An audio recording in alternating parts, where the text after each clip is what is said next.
GG's, Dondadas, Hyenas, Scuba Dollars, who learned from Scuba Steve was criminated, y'all.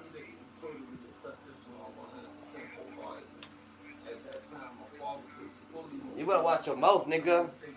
It's BD Cat. Yo, look up. Yo, you got a phone? You have a phone, bro. Alright, then YouTube real quick.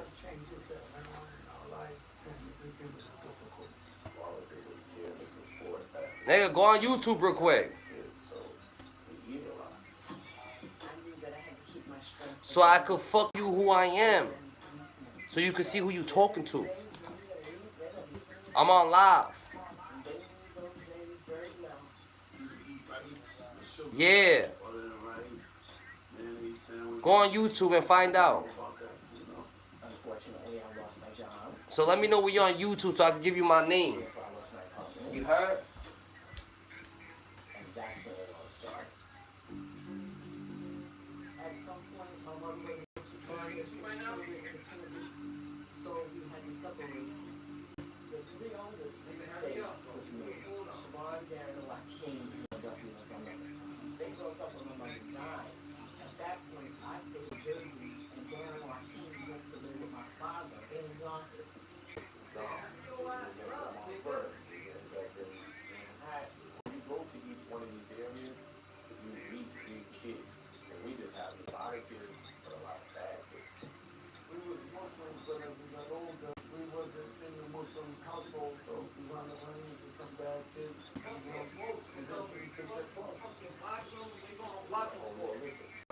Fuck that nigga. If you blocked him, you blocked him for a reason. Yeah, fuck him. You already blocked him. Yeah, fuck your nigga. You already got him blocked.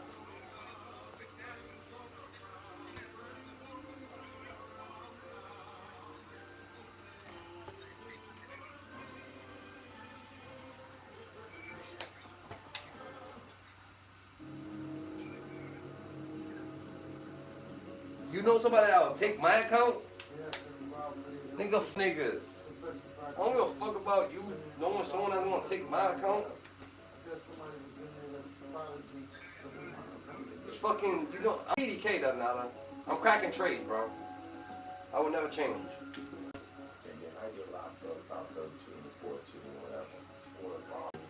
Nah, respect.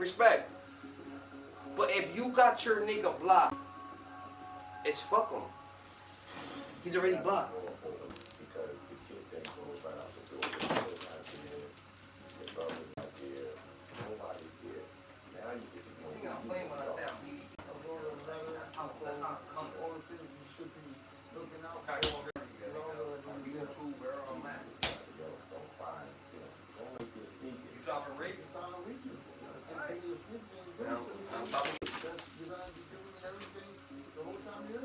Yeah, nigga, I'm cracking trades. Nigga, I'm cracking trades, bro.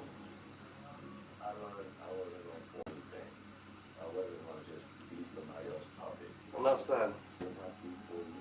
Enough said. And then I got out. In 1986, I was 17. You went to Montreal and started all over again. My age? Wow, that doesn't, nigga. I'm an adult, nigga. I'm an adult, so you could get someone to kill me. I'm an adult, nigga. So you can get me touched. I could die. I bet. Do I have a what? Do I have a gun? Why would it if you're touching me? Why you asking me if I have a gun? Oh, alright. That was whack. That was the product to sell. If you wanted to make money, it's the man for hours a day. You would probably have a day shift. He said, what do you know? It's just like a grocery store. It's like a grocery store. Oh, you said prepare myself? You get all the money, 3,000, 5,000 a day, and then go back down and do it again tomorrow. Fuck, nigga. I stay ready. I don't get ready. Nigga, I'm trying to give you my YouTube so you can have more, so you could look me up more, bro. So you could come get me. So take my YouTube channel, motherfucker. I'm helping you homework. Like you guys, Heidi's gonna give out his YouTube channel when he's on live. You can see what I'm doing. I'm helping you. Be smart. Be a smart criminal. Alright, be smart. Alright, take my YouTube down, guys. Go ahead. I ain't crazy. Nigga's crazy. I've been waiting for a nigga to try me since I came out the fucking womb, nigga. Since I came out, I've been waiting for this day my whole life, nigga. You just think that you woke up today and you died, nigga. I've been waiting my whole life, nigga.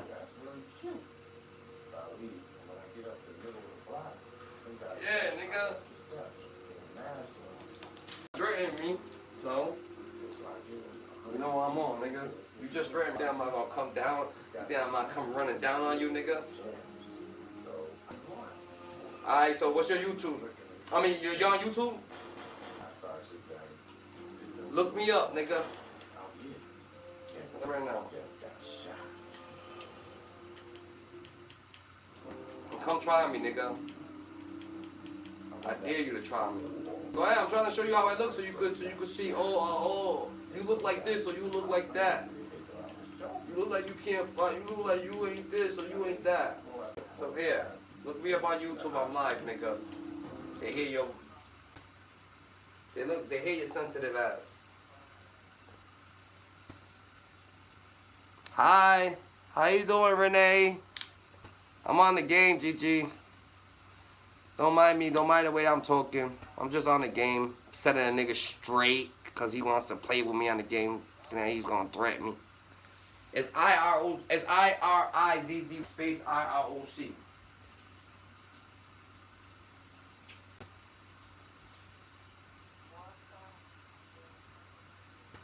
Nigga, that's me, nigga. Like, what's up? Come on here and text real quick. Like, what's up? You got something to say to me?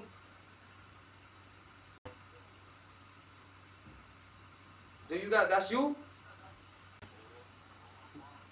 I'm like messy clips.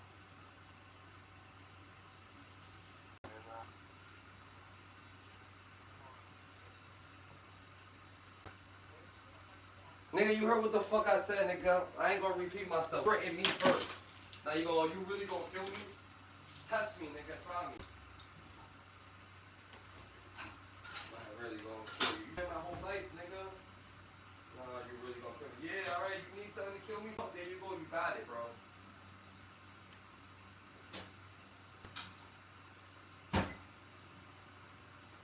I don't play them games either, nigga. So what to do?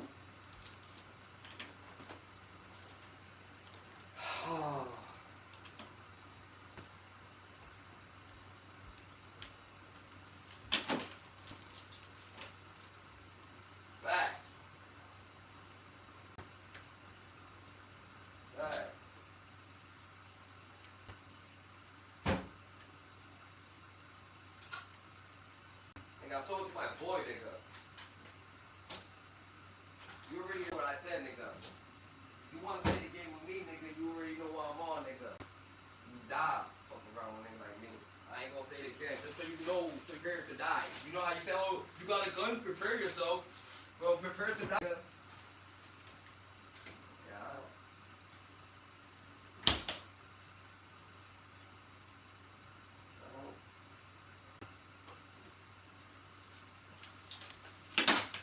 You on dope, nigga? You sound like you on Fetty, man. You taking Fetty?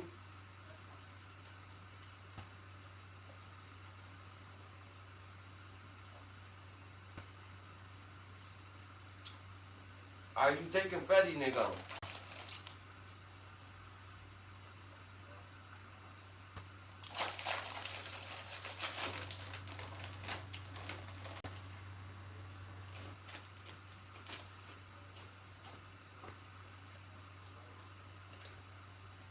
You about to roll up? Alright.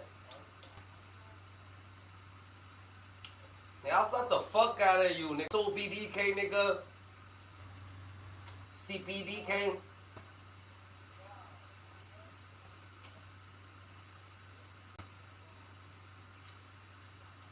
I was always rapping, nigga. The sister third, nigga.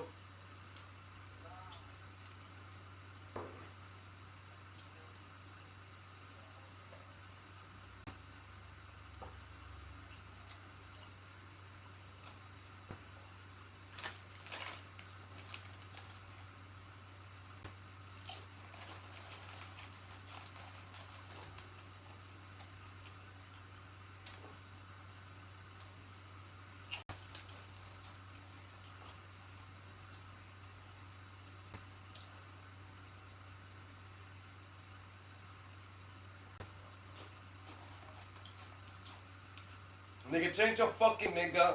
Or I'm gonna be on your heels, nigga. That name's getting changed, nigga. I'm telling you that right now. That name's getting fucking changed, nigga. I bet. When I see you, you already know my mom.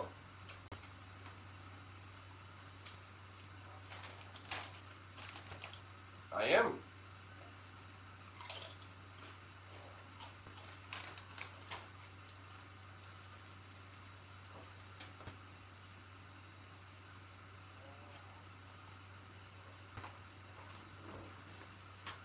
Bro, you came and you found me.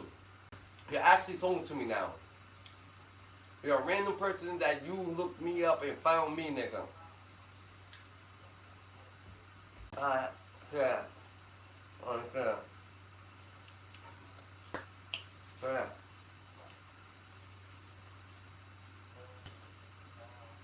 Say that, nigga.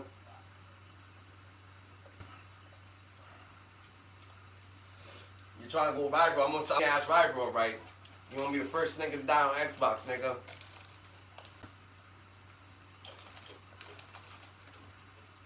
You streaming, right? Oh, you stopped it? See, we was getting a little intense.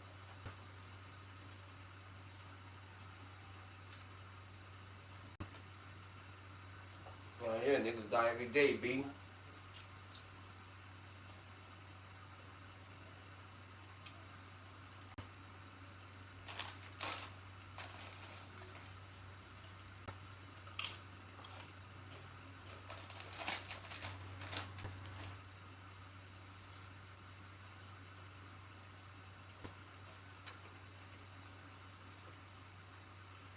I already got the road, nigga. I'm eating. I'm in my pastelitos.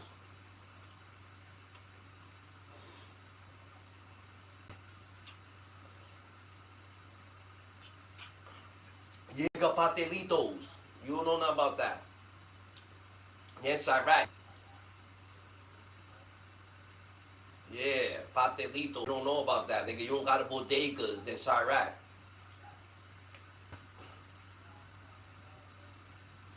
I know I'm not. I would never want to be from Chirac.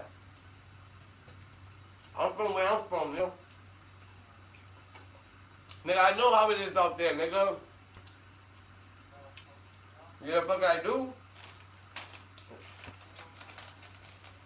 Yeah, I do, nigga. Like, I'm from war, nigga. That's where I'm from, nigga. I'm from war. Yeah, I am, nigga. Now I'm from my own war, nigga. My own people gotta have war, nigga. Not a gang family, nigga.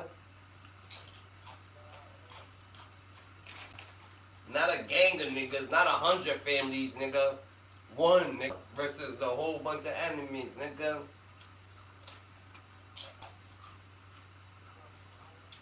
Nigga, I'll go up to you, nigga, and slap you, nigga, just for you not tying your own shoes, nigga. Cause you didn't tie your own shoes, I'll slap you, nigga. You don't want me to be a gang member. You wouldn't want me to be over there, nigga, on your team. I'll slap the fuck out of you, nigga, for you not tying your own shoes, you dummy. Nigga, when you outside, have your shoes shine, motherfucker.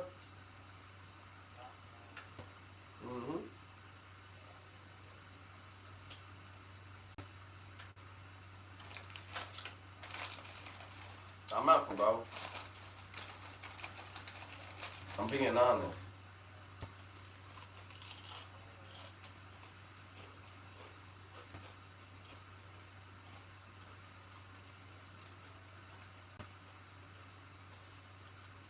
Nigga, go your ass to bed, nigga. Nigga, you the fuck you are, nigga. You see, that's what's up with that gang members, nigga. Y'all let niggas just tell you what the fuck to do and shit like that, nigga. Go your ass to fucking bed, nigga. You're hearing that. I can tell. Yeah, you are. You going to bed if I fucking tell you to sleep or I knock you the fuck out, you're going to be sleeping anyway.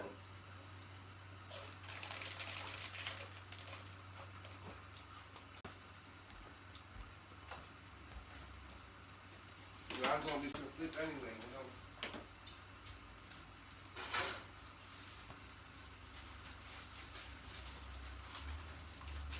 Watch your fucking mouth.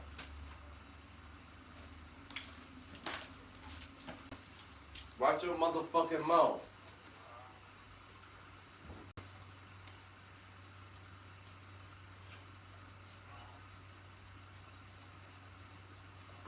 You can't be cursing. Watch your fucking mouth, bro. You sound like you shouldn't be cursing.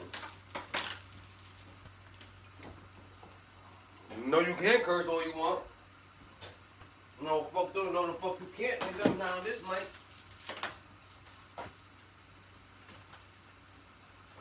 Bro, I support anybody who feel. I don't care how you sound. I don't care how you look. I don't care. You support it. You found me. You found the right individual. I'm surprised you found me. That's what you did. But this is what I'm gonna tell you. Anywhere you fucking at, it doesn't matter where you at. It matters about who you are, the individual you are, bro. So I'm 30 feet tall. So if y'all come around, nigga, just know I'm gonna step on you by mistake.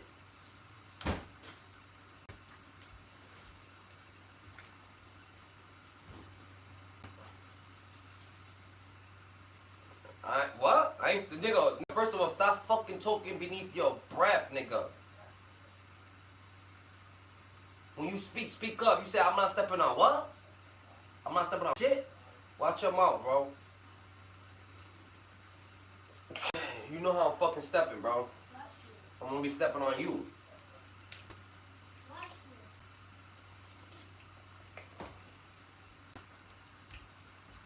What do you say?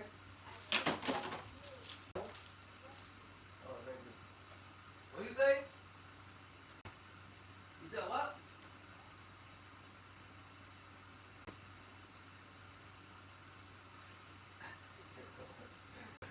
Nigga, I'll slap the fuck out of you, nigga. For GP. Yeah, GP. Nigga, what do GP for the hell of it? I'll slap you for the hell of it. That's what GP stands for. I'll slap you for nothing.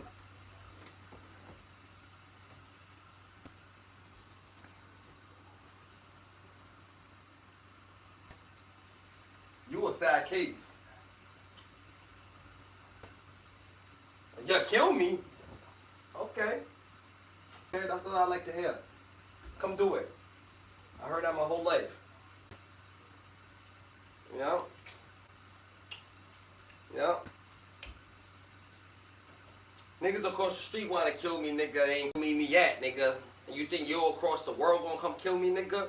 I think you're not like that. I think you got me confused with a fucking dummy, nigga. Oh, now shut up. That's what I told you, nigga. Sound like you got a dick in your mouth. Pause on Diddy.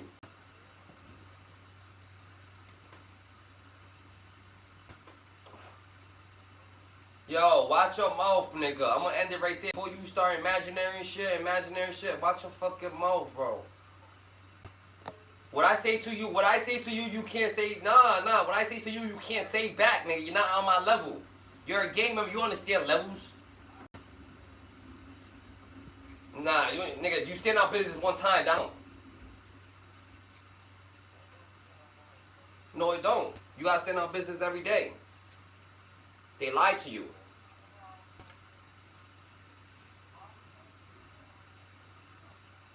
Fuck them. So you think you big time because your family's your gang.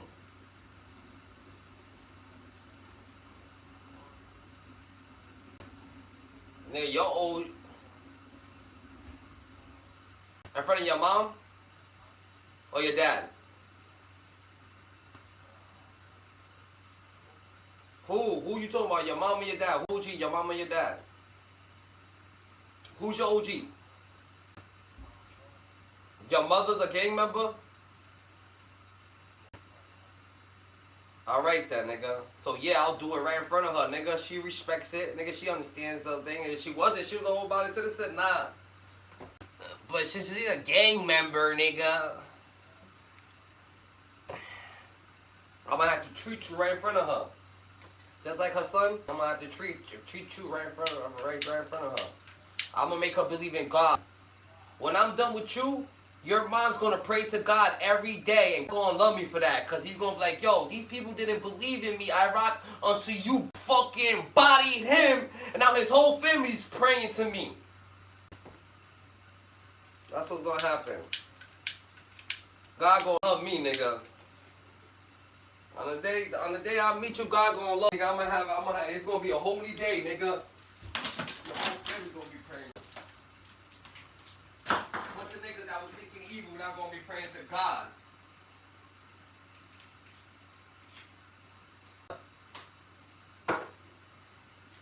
Oh, it sounds true, right? Yeah.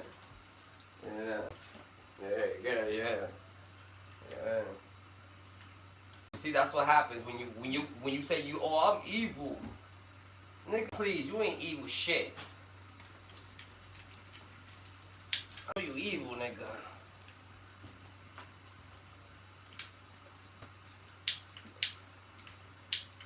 Watch your mouth, nigga. Watch your fucking mouth. Yeah, I put you in check, nigga. That, you see? Even you trying to put you in check. So you know I'm putting you in check. I'm trying mad hard? Nah, I ain't trying hard shit, nigga. You are in check, nigga. When I talk, you listen. Nigga. Bro. I ain't trying, nigga. I'm actually doing. You're a smart individual, so you're like, yo, I-Rock, you're trying to put me in check. I'm actually putting you in check, nigga. Yeah, I can.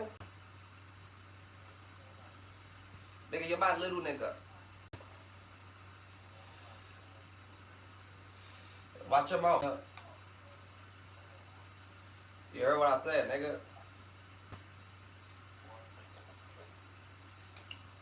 Watch your fucking mouth. You're in check. You're already halfway in check. All I gotta do is slap you one time. If I slap you right now, I'm gonna have you sturdy. Nigga, I'm gonna slap you right in front of your fucking mom, nigga. I'm gonna slap your mom with my balls. No, she gonna like it, nigga. She ain't gonna kill me. She gonna like it. Suck my balls, nigga. When I slap your mom with my balls, right? She gonna catch them. Yeah, I am. Yeah, I'm gonna put my balls right on her forehead, nigga. What the hell? She's an older lady, nigga. She's gonna like it. A young nigga, fly as me, not funny. Put my balls right on her forehead.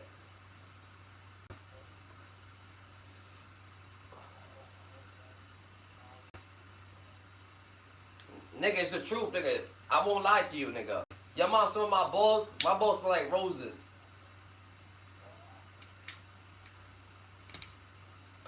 Put her on right now. Bet you she'll tell you. Put your mom, I have your mama tell you what she'll do to me. Put your mama on. Put her on. Put her on.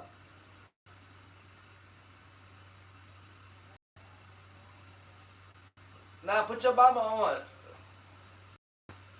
Nah, she don't like it. She don't like to be on this. She will, nigga. She'll like to be on these headphones, nigga. Put her on, nigga. Hey, Mama Dukes. Mama Dukes. Tell Mama Dukes I'm trying to talk to her, bro. You see, look, you're even thinking about it, nigga. You're thinking about it. That's how, because, you know why? You even know. Yo, now I'm about to put my mom on. You never put your mom on with nobody else, but you put your mom on with me, nigga. You're a fucking mama's boy, nigga.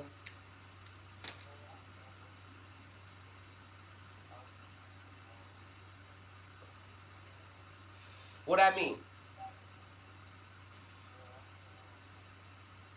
You don't stand on me. What's that? Yeah. What kind of Glock you got?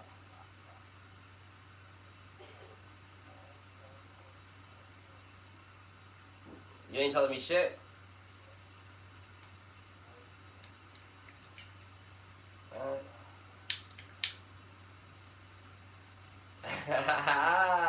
You think you a G, huh?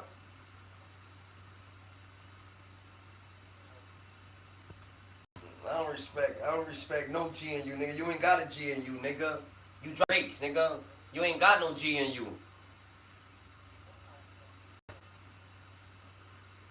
Watch your mouth, man.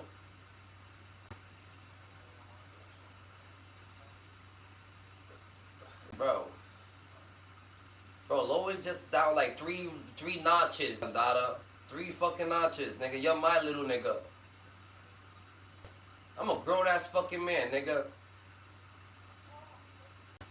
Nigga, I'm 98 years old, bro. Fuck you talking about 16? Does it look like I'm fucking 16?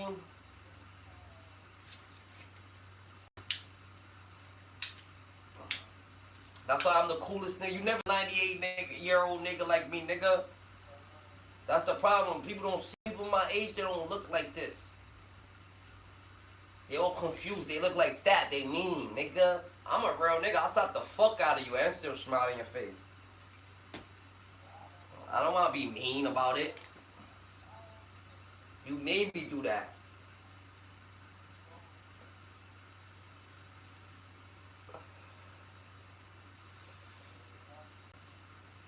Nigga, you're not a gangster.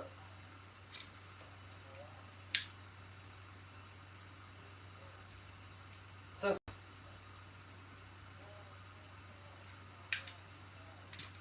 what made you a thug? Yeah. Stealing? Stealing? Killing?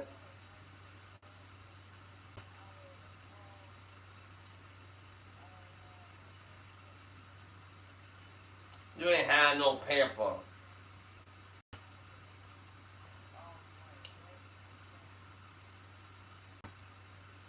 Man, you ain't no fucking thug, nigga.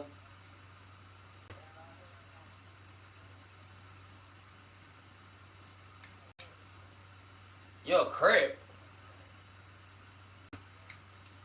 Watch your.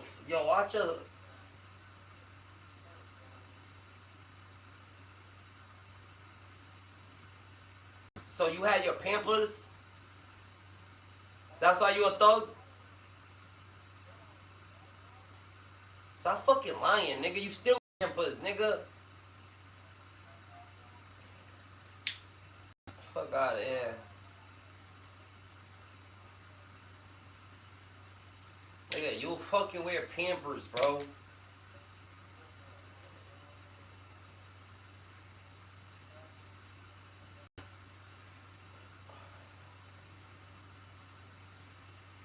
I ain't taking nothing from you either.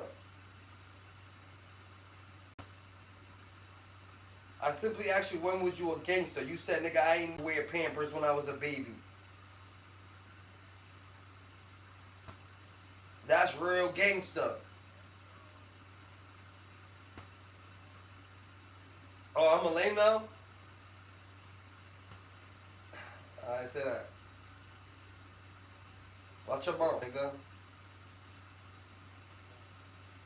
Before I fucking call shit out of you. Pause on Diddy.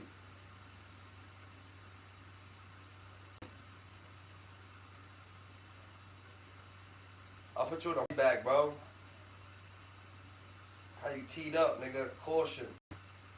Nigga, yeah, nigga, I'm saying that.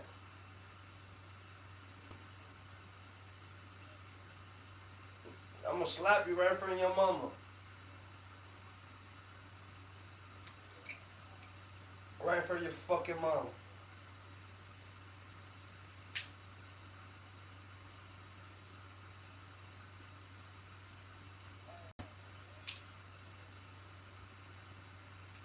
Yo, lower that music, nigga. You ain't smoking on nobody's dead partners.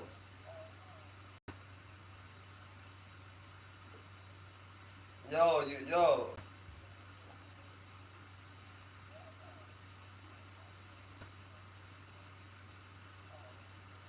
Let's get right.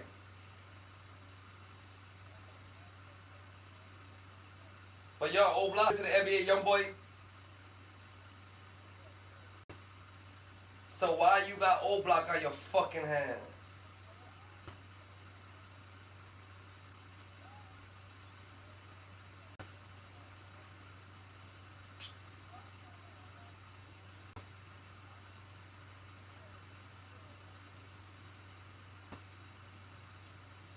Yo, turn that fucking music off, nigga. You lucky as NBA young boy. I fuck with NBA young boy. I fuck with NBA young boy. I'm NBA young boy.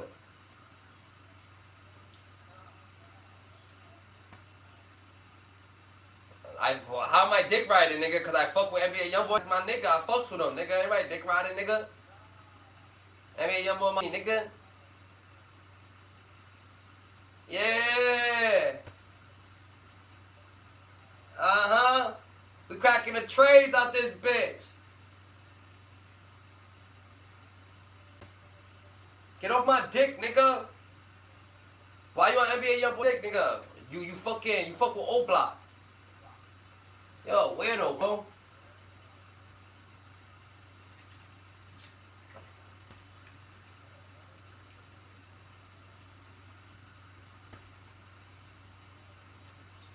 I keep that chopper on my shoulder. Yo, lower that fucking music up. You're mad at fucking notches.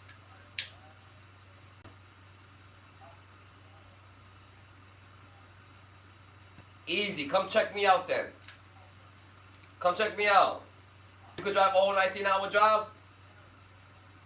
Come check me, nigga. What you say, nigga? Who? I'm IROC, nigga. Yeah, I'm IROC. I'm not part of that, nigga. I'm part of my own shit, nigga.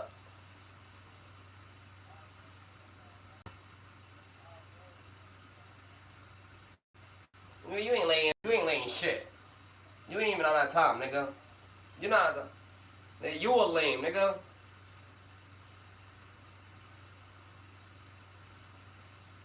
I'm mad. Fuck out of here.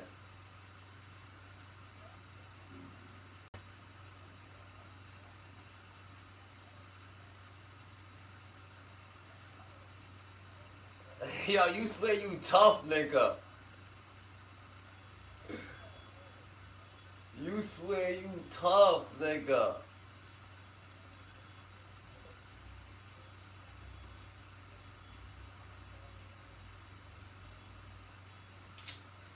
Yo, call me lame again, nigga. Call me lame again. See if I won't smack the fuck out of you. You already know coming, nigga. You know if I was around you, nigga, you be in check. I'm your older nigga, dog. I'm your older nigga. You're my little nigga. Little nigga.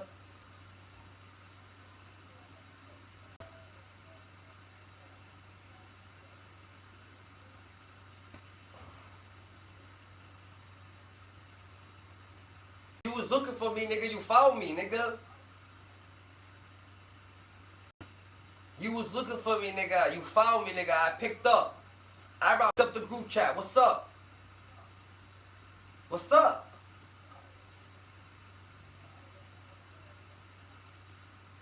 Whoever told you to hit me up, nigga, tell them this message, nigga.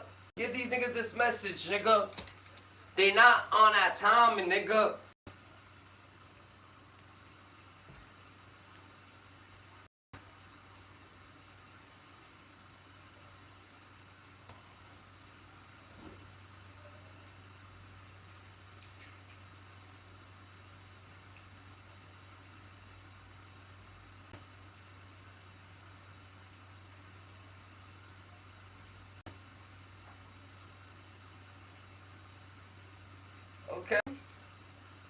Okay, you be turned. Yo, Oblak. Yo, Oblak. Yo, bitch, nigga. That's not even your name. You gonna fucking what? Yeah. How the fuck am I dick rider? Who am I dick riding? Who am I dick riding, nigga? Who?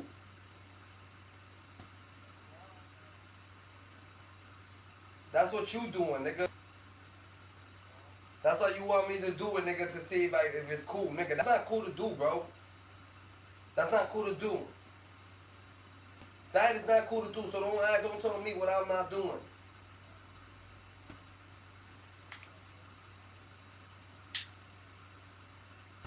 You want me to do it so you could think it's cool.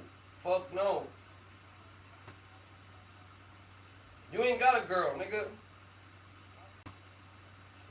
You ain't got no fucking girl. Put your girl on. Let me talk to her. I want to say hi. Nah, chill. I just want to say hi. Why? I want to see if you got a girl. Nigga, let me talk to her. Fuck your problem. Hey, what up, shorty? I'm not trying to. I don't share. I'm not trying to fucking fuck after you, nigga. You think I'll fuck something after you? You're crazy. I ain't fucking after nobody, bro. Nah, I won't just fuck her either, nigga. I'm not sticking my dick in your girl, nigga. That's nasty, nigga. You see, she let you fuck her. I'm just trying to say hi, nigga. What's good? Why you with this nigga? I want to know why she with your lame ass.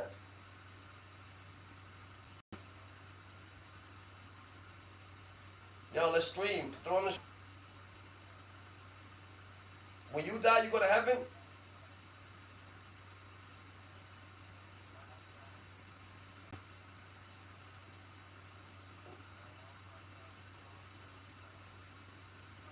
I am in heaven, though.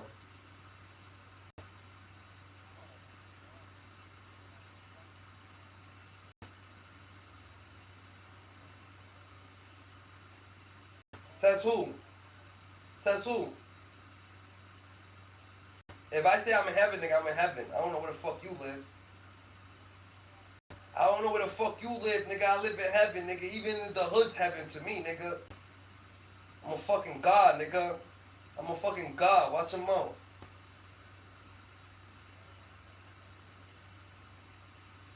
Nigga, I already turned Super Saiyan, nigga. I'm on my Super Saiyan stage. I'm a fucking god where I'm from, nigga. I'm a god where I be. I'm a god where I'm at. I'm a god where I stand.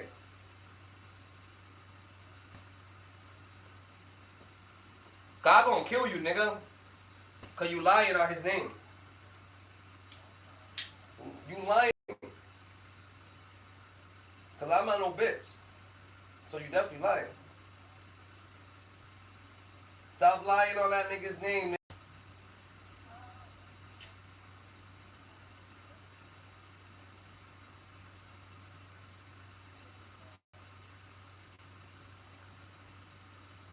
Nigga, I'm gonna slide, nigga. Yo, hop on my YouTube, nigga. Come on YouTube. Nigga, come on YouTube. On your phone, nigga. Come on YouTube. Join my live. I got some questions for you.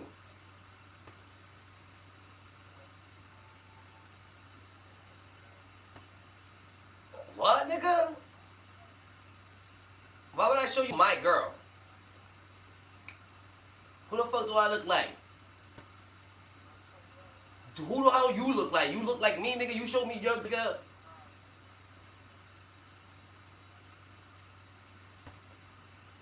You heard? Nigga, I just asked you, who the fuck you trying to sound like me, nigga? You don't talk to me how I told you. Nigga, you're not even Super Saiyan. You right. You're not even fucking on stage 1, bro. I already told you, nigga, you too low of a rank, nigga. I'll take your bitch, nigga. And you can't do nothing. I'm a high rank.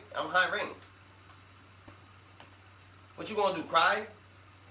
And I'm gonna pull up every day with her. Yo, say what's up to my nigga. Yo, GG, come here. Your girl's gonna say what's up to you. Don't be in your feelings. Don't be in your feelings. Come here. She wanna sad over here.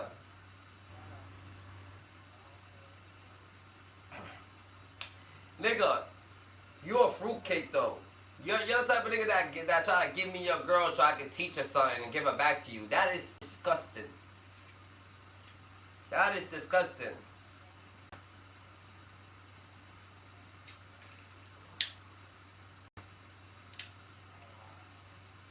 I don't gotta.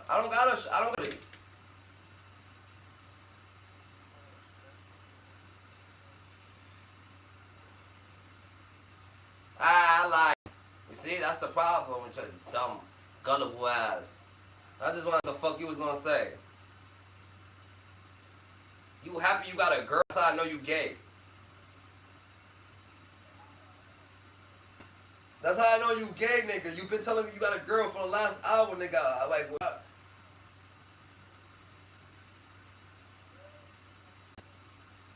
I ain't never say no shit like that, you faggot. Oh, excuse my language, F word.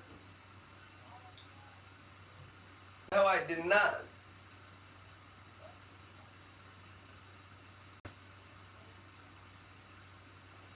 Yo, you know what's gonna happen? You know what's gonna happen when I see you, bro, right?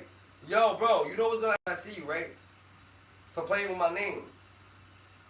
You know what's gonna happen, nigga. Ain't you a gangster? Ain't your mama a gangster? She ain't teach you no rules of playing with his name. She ain't tell you what happens, the consequences that go on, nigga. You gotta abide by all rules, nigga. Rule number 1, ain't no rules. I'm gonna slime you out.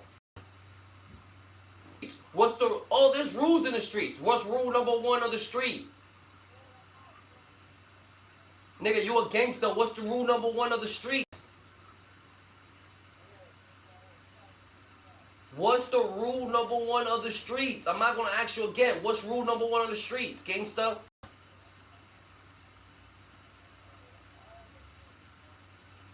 No, nigga. Ain't no rules. Ain't no fucking rules. Nigga, my father told me that jump, nigga. First rule, ain't no fucking rules.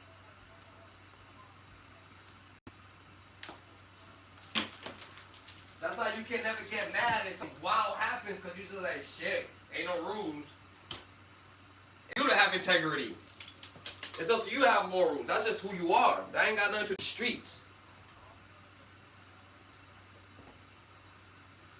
You not a gangster either.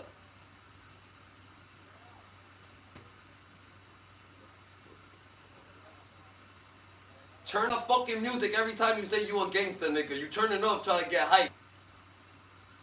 That shit don't make you no killer.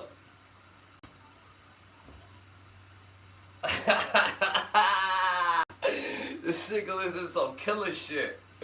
He's listening to some real killer. You think you a killer, nigga?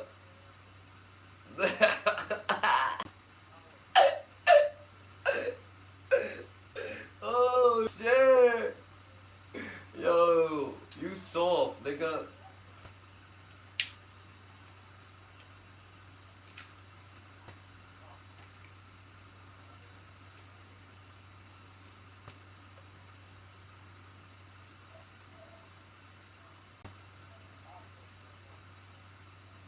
You ain't never jumped off shit, nigga. You ain't never jumped off shit. Nigga, I've been a gangster since I was a baby, nigga. Since a baby, nigga. I ain't never sucked on shit, not even a pacifier, nigga. What you talking about, nigga? I ain't never bottle or nothing, nigga. Straight up, nigga.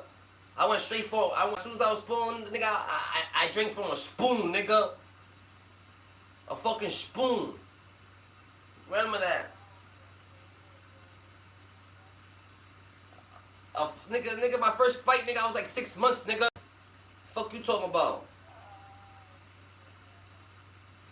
Yeah, 6 months, nigga. When I got my first fight, nigga. Real life situations, nigga. Fuck you talking about? Nigga try to change my diaper, nigga. I was fighting. Nah. You wasn't doing shit. You used to fight in school. What did you fucking do? That's the bro. You soft, bro. Don't ever mention a school fight to me, nigga. That's soft shit. Who the fuck fights in school when there's teachers there? I fought in the streets.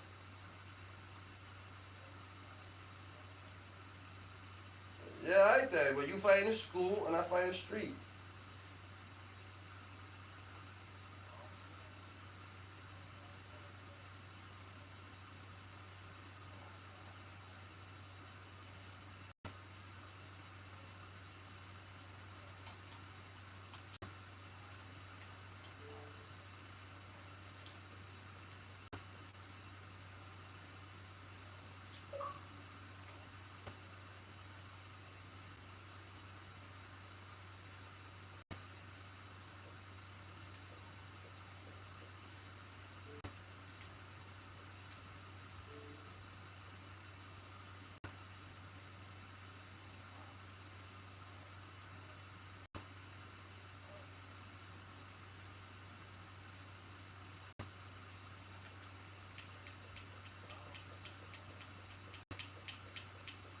Put up.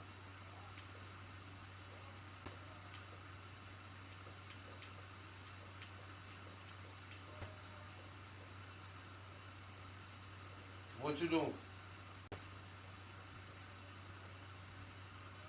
What you do?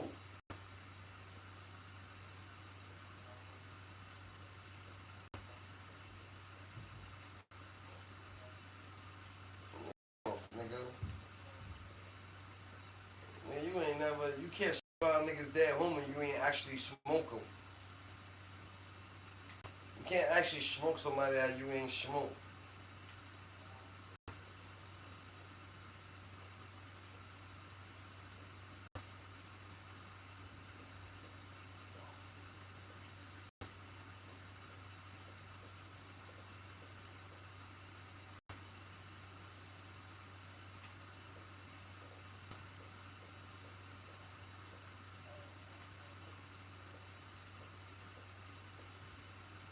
Why would I ask my mom a gay ass question like that? Please let me know. Why would I ask my mom a gay ass question like that? Why would I ask my mom a gay question like that? Like, I don't get it. I didn't tell you that. Ask your mom, my balls on her. Like, that's gay. Why would I tell you? Like, I ain't initiating shit.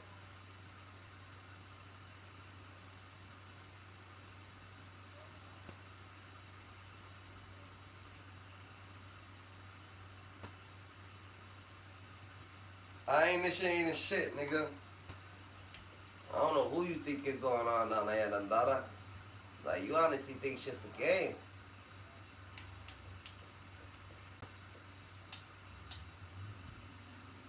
Alright, I had nothing. What you doing? What you about to do? We about to play a game? What you want? I'm about to hop out this party for a little bit. I'm gonna hit you. I'm gonna have you join the party in a little bit. Quote from this 2-page handwritten document. No side of what? Chicago? Nigga, turn the music down. Alright, I'm gonna join the party, nigga, in a bit. I'm leaving, you heard? Yo, watch your mouth, nigga. Yo, Ray.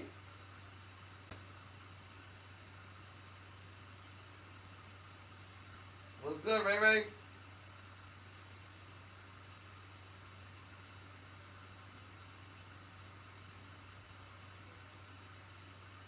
He is talking, nigga. Your music's too loud.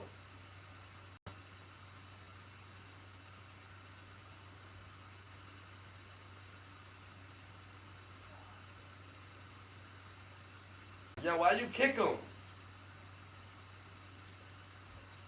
Why you kick him, nigga?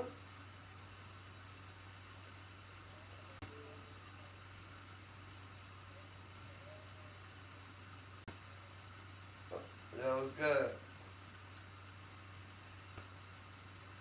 What's criminated, Dundada? You know that nigga O-Block? This nigga. The nigga in the party. That's your boy?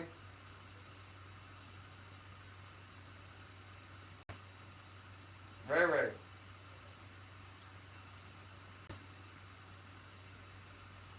O-Block, you don't know this nigga Boom 101?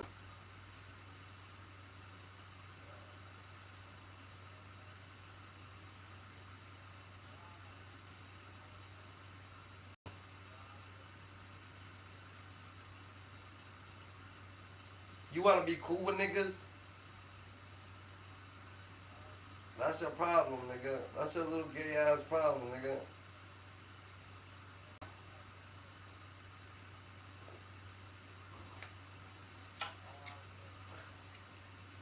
Mary, what you playing?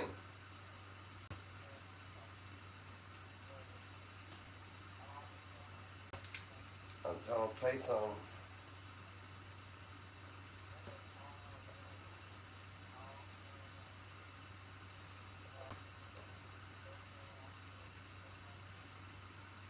Nigga, you basket.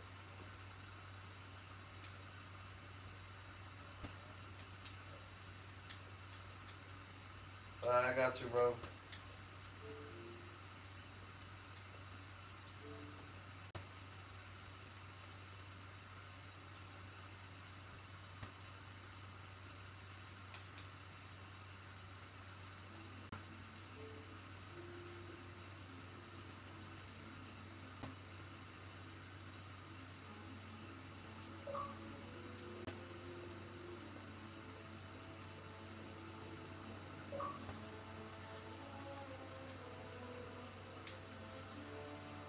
Yeah, what's up, P?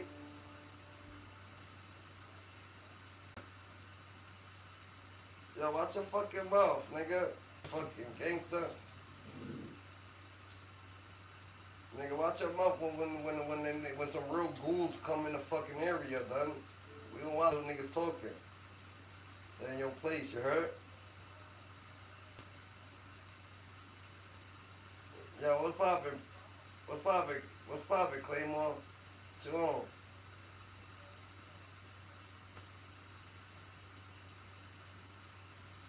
Nigga, shut your ass up, nigga. You on the Fetty?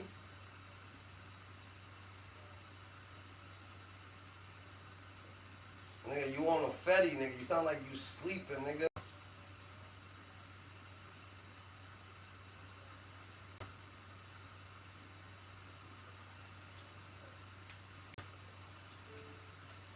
Join up. Nigga, you scared, nigga. You fake gangster, what you mean, alright? Don't try to alright like you, nigga, you're in line, nigga. You're a little nigga. You ain't got that much rank, nigga. Watch your place, nigga. Nah, watch your place. You already know what it is, nigga. I put your fucking mama on, nigga. I'm the one that put your mama on to game, nigga. Yo, mama did, but I put her on to what she reps, nigga. Yeah, fuck I did. Is your mama gangsta or not? Is your mama gangsta or not? Alright then, nigga, cause of me. Cause of me. I fucked up good, nigga. Made her a thug, nigga. Now you feel like you a thug cause your mama got fucked by a thug. That's not how life works.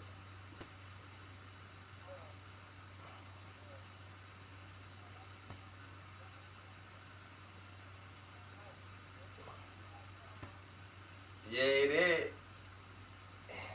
I promise you that. I ain't never been a lie, nigga. I'm only an honest individual. I ain't gotta lie. Say that. Say that.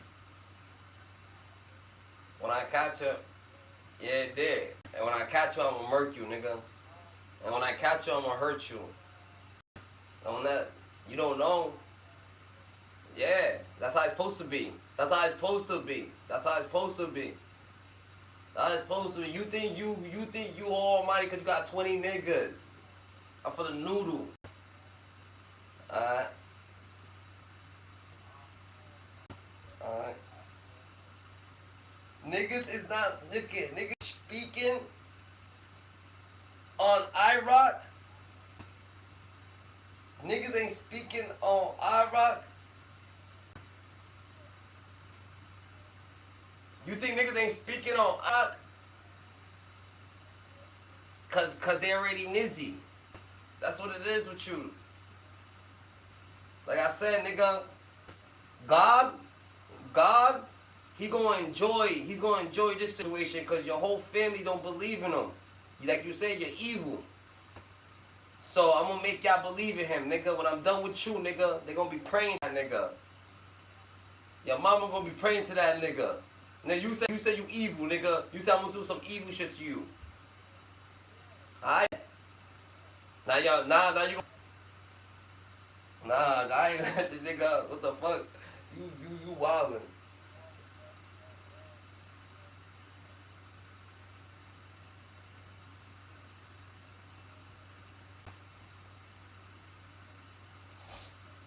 You cool? Are you cool? I ain't say that.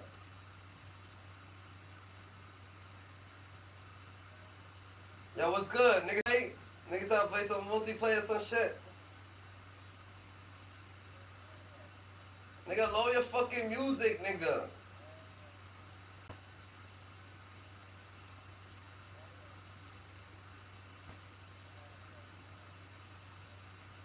Are you autistic? Nigga, I'm asking you a question. Are you autistic? Huh? Are you autistic, nigga? You slow?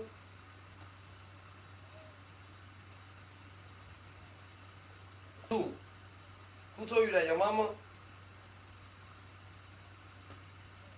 Well, she lied, nigga. She lied to your dumb ass. But she did. Yeah, she did.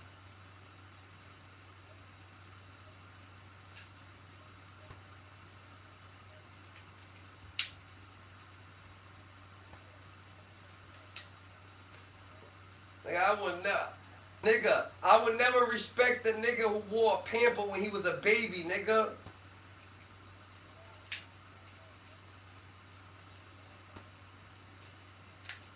I would never respect the nigga who wore a pamper when he was a baby, nigga. I'm different.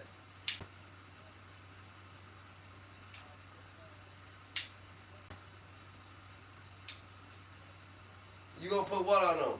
Stop lying on people, bro. Stop lying on people. You ain't got a dad brother or a dad sister. Why you talk like that?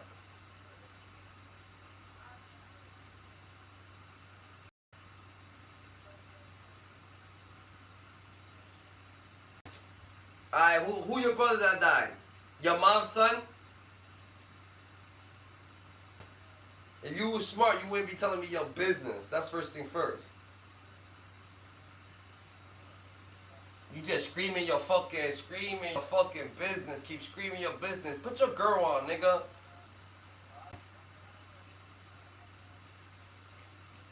You could hear him. You hear him? You gotta mute it then.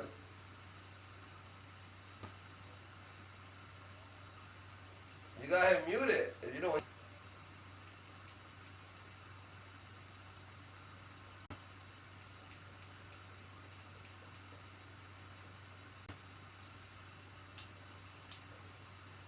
I'm trying to play multiplayer though. Doing your shit.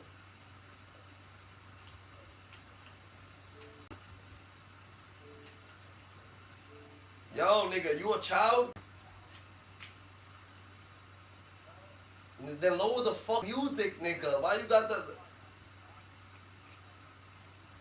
Why All Black got you blocked? What you mean? Yo, All Black. Yo, All Black. Yo, All Black. Yo, All Black. Why I didn't hear you?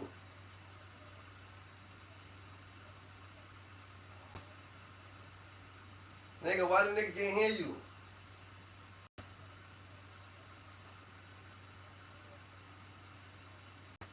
Nigga, I'm from 63rd, nigga. I'm from 63rd.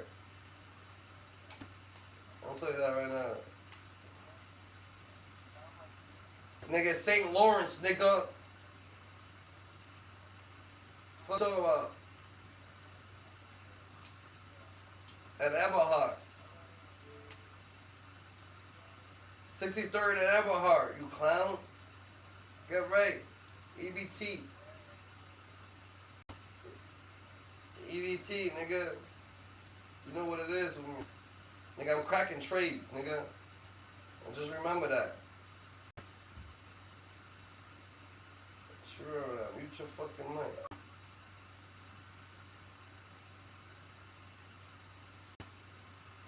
Alright. So we in here? Alright. Join up. Shit, what you want, Gigi?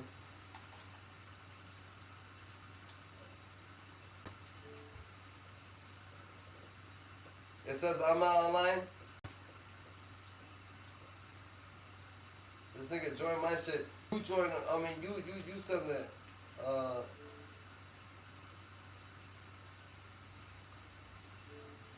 Send it, someone over so you can jump in. Yeah.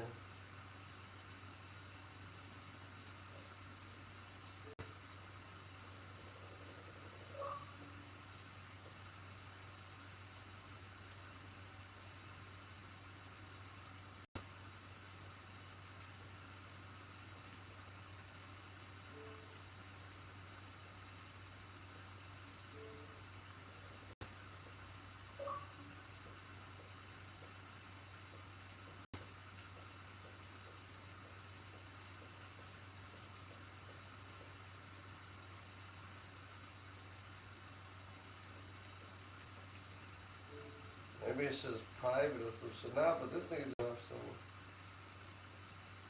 Oh, there you go.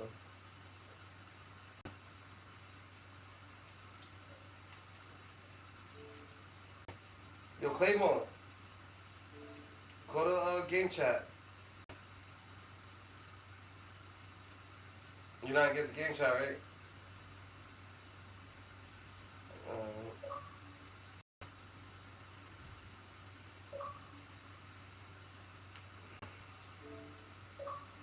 Yep. What's good?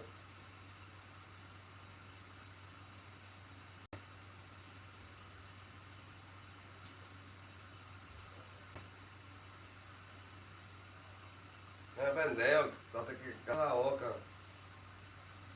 Ponte cabrón. Bien vale, bicho.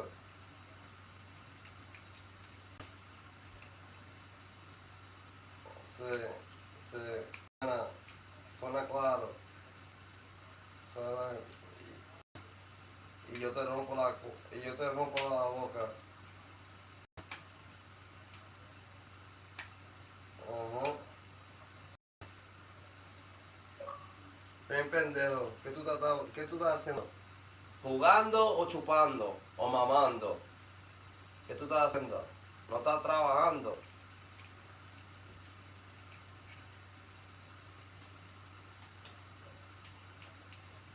Good.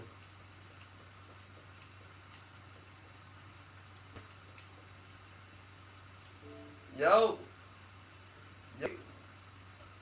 Nigga, we in the game chat, everybody. Oh. Yo, boom. Go back to the game chat. Yo, Claymore, go back to game chat. Alright, niggas is banned now. Damn, what you banned for? Nigga, you arguing with niggas or some shit? Oh, you said something.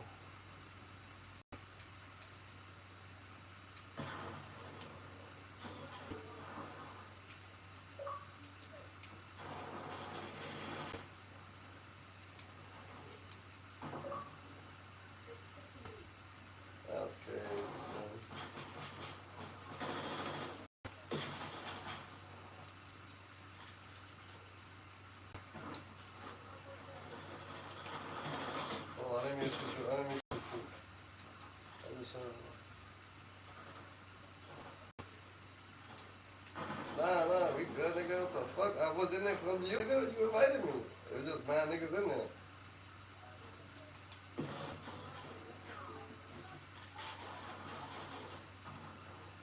Oh.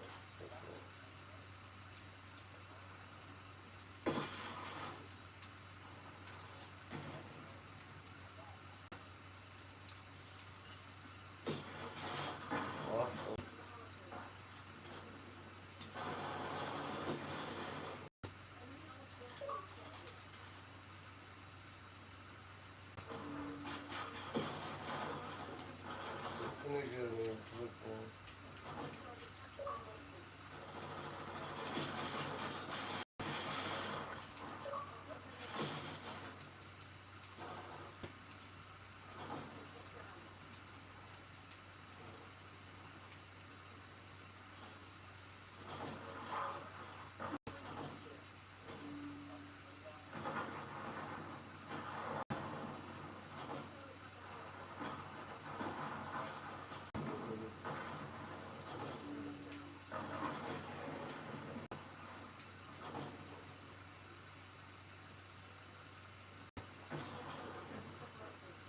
What house? Yellows? That was the nigga number.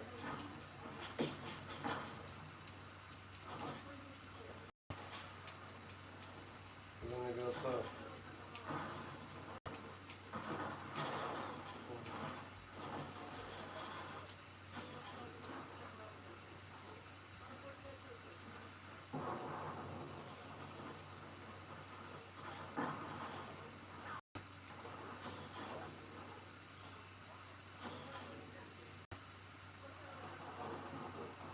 So I can always get somewhere though. That was the point. Why the fuck?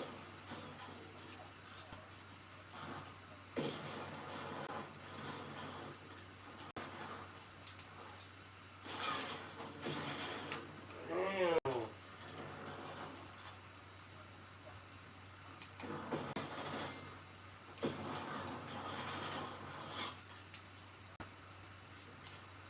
That's so crazy.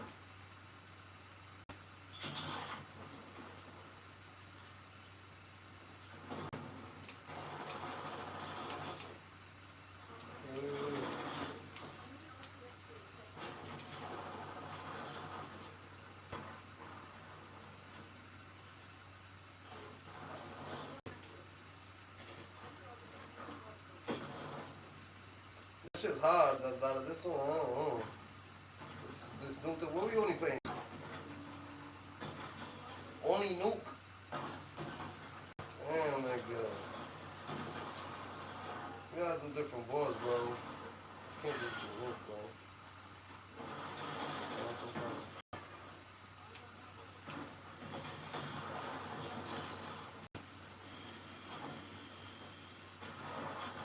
This shit, bastard.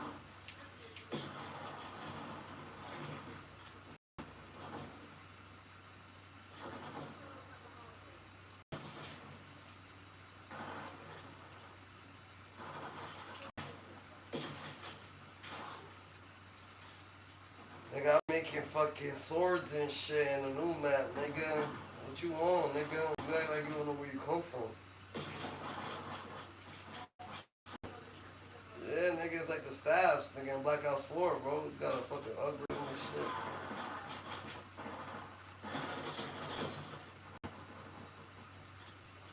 No, you know how you had the staff, the fire staff, the thing staff, all the staffs? Now in the zombie match, there's the swords that you upgrade. There's a fire sword, a wind sword, a light sword, a thing sword, nigga. I pulled the all-nighter fucking around. Yeah. Yeah, you didn't get right, nigga. You didn't get right. You didn't get right.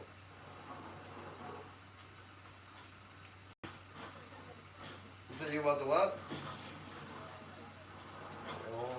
No, I'm not saying that. I'm just saying, you know what I'm saying? You got a hot one one day.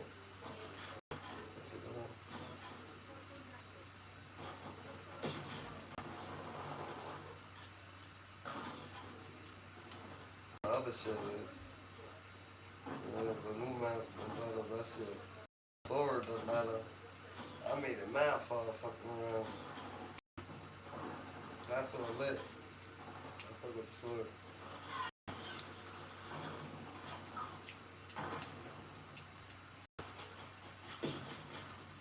No time, okay.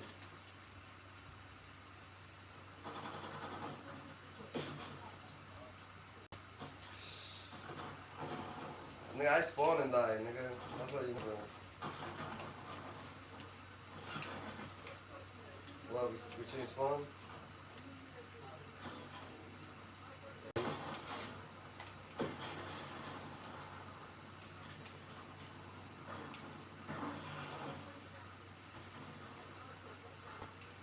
Oh. I ain't going for that, nigga. I just really doing that shit. Oh, yeah. Can I flip up with you? Can I flip up with you? Can I flip up with you?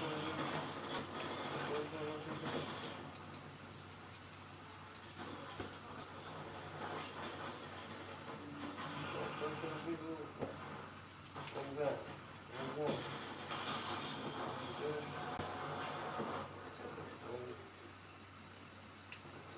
What's up? What's up, son? I'm gonna catch a body. Yo, nigga laying down inside of the thing. Yeah, in the crib. Are we good now? Right in the cup.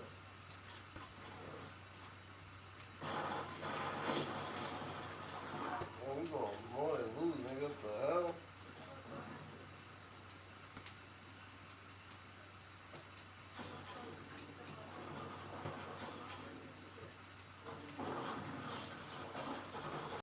I ain't see this shit blue now. The whole game I ain't see this shit blue. It was red the whole game. Yeah.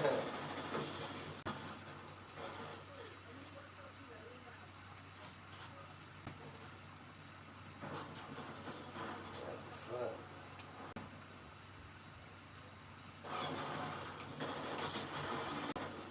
Yo, you see Gladiator 2? Yeah, watch that. That shit's a banger. What? Jay-Z. Yeah, I seen that bitch ass nigga.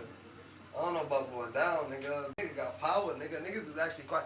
Nigga, the people in the news, even the news reporters that was like trying to downplay what this whole situation. Like, oh, it gotta be a lie. It gotta be a lie. I'm like, oh shit, what the fuck? He ain't playing. And he said, why would you come over here with a civil suit? You better come over here with a criminal suit.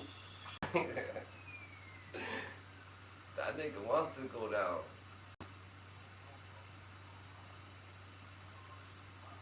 It's different. Well, that shit is true, nigga. I think it's true. Honestly, it's true, bro. I ain't gonna lie to you. Yeah. I don't give a fuck if I was at a Diddy party or not, nigga. I'm not fucking no one underage.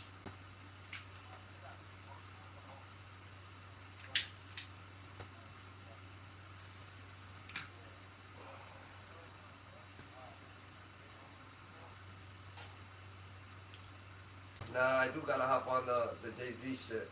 I gotta do something about Jay-Z.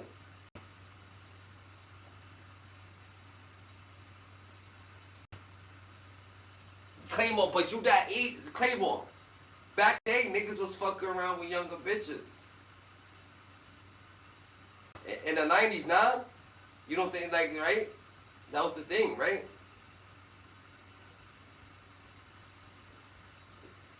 Because my father's 4 years older than my mom's. Or like 6. Or 5, I don't know. My mom was 14, nigga, when she met my pop. He was 18. That shit was weird. That was back in the day shit. Oh, no, he was 30, though. He was 30,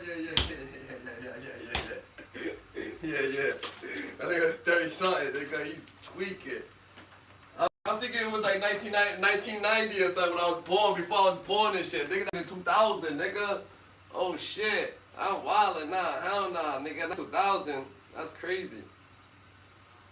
Hell yeah, nah. I'm tweaking.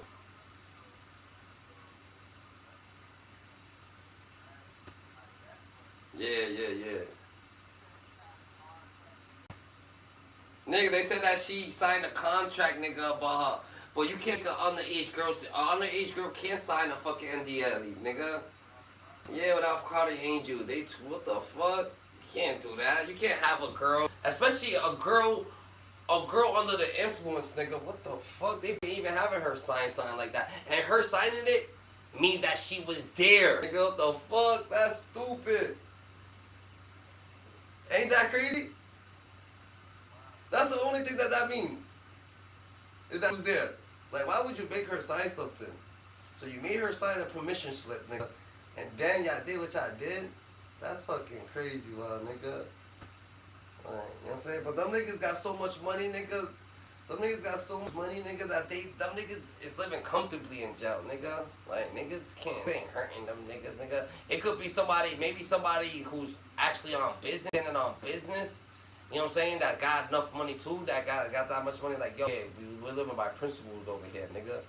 But, nigga, Diddy got niggas fucking, yeah. That money, niggas is bitch nowadays, nigga. That money consumes everything nowadays, nigga.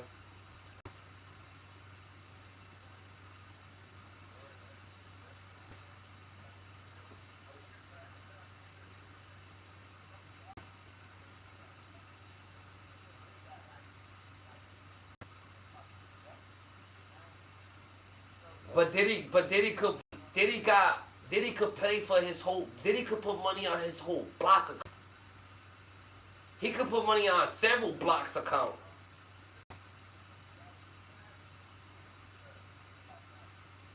Yeah.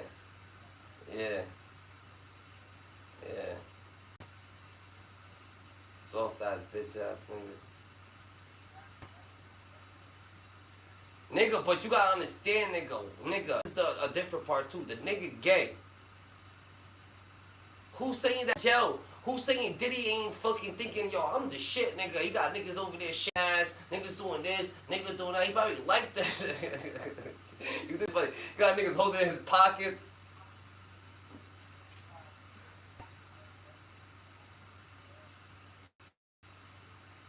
Nigga, that nigga loving that shit, nigga.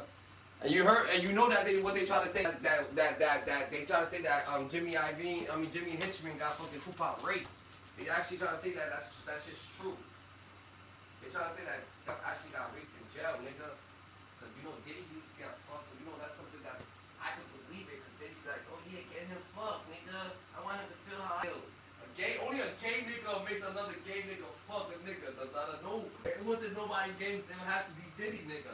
So Diddy in there like, yo, I ain't this niggas in here, nigga. He got all the gangsters.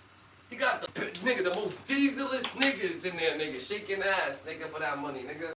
Like, what the fuck, nigga? Money, crazy. Money crazy, nigga.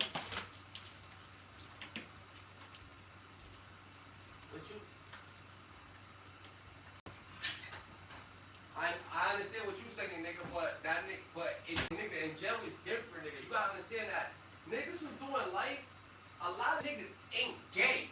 You know what I'm saying? But money, like the niggas who ain't gay, they ain't gonna be gay, but they definitely gonna make a nigga gay. Nigga, you going in there with Diddy, nigga. You know what I'm saying? Like jail is crazy, nigga. So jail gets the point that they be niggas that ain't gay, but like, yo, what? He's giving bags? For niggas to be, nigga, what the fuck? I'm gonna make the fucking, I'll make the toughest niggas, the big, bop, nigga, go shut the fuck up, nigga. You guys about to go up in there. Shut the fuck up. What you mean, Dada?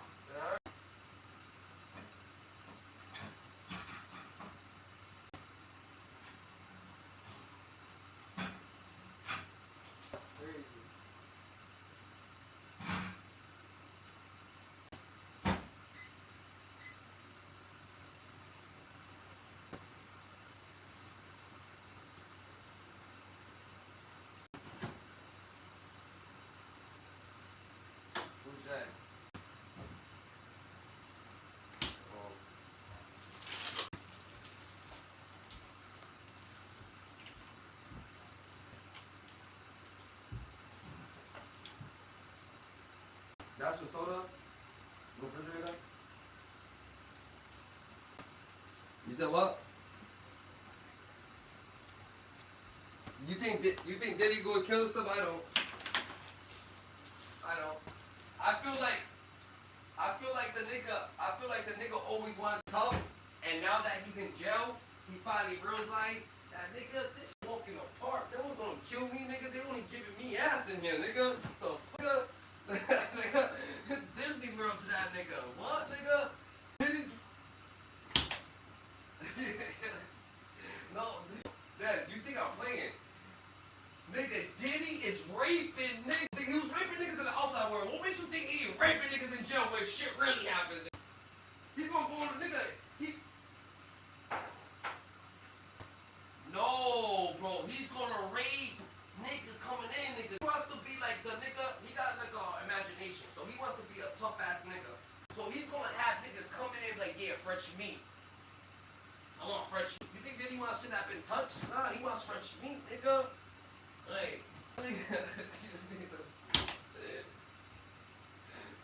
nigga, so his imagination gonna run wild, nigga. He's actually, nigga, the nigga have millions of this nigga, all different types of fucking sex that nigga have. He takes what he wants. He can sleep and fuck people, nigga. What makes you think that nigga, you crazy nigga, that nigga goes to watch?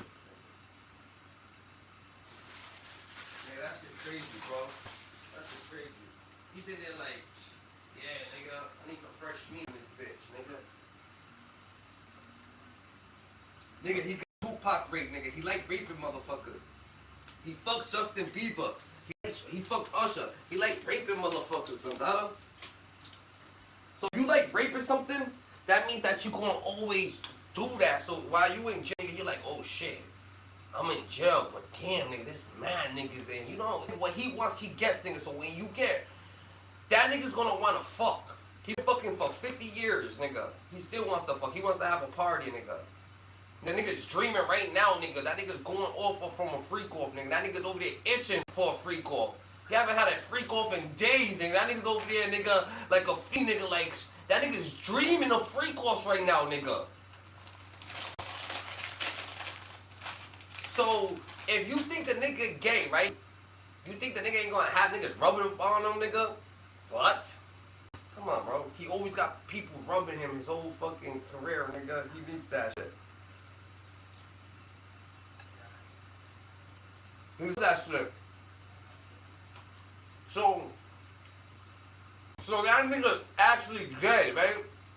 So him being gay, that nigga loves some thugs rubbing up on him. He got some real niggas rubbing up on him now, nigga. What, nigga? That nigga different. No Diddy, that in there like, yo, what, nigga? I actually got some gangsters now, what? I mean, I'm a thug. The way he wears his do-rag, he wants to be a little thug. Nigga, shut the fuck up, man.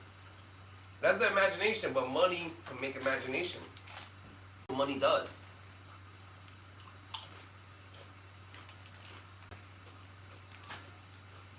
Nah, he might kill himself. He might kill himself, though. He might kill himself, baby, though. He will kill himself. Mm-hmm.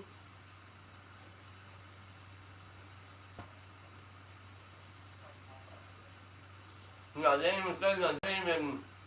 I didn't even do that. I'm gonna make a title, yo. I'm gonna make a title.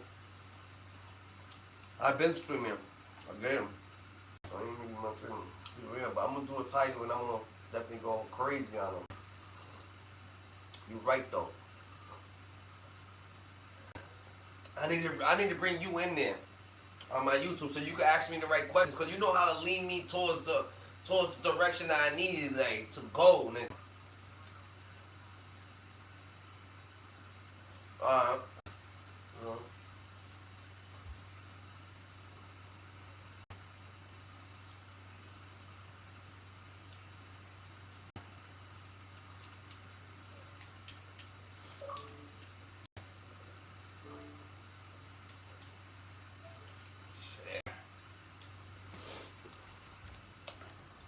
Yeah.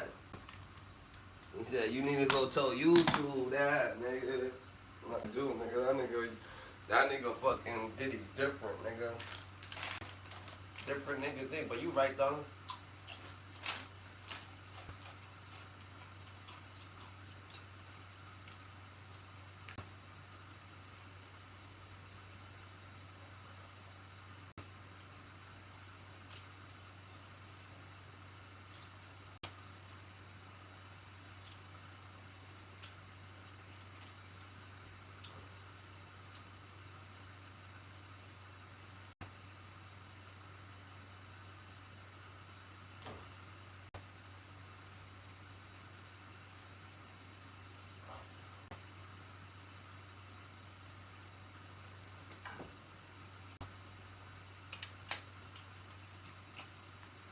Sometimes.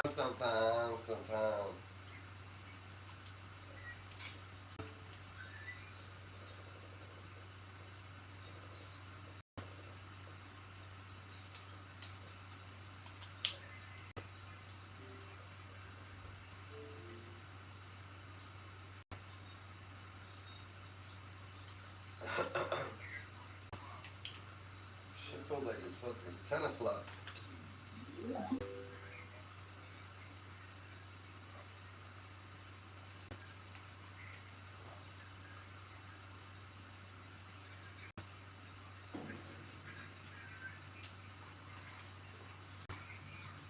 But I gotta ask you, right? Because I was reading one. Well, that's what we work to be homeless.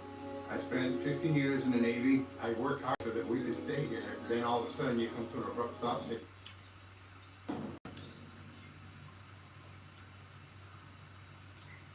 I gotta ask you, right? Because I was reading one of your books, and you revealed that you was the one that took RT chick, the chick he had with the underage girl. What's the backstory behind it? Jermaine Atkins wrote that book.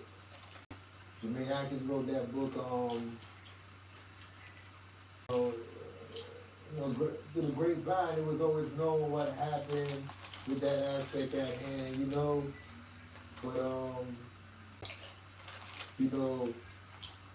R. Kelly, he was kind of known in the industry for doing a lot of the man is amazing, but within that, there was a lot of issue with Barry Hinkerson, leader, God bless her dead, and Barry Hinkerson felt kind of way. So he knew already, hey man, that man got some shit in his duffel bag. Daddy, get it to me, man. So we try to get him, you know what I'm saying? Book him. He got booked with Game to do a song, a video. Yeah, he got booked to do a video when he got in Miami, South Beach. When he got booked there though, you know, Kel's been saying some crazy. You ever seen a shooting star hang with a star? He come by and go. So is that when he booked Game though? Yeah, when he booked Game, he wanted a boat. Game get his own boat. He come and meet me at this boat, and we meet at this boat. So I'm there and I'm trying to see how the f I'm gonna get this. You know what I'm saying? Got my man T wearing my cock wing. I'm like, man, I gotta get this, man. So we do a little show and all that, whatever the video, and nothing comes to fruition. It don't happen. What you say? So Kel's having to go a little run in Florida and go to Fort Field. And when you go there, I holler at my man in Pakistan. And now here in Fort Myers, I holler at my people in Pakistan. So the Haitians like, well, I got him, don't trip. So he doing a little concert for them, and he coming out with the duffel bag. So he come out with the duffel bag. T-Fred get it, pop, pop, grab that the duffel bag, pop. Get in the car, I pull off. I know you, damn, you don't want nothing else? Because it's like 15 of them. But it's like, this the only shit that guy took it. He was well known about this private bag. But this is real joke time. Everything in that bag, boy, there was rumored around. So, got the bag, VHS, and I remember I looked, I mean, what the, what's wrong with this guy? And you know, like, man, I don't know what's going on, but, and this, the Barry Henderson, Barry, like, well, that's the bootleg out everywhere. It was bootleg out everywhere, and You know, I closed my last year in federal prison with Carrie. We talked about it, we chilled, and you know, he's still amazing, singing to the boys, singing to niggas. You know, you live in a fantasy world, so you just get goddamn me and my bitch. You know what I'm saying? While he just doing a lot of, it's just like going to a concert to see a nigga sing. You know, it's like going to see Lionel Richie, Smokey Robinson, you know what I'm saying? Jaheim. And you know what I'm saying? So it's like, we chop it up, we talk, but you know, he put a lot of blame on his wife. And you know, he got hopes he get out, you know what I'm saying? And I'll be like, man, I don't give what you say. Anybody, that get played in the backyard at the barbecue. Cause my MP3 in prison, I'm like, the Weeknd, the second most person I got, and you first, man, Kels. Got like 100 songs in your shit. And, you know, shit happens, man. You know what I'm saying? How did the tape get in? And boy, all you gotta do is give it to a couple of bootleggers, the industry was really going, you know, through that bootleg CD, bootleg VHS around that time, you know? So the industry was really going to do that. So it was bootleg people everywhere, you know what I'm saying? Like in all the hoods, swap shop, flea markets, little differential places like that, you know what I'm saying? Bootleg places everywhere, you know?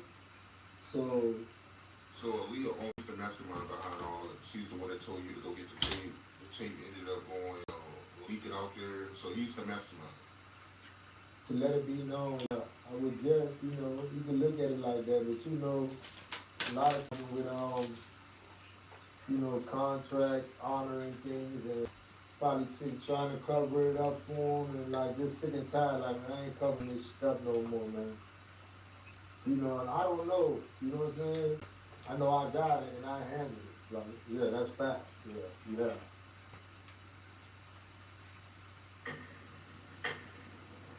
Stressed out? Time to refresh your rhythm with Trident. And how was you with R. Kelly? If he's in PC. Is he in PC or no?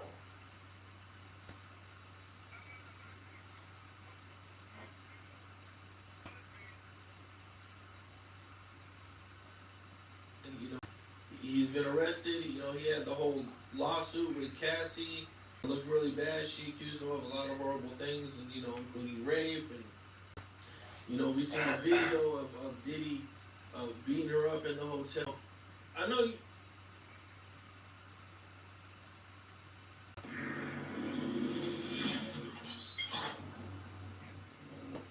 The problem with a lot of artists, and I've seen this happen, like for example with Fulio, right? I interviewed him twice. When he died, that shit killed me.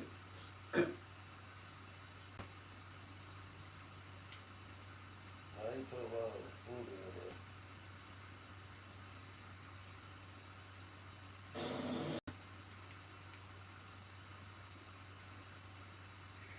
Because everything that he said, denouncing me and then confirming me and then talking about, that all happened a day before the report about the 9-year-old boy was released.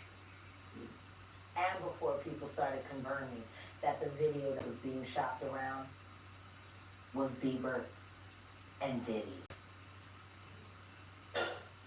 See, that's the problem with running your mouth, Flag.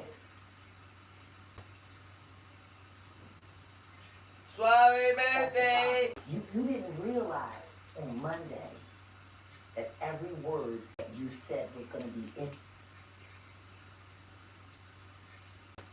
Confirming me and then talking about, that all happened a day before the report about the 9-year-old boy was released.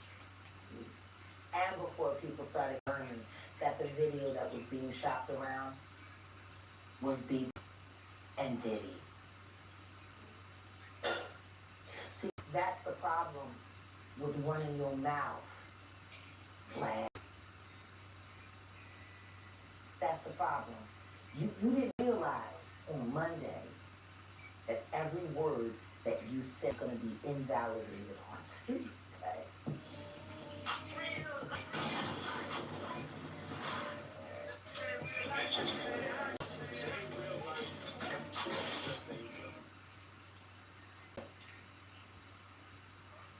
When you have a peanut butter jelly sandwich, if it's just peanut butter, it's just peanut butter. If it's just jelly, it's jelly. When you put it together, it becomes a peanut butter and jelly sandwich. And the taste is undeniable. You saying Diddy and Jay-Z is peanut butter Peanut butter and jelly. Let's deal with the sandwich. We asked you this last time, and Piers Morgan said that they're not here to defend. Do you think the Carters will speak about any of this at all? Just feel that they'll make any statement about Beyonce what's is going on? losing hundreds of thousands, millions of followers every day. And she still has everything. Just pretending like life is great and peace. Is it her place to say something? I mean, probably not, considering she's gonna be indicted for anything she was saying. These are criminals. Diddy is a drug dealer, and so is Jay-Z. The proof is there. How many people does he have to be aware of before people see him for who he is?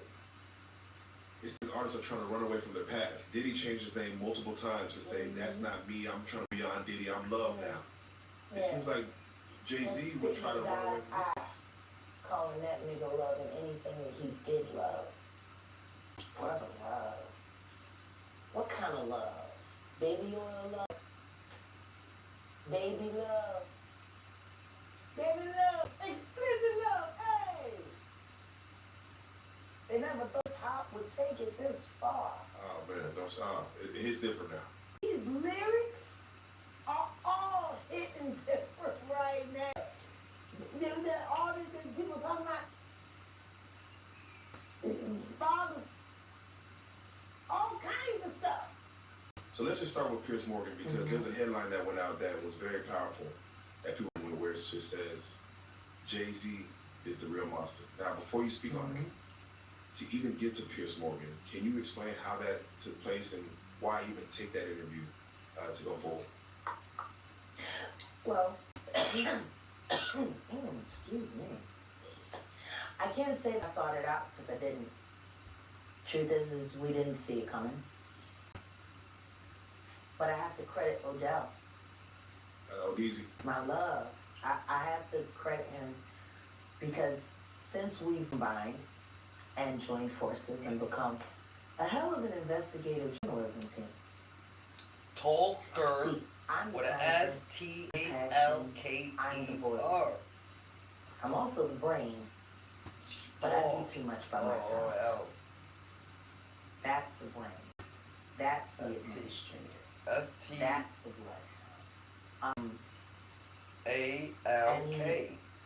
You know, there were so many back then, and so many of my accounts, people didn't even know how to get in touch with me anymore. And Odell created that lane. And they reached out to him. Piers Morgan's producers called him directly.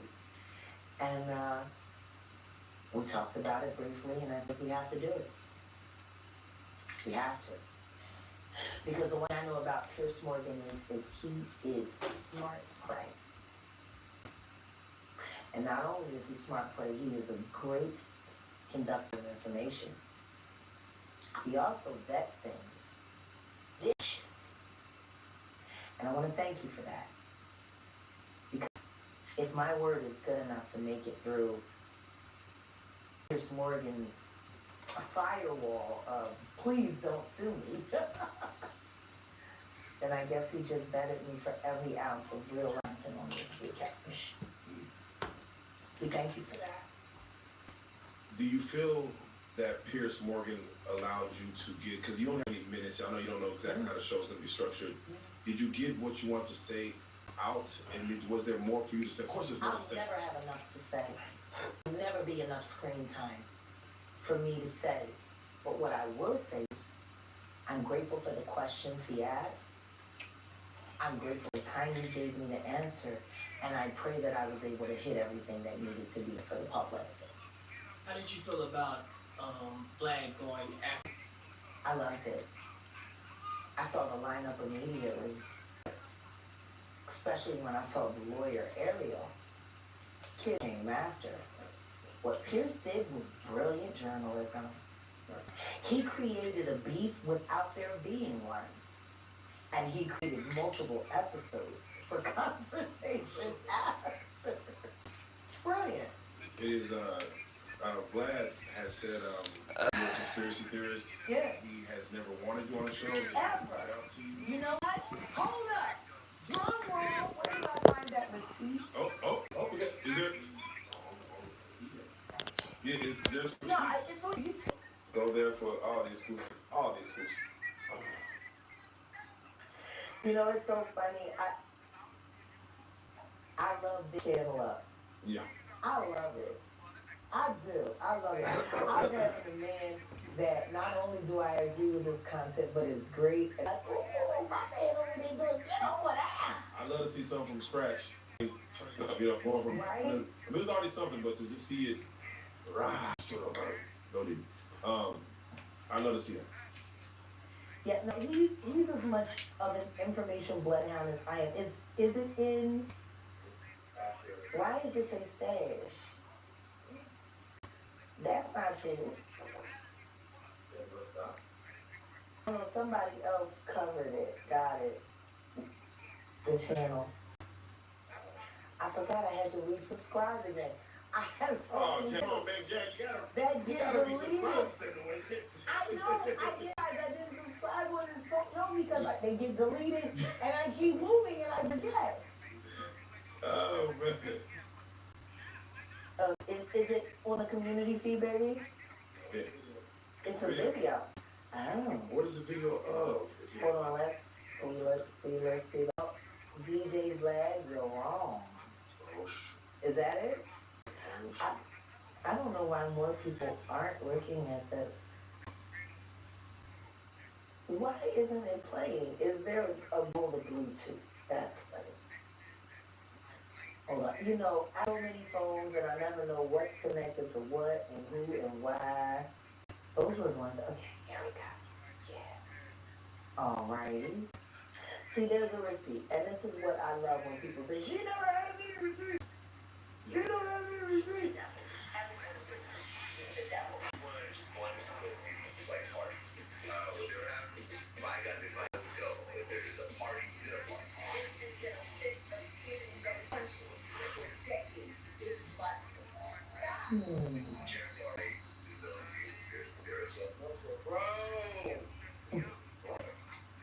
Hey, Vlad TV, aka, what's your name, bro?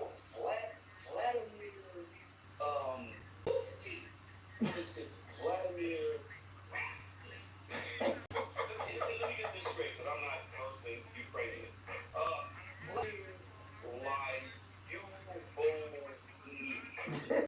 that's his name. Hey, Vlad, this is Wolfgang. I'm gonna come at you as a tech guy, Because he is a tech guy, that's his background. Before vlogging. At the homie YG shop on I'm from Compton, YG's From Bompton. his purpose. And you were surprised to know, you were surprised that I knew who you were. I know you were a tech guy, you come from a tech background, I got a tech background. So, you know, people know each other. Yeah. And I met you, and you know, you're all right guy. You know, I said, hey, what's up, man? You know, this.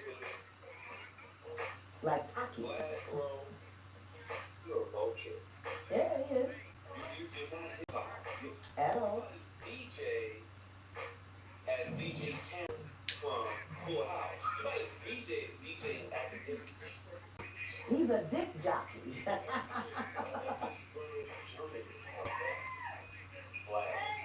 He's not a journalist at all, he's a chronologist. Glad you know you're wrong. No, I know. You said he would never sit with me. He would never have me with it. He never wanted to talk to me. But I got it.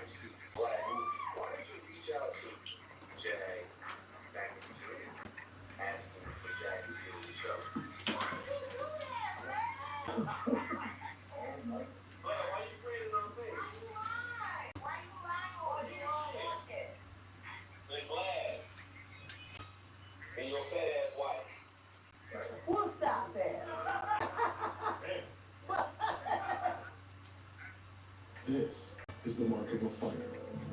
A rich, full-flavored lager with a crisp. Let's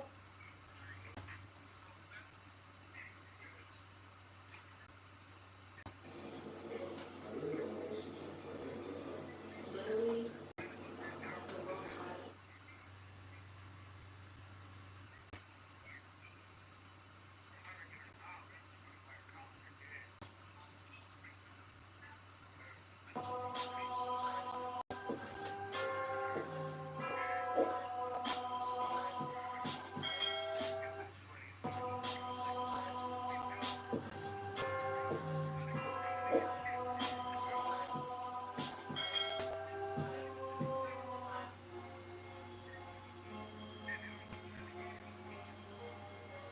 What it is, shout out everybody, man. Y'all know it's Monday, we back at you guys with some more content. You already know we get everything TV, the channel, it got you with some of your favorite drillers, some of your favorite artists, straight from the channel. We got some content, man, some stories, some updates, breaking news, whatever it is, man, we capture, we share with you guys, and we fill you in with the insights, what's going on.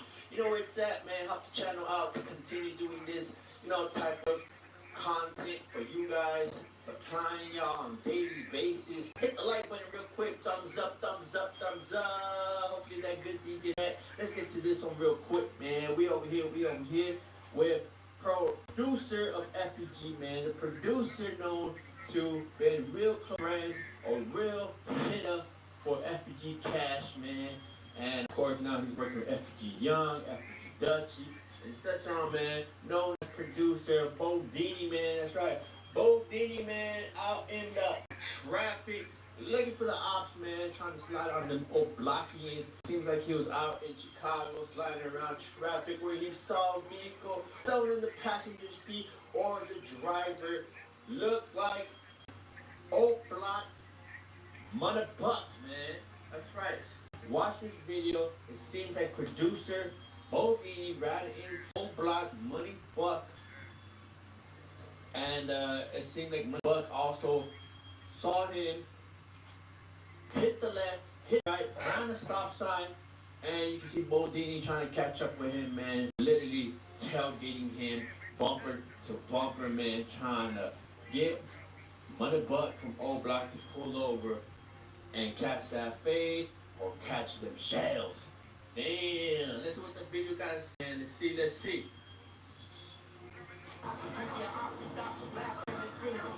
Son of a hedgehog, I will destroy your planet.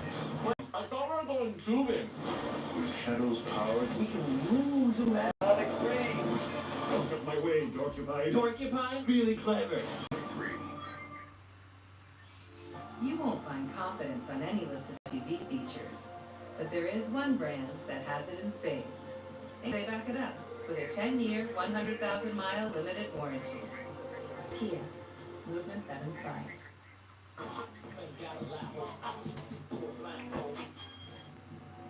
Hey, why we got Buck Bunny running like, hey, Buck Bunny, it's a running for G. Yo ass scary. We got this man scared, G. And I ain't even say nothing to him. Where you going? Where you going? We just want to talk.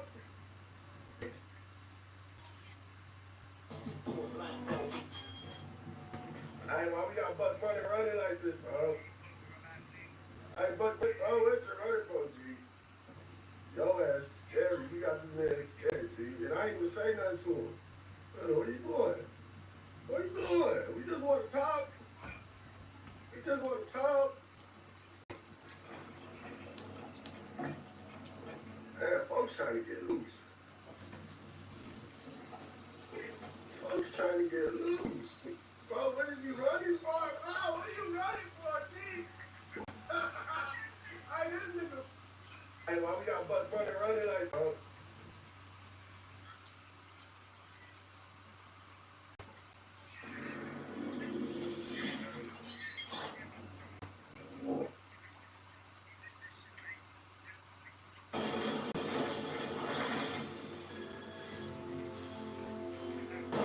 How do you feel about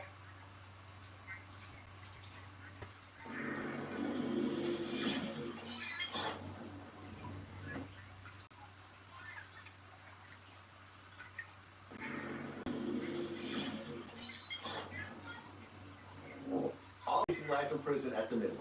How do you think this will end? Man, it's hard to tell. It's too early?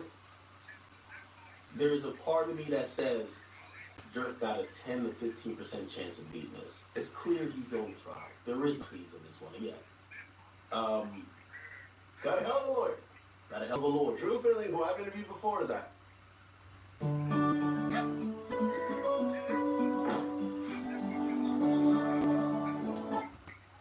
A hell of a lawyer. Now, here's the thing. Even though I say there's no pleas, Drew Finley is also known as the guy to get you a plea that everybody looks and says, how the fuck did he get that plea? Right. You know for why I felt Lucci. So, you know, shit, even Youngboy. Youngboy got 2 years, they call him a three gun. Got 2 years, and he got charged with he got charged statewide with a drug prescription ring. Right. And everything got wrapped up in a global 27 months. Resolved everything. Right. It's crazy. It's not a murder. Right.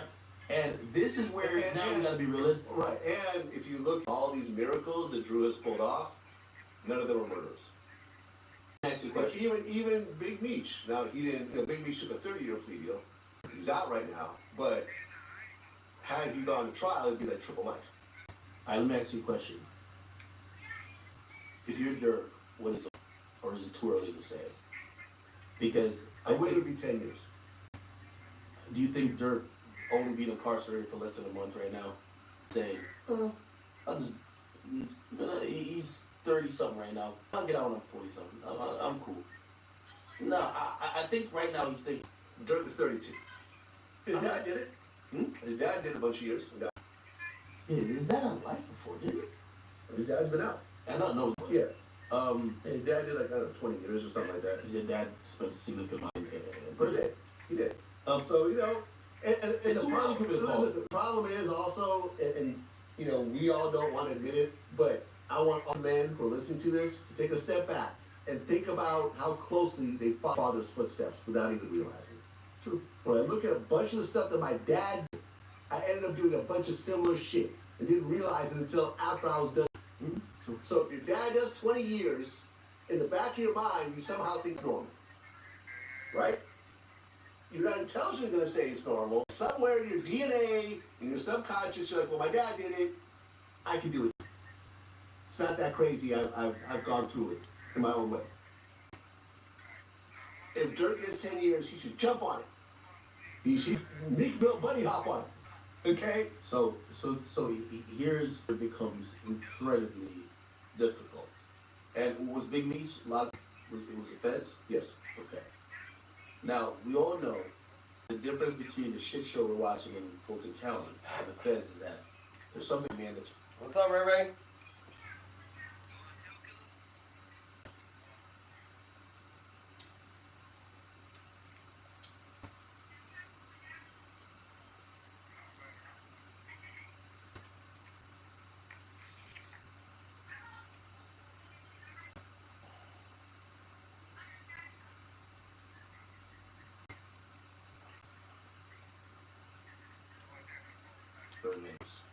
You can't, and the judge is not allowed to depart from it unless one circumstance, the 5K1 letter, and that is a letter of cooperation. Yeah. Which means that there isn't even a associated that they could amend Durk's charges to be for me.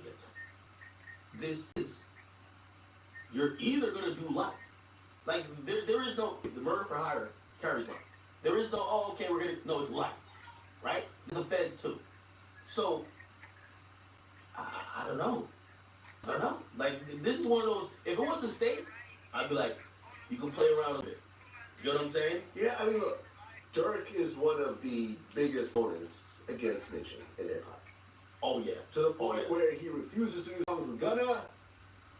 The whole thing about my dad got put in prison for snitch and my life would have been different and, you know, I hate snitches, I don't associate snitches, blah, blah, blah, blah. So, we're going to face this type of situation. Now, what if, for example, Durk said, he ain't telling. Well, hold on. What if he says, I can help you close a whole bunch of murder cases? Then he ain't telling. You don't think that'll happen? He ain't telling. I sat in an interview with, and you know, by the way, there's a cop. He just did something with law and crimes, and it's a cop from Chicago. They said that he's worked on so many cases investigating Durk.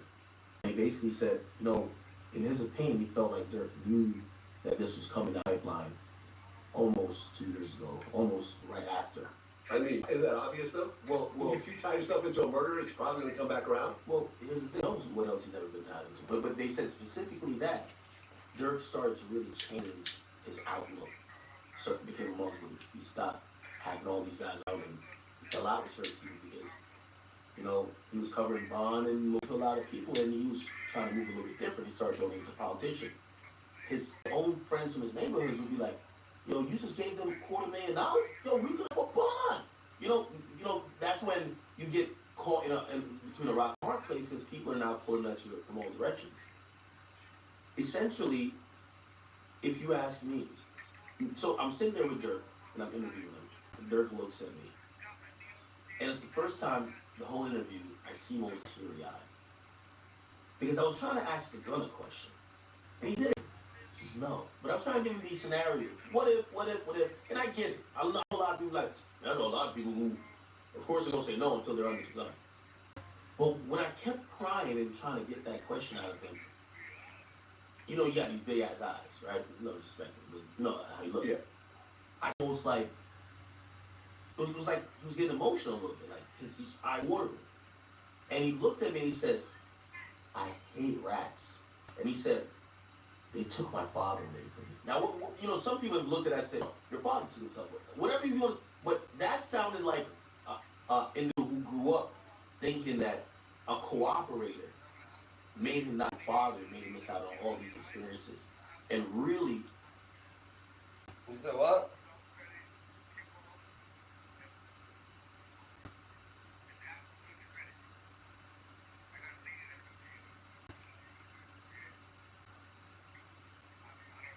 Changed the of his life.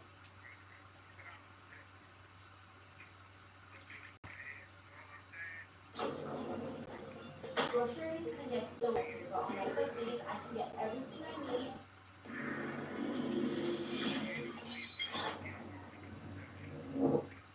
Well, Diddy is currently in jail. He did his third plea deal attempt, and the judge was supposed to rule on it today. He needs to go over the evidence, so he's going to rule on it, I believe, next week. But you actually spoke on this.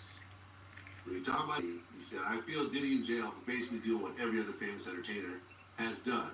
Flew bitches out for some threesomes. He just freaked you. We actually go call prostitutes who fly in willingly to be with their partners for sex. That's it. If you were flew out, or you had sex, you should be labeled a prostitute. It's 8% of the women reading this in trafficking. Hell no. You're a celebrity. You gotta fly pussy in. How else you gonna get pussy? Never one place. When I saw that video, I was pissed off at the dude, like, he really had a problem. But facing life in prison for basically doing what so many other entertainers has done? No. Lying in women has become, like, dangerous these days. Like, I'm sorry, baby, I'll fly it. I'd buy a plane ticket, but then I'll be human trafficking, so never mind. Yeah, I just said that now to me and my boy was just, you gotta be careful who you fly in. Because on Mad Day, she can turn that around. Well, I mean, listen, you have to, I think there has to be a very clear level of communication, like, I'm not flying you in. Like, anybody you let's go in the real world. We finna get to the fucking real world with rappers and anybody, lawyers, this go for politicians. Let's go. When you fly pussy as a plane,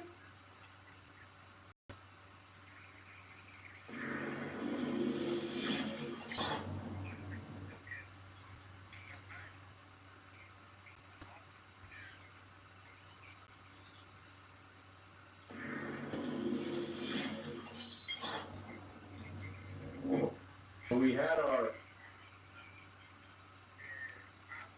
What up, you? This is Getting Radio back at you.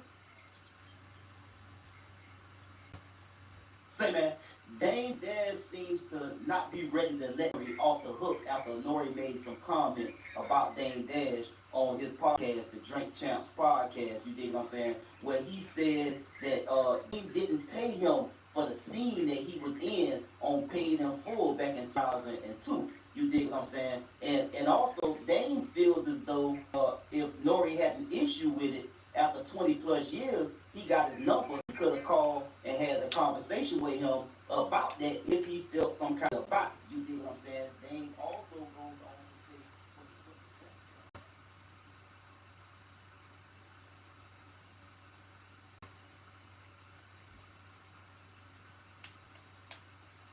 I'll tell you something. Look.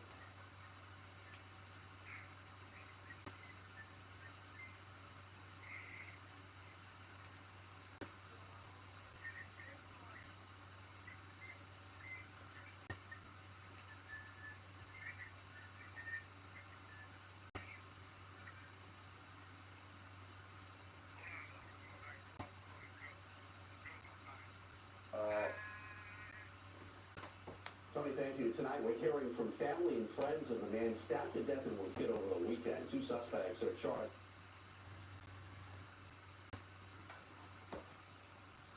Hello. Yeah, this was this. Tina knows. Man, you know what? I said to myself, now I done talk. Oh, what's wrong with you? You said you drank it. Would you? A celebration. Wait a minute. Today is a celebration.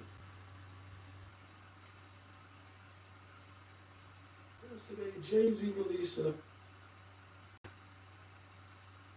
Yo, who that?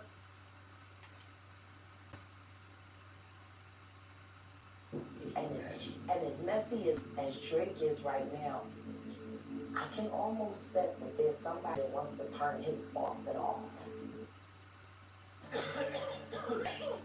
Feel better, faster, with Sambucol Day and Night Relief Capsules that work just as hard. And as messy as Drake is right now, I can almost bet that there's somebody that wants to faucet off. Because if y'all think he is a mess, Drake, he was groomed to be next in line. See?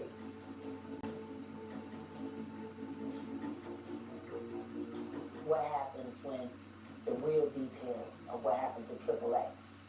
XXXTentacion's case is getting old, but it's still far from over, and the drama just keeps coming. So you know y'all thought justice was served when X's killers got life in prison? Well, hold up, there's more to the story, and it's messier than ever. Remember those whispers about Drake being involved? Sis, they're not going away. Now we've got some wild claims and potential receipts to unpack. Okay, so let's talk about Dedrick Devins first. If that name sounds familiar, it's because he's one of the dudes who got convicted for X's murder in 2018. Williams, you are the perfect example of why we have a law of principles in this state.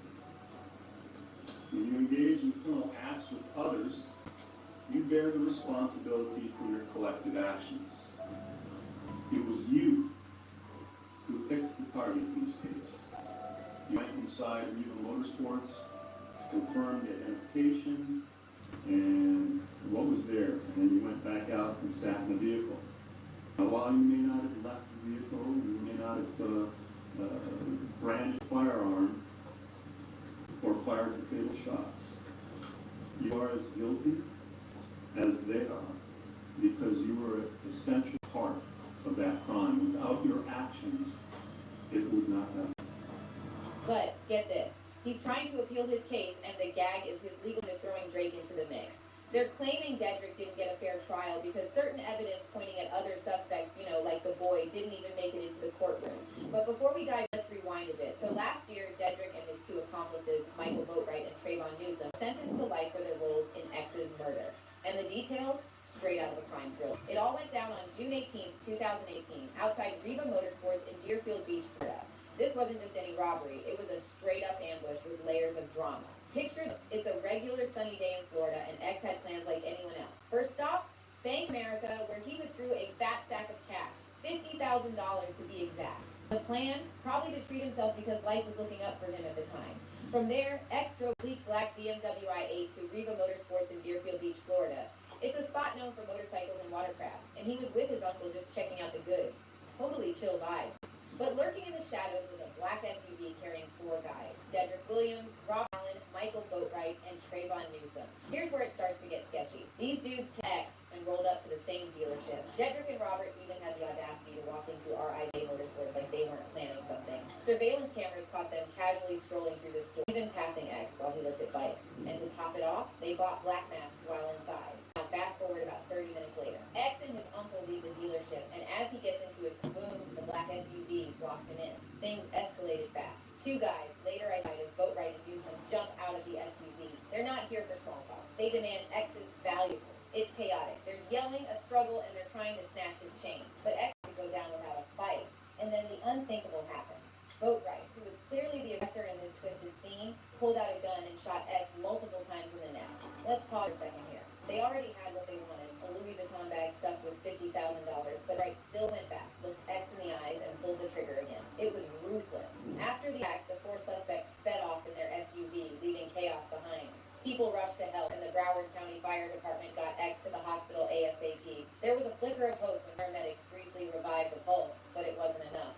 At 4:51 p.m. East Daylight Time, XXXTentacion was pronounced dead.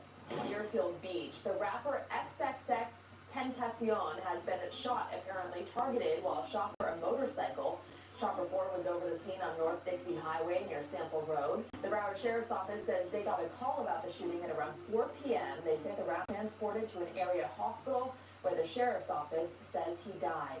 We're continuing to work this story, and we'll have more on the CBSMiami.com website and on CBS 4 News at 7 and 11. The autopsy later revealed that he bled out shot wound to the aorta, and he had been hit 3 times in the neck, with each shot dangerously close. The medical examiner, Lori Boyko, testified that the injuries were devastating. Here's where the story takes a turn. The suspects were eventually rounded up and hit with serious charges: first-degree murder and armed robbery. The trial was intense, with evidence stacking up against them. On 20th, 2023, after 8 days of testimony, the jury found Michael Boatwright, Trayvon Newsom, and Dedrick Williams guilty on all counts. The sentences were harsh but deserved. Both got 2 consecutive life sentences plus an extra 30 years. Newsom and Williams were also handed life without parole. More than a week of deliberations in the murder of South Florida rapper XXXTentacion. The verdict is about to be read in a Fort Lauderdale courtroom. Let's listen in live now.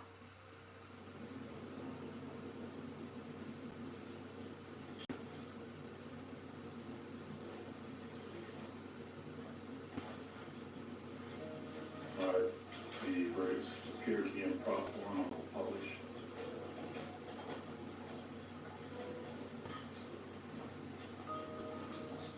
In the Circuit Court of the 17th Judicial Circuit in Fort Broward County, Florida, the state of Florida versus Diddy Williams, verdict count 1. We, the jury, find as follows: as to defendant Diddy Williams in this case, the defendant is guilty of murder of the person discharged in the indictment. Count 2. We, the jury, find as follows: as to the defendant Diddy Williams in this case, the defendant is guilty of armed robbery as charged in the indictment.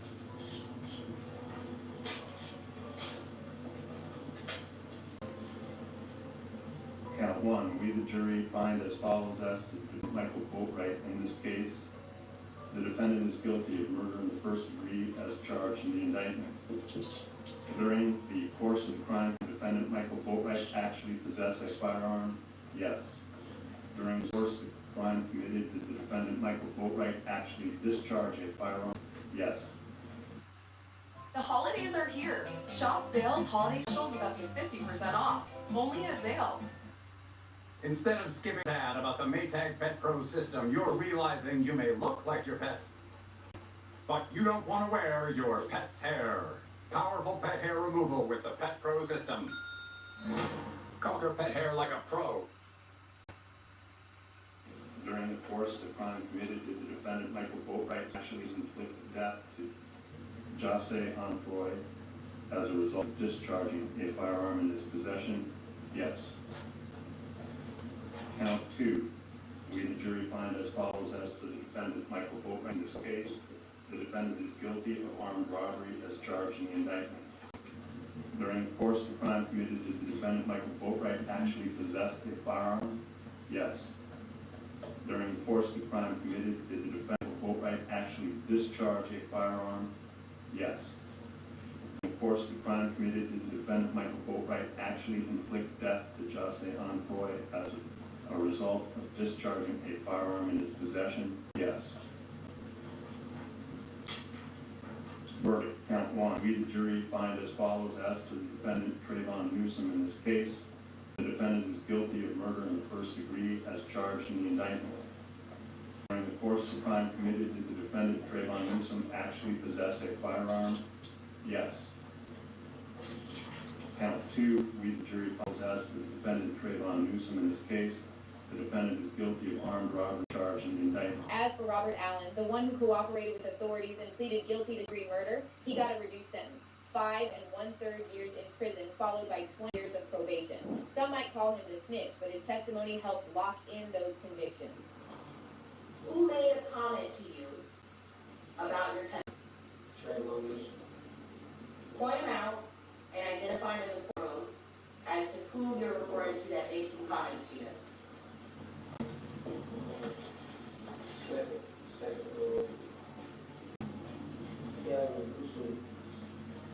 Okay, there's 2 people wearing a suit. What race is he? Black.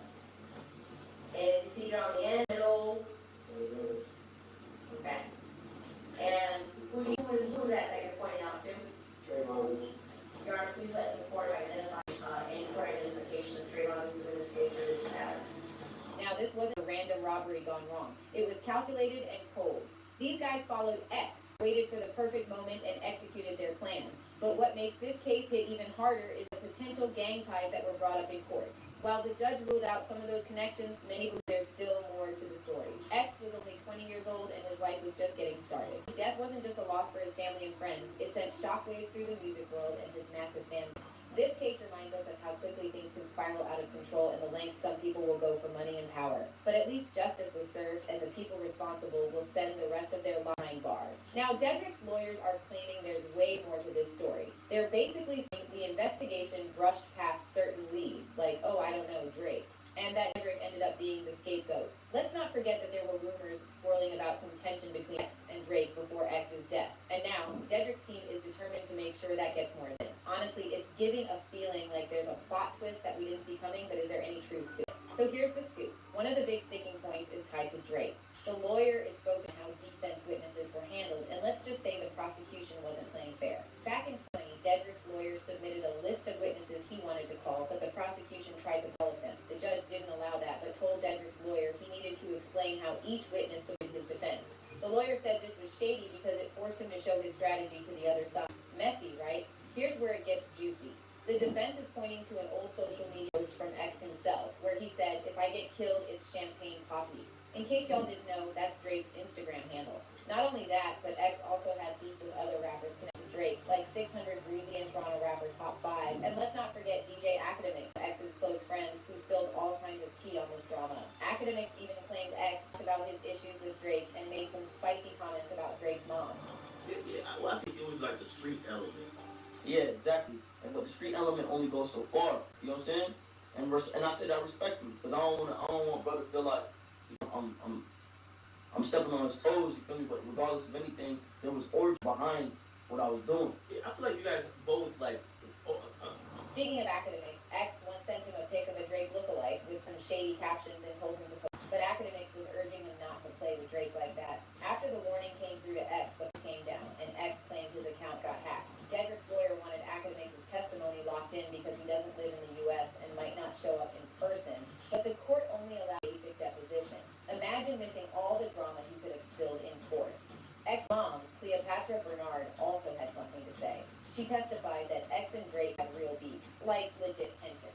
She even claimed Drake threw subliminal shots at X in his lyrics. Plus, she talked about X's run-ins with the Migos, including a violent clash, and how 600 Breezy showed up in Florida, posting online about being strapped. She was so worried she talked to X about hiring extra security the day he was killed. But it gets even messier. After being subpoenaed, Drake brought in a heavy-hitter lawyer, Brad Cohen, to block the deposition. Brad wasn't playing. He filed motions to Drake out of it, and after a lot of back and forth, the judge completely They literally kicked it down the road near Drake's house. But nope, the judge sided with Drake's team, blocked the deposition, and tossed the subpoena. Star power working in your favor. Dedrick's lawyer was heated. He argued that the system would shut down any chance of building a solid defense. Even though X's mom confirmed the beef was real, the court ignored it, and Drake's name got scrubbed from the witness list. The lawyer claimed this was totally unfair, especially since CCRI helped build the foundation of my success. CCRI has become my success. CCRI has helped me expand my wings. Rhode Island is a small state with big potential. The teachers are super invested in every student's success. Going into CCRI, always excited for another project. I feel like CCRI tapped into my potential. I can't wait to see what's in store for me. Yeah. Glad we got Jersey Mike's for the Wait, does our mascot look like Danny DeVito to you? Yeah, it does. That doesn't matter. This is a commercial for Jersey Mike's, where the subs matter most. Freshly sliced right in front of you. That's what they're all about. The cheer squad? And see Dave. Yeah! Ooh. Don't worry about me. Focus on those subs. Where the subs matter. It's a Jersey Mike's thing. A sub above. Drake isn't just any celeb, he's Drake. Let's be real, that level of fame might have influenced the judge's decision. So, one of the biggest bombshells in the appeal centers around this gang expert, Dr. Jesse De La Cruz, who came with receipts that could have shaken the whole case.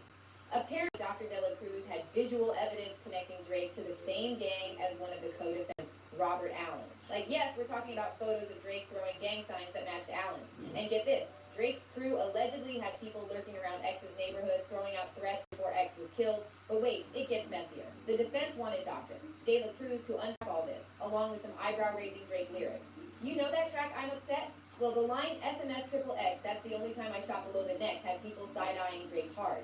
And Mob Ties, he drops Louis bags for body bags, which the defense thought was a little too on the nose. Guess what? The judge wasn't having it. Dr. De La Cruz's testimony was shut down, while the prosecution had their own gang expert to testify instead. Make it make sense. The defense was like, how fair? But the court wasn't budging. They even tried to bring up Drake and Lil Wayne flashing gang sign photos and threw in that whole situation with Toronto rapper Top 5 claiming he was Drake's shooter on social media. Now, the defense wasn't saying Drake pulled the trigger, but they were pointing out the whole gang surrounding these entertainers. But surprise, surprise, the jury didn't get to hear any of this. Y'all, games didn't stop there. X's mom spilled some major tea during her testimony, saying she was super worried when 600 Breezy traveled down to Florida because things were already tense with X's beefs. Defense thought that they needed to dive into this gang stuff, but the court kept playing defense block. When they tried to question Robert Allen, the snitch of the century, about his dad's shady dealings, like drug connections, supplying one of the guns used in the murder, the judge slammed the brakes. Even though Allen admitted his dad was involved, the defense wasn't allowed to push further. Talk about sketchy. And let's circle back to because the state's attorney brought him up while questioning Detective Kerjo. They flat out asked if there was any evidence connecting Drake to the case. Kerjo said they tried verifying Drake's location during the murder by creeping on his Instagram. Like, what? Even the defense was like, why were y'all checking Drake's photos if he wasn't a person of interest? The tea here is that Drake was a person of interest, but the investigation into him was weak and basically relied on Instagram stalking. Here's the thing. Migos popped up in this case early on. A month after X's murder, Robert Allen mentioned Migos during a call with Detective Curcio. But guess what? The defense wasn't allowed to really dig into this in court. This wasn't some last-minute plot twist. Drake and Migos' names were in the mix for years before the defense officially brought them into their theory. The defense argued that their client didn't get a fair trial, claiming they weren't allowed to fully explore the connections or present the evidence they had. They said the situation felt like the court was trying to keep things as quiet as possible. Oh, and let's talk about Detective Curcio because there's drama there too. The defense called out the fact that Curcio gave expert-level opinions on cell phone data when no one from Broward County had been listed as a forensic expert. Like, is there a process for that? Expert witnesses have to be officially declared so both sides can prepare. But now Curcio and another guy were just out here dropping expert takes, and one of them even whipped up a visual aid before testifying. The defense was heated, calling this unfair and totally unprofessional. At the end of the day, the defense's argument was simple. The trial was a hot mess. Between shutting down key testimony, blocking witnesses, and letting the prosecution slide with moves the defense couldn't pull, they felt their client didn't stand a chance. It's a shady vibe if you think about it. Some kind of cover-up going on here. One thing is for sure, there's more to this story than what they let us.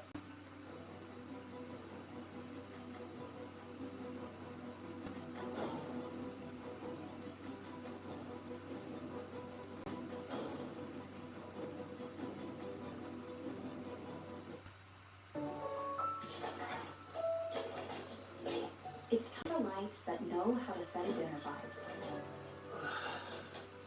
And holiday lights that know when to shine. It's time for lights that know your bedtime routine. It's time to leave the dark ages behind with Leviton's smart switches and dimmers. The holiday countdown is on. Shop Zales holiday specials now with up to 50% off. Limited quantities are available, and it's not too late to gift yourself. Only at Zales.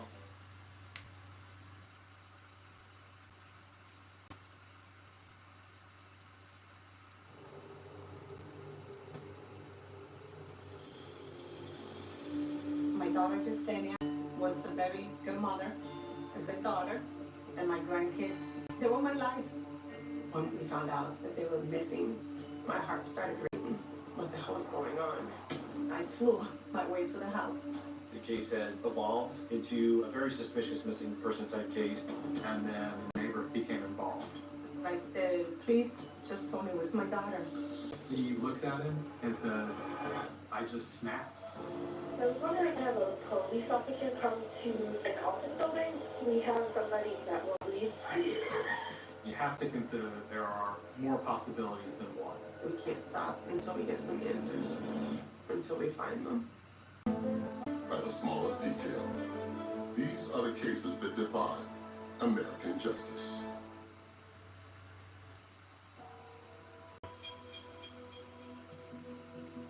It's a hot autumn morning in Delta, Florida, and Felicita Nieves arrives at work around 6 a.m., as she does every day. She settles into her normal routine as an office clerk, but by 8 o'clock, something doesn't feel right.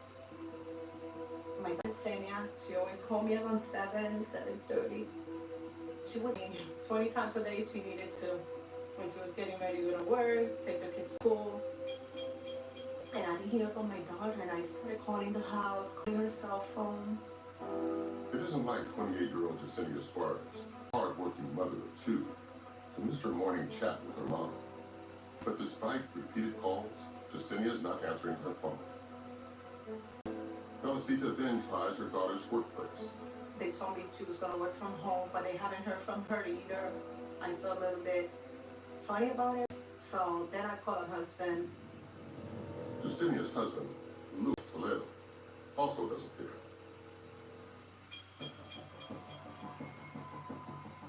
By 10 a.m., and still no word from Jasenia, Felicita drives to her daughter's home.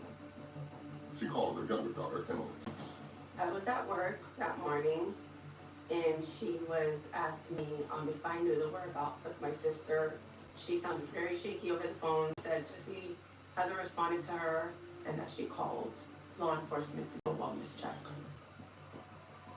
I'm just like, everything's okay, Miss probably busy. You know, I wasn't thinking anything of it. When I got to the house, I know her, and then the police came. I told the police, please open the house. Moments later, Jasenia's husband, Louis, arrives. He got out of the car, and I said, Louis, where's my daughter? He goes, she left last night. Louis tells Felicita that Jasenia left with her children at some point while he slept. He has no idea where they went. Police ask Louis to let them into the house, which he does immediately. As the officer walks through the house, he notices that everything is put away, neat, tidy. There's a basket of folded laundry on one of the couches. I mean, nothing is out of place. Perfectly clean. There were not any kind of signs of a struggle or what investigators would see at a house that had been ransacked or burglarized. While investigators continue to look around, Felicita calls the one place she hasn't checked. The school where her grandchildren, 9-year-old Talia and 8-year-old Elijah, attend. When they said my grandkids weren't in school, I was panicking, shaking. Jasenia's very minded about my niece and my nephew's education, so they wouldn't miss school unless they were, let's say, sick. Something was just adding up. Win the wing game every week with Popeye's 7 signature flavors. Airport Dad received his Uber ride months in advance. Now they're just in time to be 5 hours early. To all the airport dads, now reserve your Uber ride up to 90 days in advance. Where'd you get those? The ones that set the vibe for the whole night. That make the exact right first impression. And have a way of thriving in any condition. A shoe for every you. At DSW. Out here, the holidays are for sharing, family, and saving with Tractor Supply. Find great deals on decor, stocking stuffers, toys, tools, and more. Save today and make every moment count at Tractor Supply.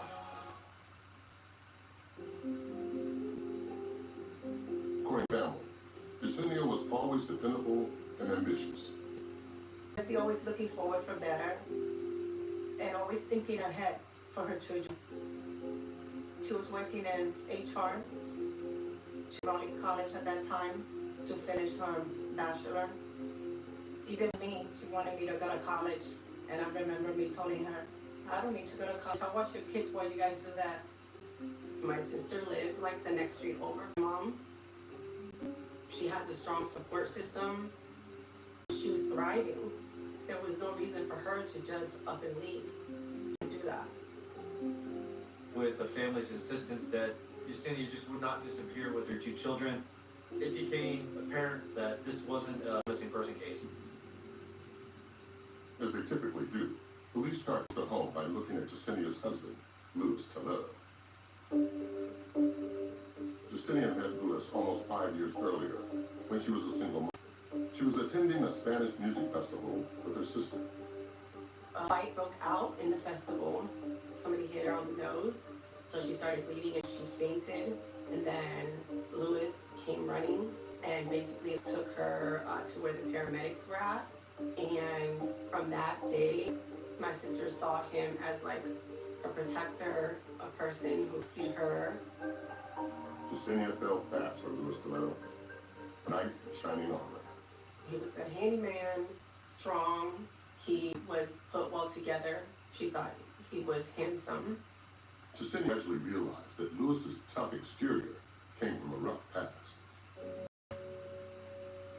He had been a member of the Latin Kings gang and had a criminal record, but he had made an effort to put that chapter behind him. I said to my kids, people have the rights to change, right? To be different, to change, even though they have a good background. So that's what she said to me, Mommy, well, you always said people have the rights to change, you know? So he's a different person. So he started school to become a bar. 2 years after living together, they started to get married.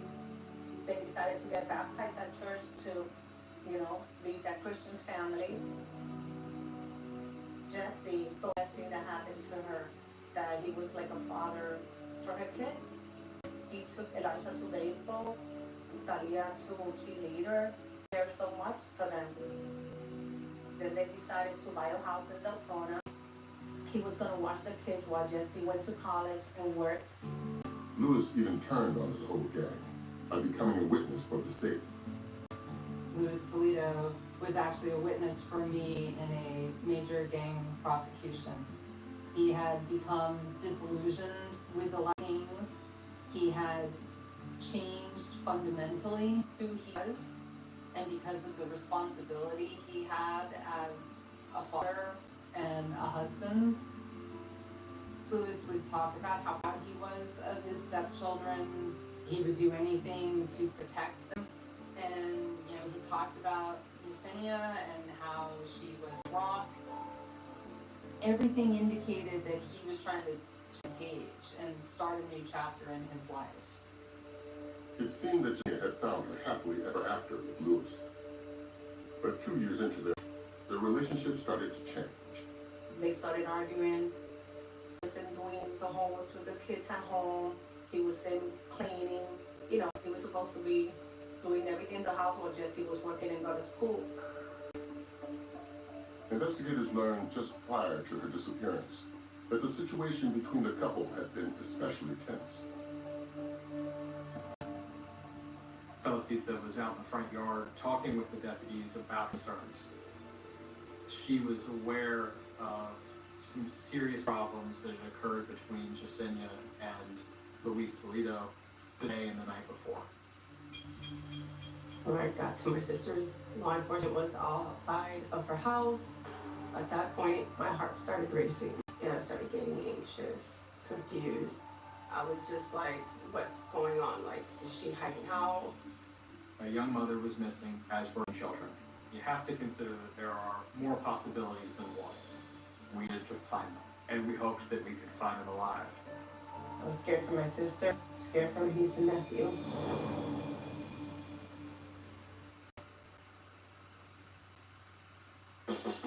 An elegant touch for an everyday meal. Vanity Fair napkins. Elevate every day.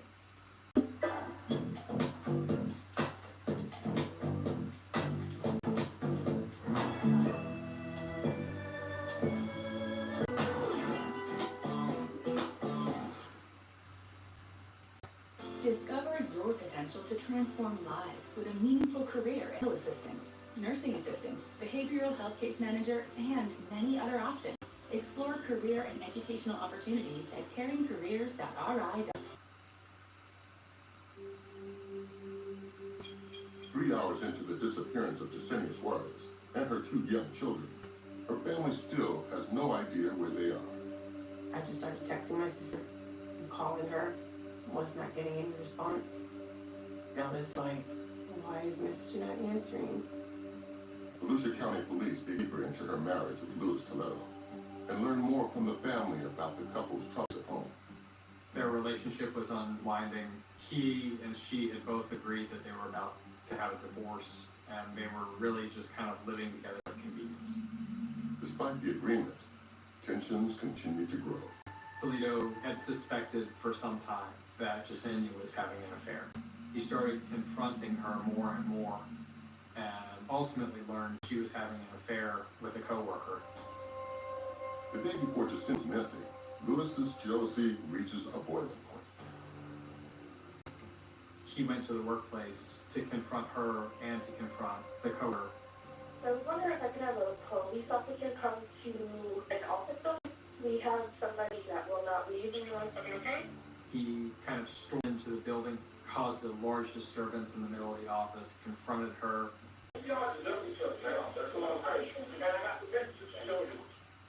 Right here from the building in the background. I'm sorry, I can't hear you because they're having cops in front of me now. I'm sorry.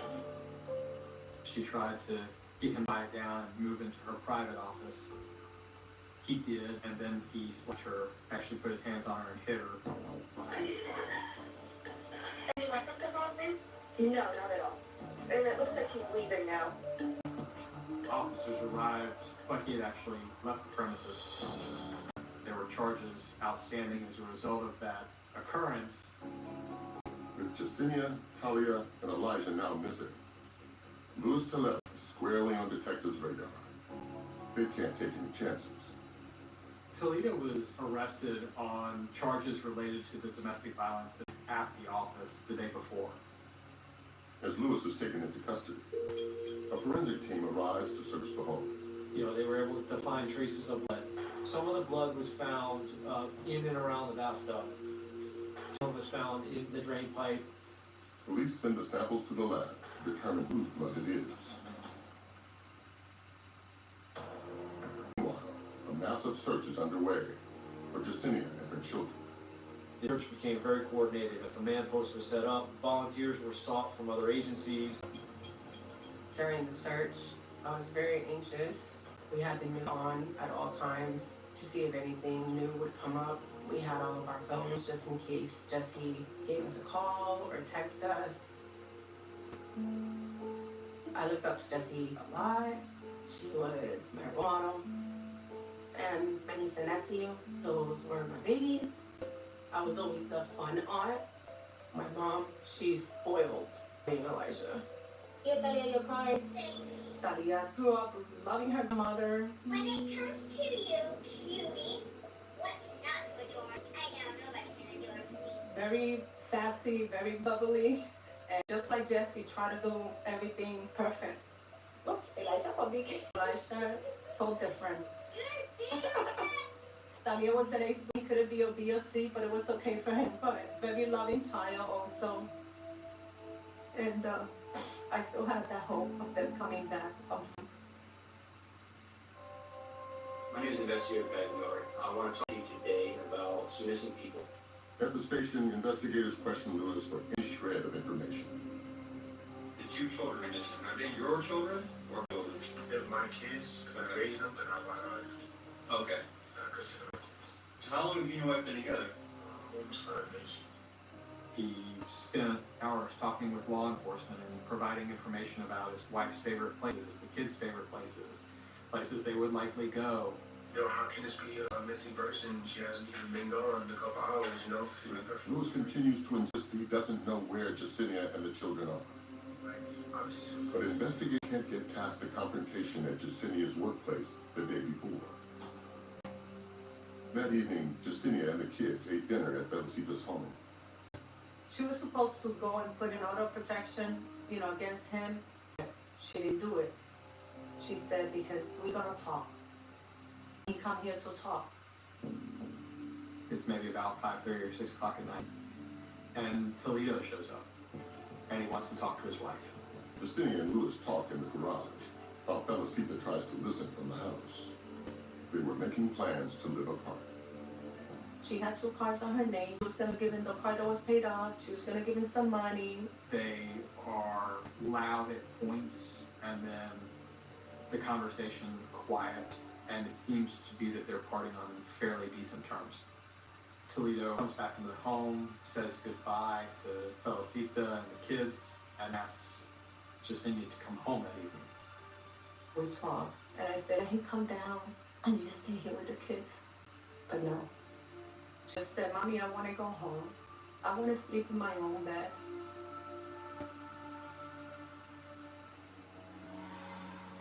Lewis tells detectives what happened later that night, once Jacinia returned home. He said she initially agreed to end the affair with her co-worker. She said, it's right that me and you are living a happy, bad marriage, and he's living his happy marriage. So, and then he sent him a text. So she gives me the phone. I send it. There's something now about those white lights. So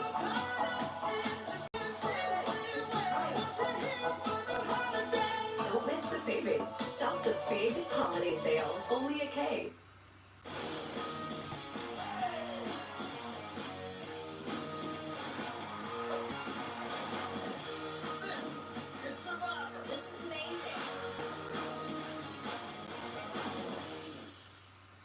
Gana de las salidas cada semana con 15 sabores exclusivos.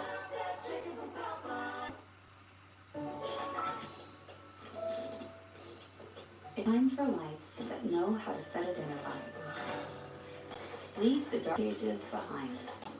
Leviton Decora Smart Dimmers with app control and scaling.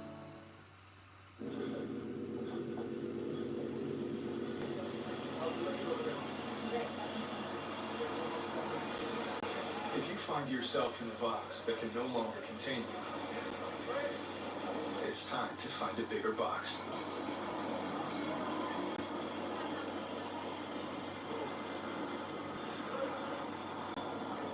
Find your next level at ArmyCivilianCareers.com.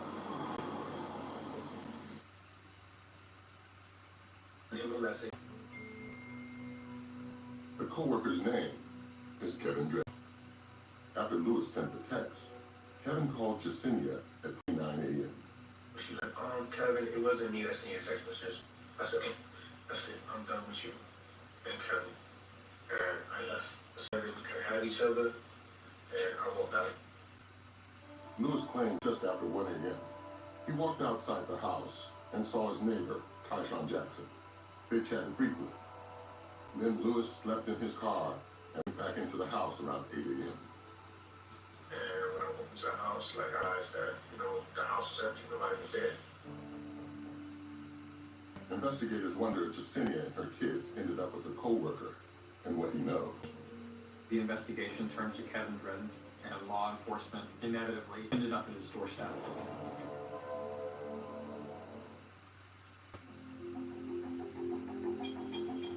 Within hours of the disappearance of Yesenia Suarez and her 2 children, Volusia County Police pay a visit to her lover, Kevin Dredden. He answers the door, along with his wife. I think it was a really upsetting moment for his wife. This man's having an affair with a coworker, and his wife knows nothing about it, and now the police are at the door. He was good enough to allow law enforcement to come in and look around the place.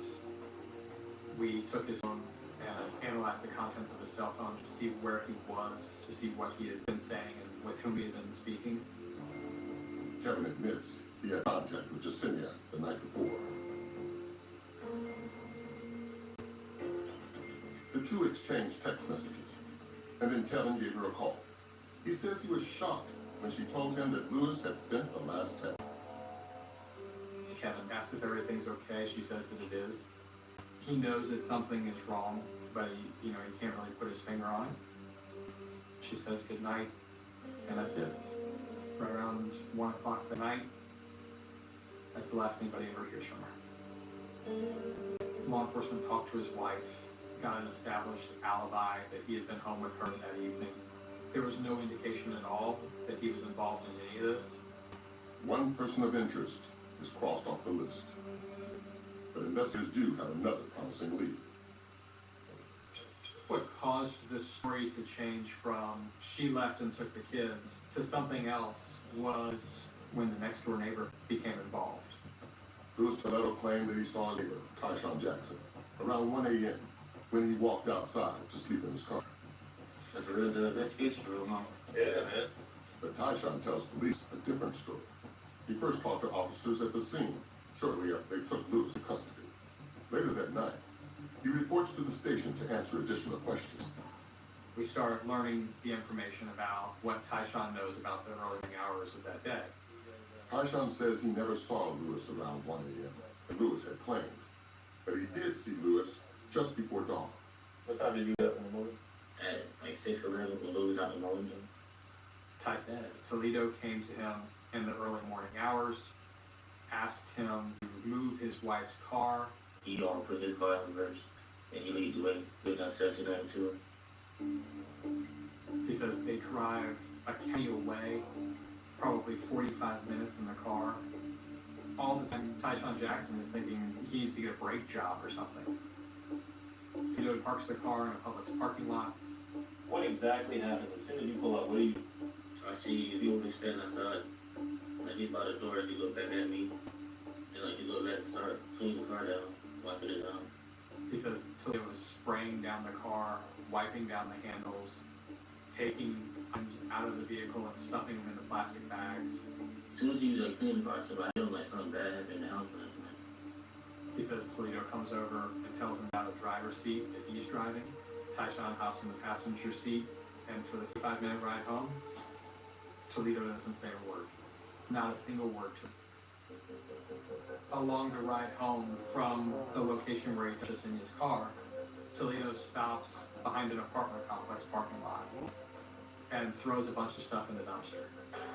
Ty has no idea where. He says it's the most uncomfortable ride of his life. When they get out a mile from the house, there's a red light. Toledo looks at him and says, "I just snapped," and doesn't say another word. He's like, "Yo, Tyler, I snapped." Like, was he talking like that right now, or did he like an elevator or quiet? What was it? Like, it was like kind of calm almost. Kind of scared me when he looked at me and said it. They continued back to the house. Tyshawn asks to be let off about a block away. He goes and gets a pack of cigarettes and stands out front, and he smokes several of them before walking home. When the police show up that morning, Ty already knows something is wrong. He doesn't know quite how bad it is. And until Toledo is arrested and taken out of that location, Tyshawn Jackson doesn't feel as comfortable or safe to come forward and speak to the police. He talks to law enforcement station for a long, long time. He ends up going on a ride, showing them the route that he traveled with. Toledo showing them where the car was, and ultimately takes them to the dumpster where we were able to recover personal effects, some of the property of Toledo and Jasenia. That night, investigators circled back to Lewis, who's 2 rooms over, letting him know that a witness had provided information that points directly to him. Talk a little bit about why somebody is saying something like that? No. Lewis sticks to his story. And around 3 a.m., they paused the questioning for the night. Everybody had been working from early that morning clock when we first got the call of Jasenia being reported missing. But we still don't have any idea about the location of Jasenia and the kids.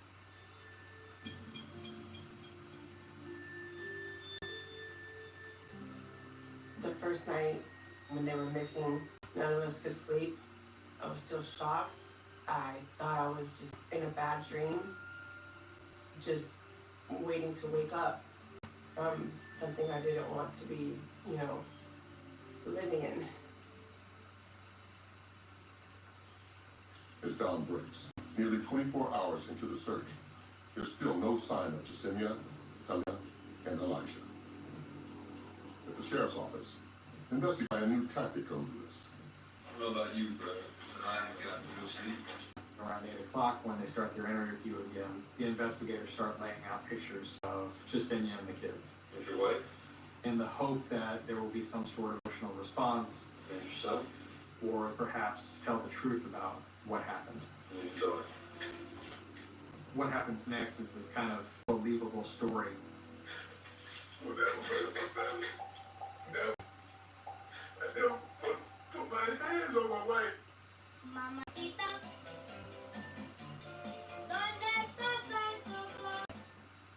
Tonight we're having a cozy movie night on the patio, so I have my movie screen all ready to go up.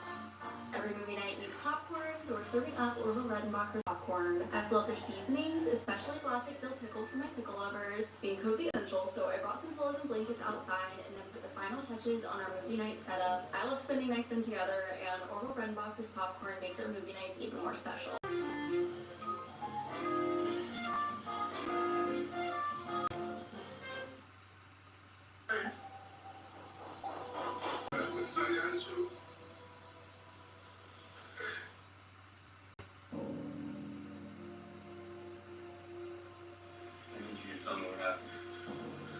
Less than 24 hours after being taken into custody, Lewis Toledo breaks down in the Volusia County interrogation.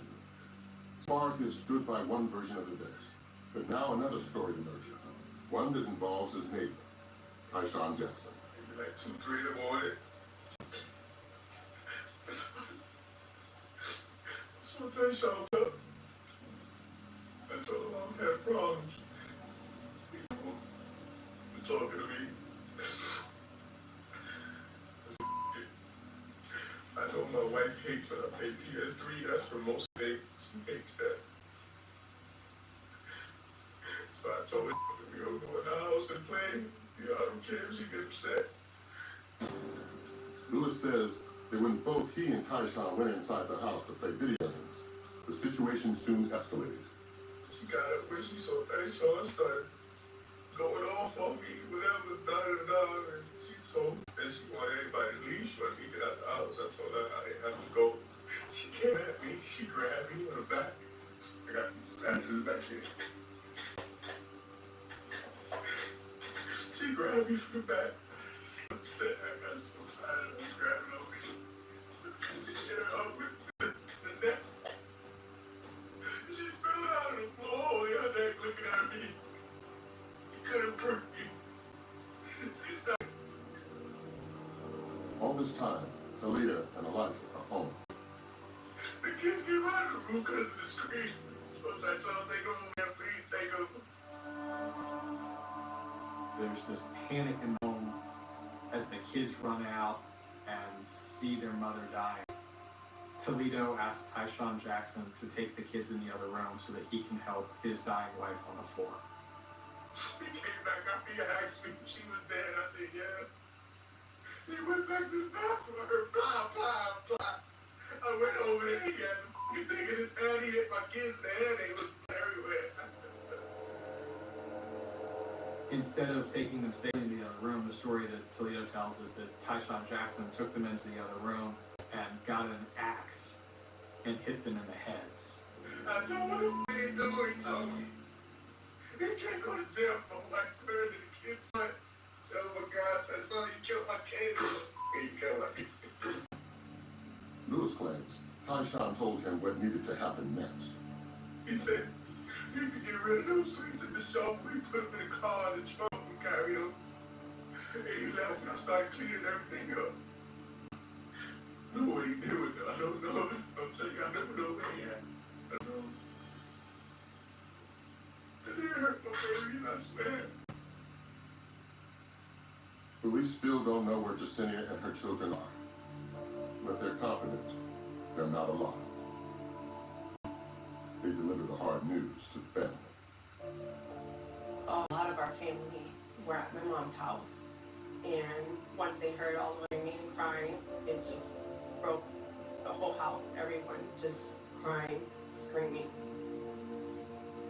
I just lost it. I just fell on the floor, started screaming, yelling. I guess they carried me to the room, to my bedroom. My brother, he started pinching the walls. Myself got on my knees and just started pleading God, like, why? Why did this have to happen to us? Why Jasenia? Why Dolly and Elijah? An elegant touch for an everyday meal. Vanity Fair napkins. Elevate every day. Millions have lost faith with Noom, like Clay Bossier, who found the perfect companion to his GLP-1 journey. To track the progress when you open the app, they're definitely teaching me new habits, so I do not have weight loss meds forever. Get Noom GLP-1, now available at Noom.com. My schedule's pretty jam-packed these days. I've got 3 birthday parties on Saturday, and Sunday, that's my me time. Works for me. Works for me. I'm serious. Thank you so much. Let's play.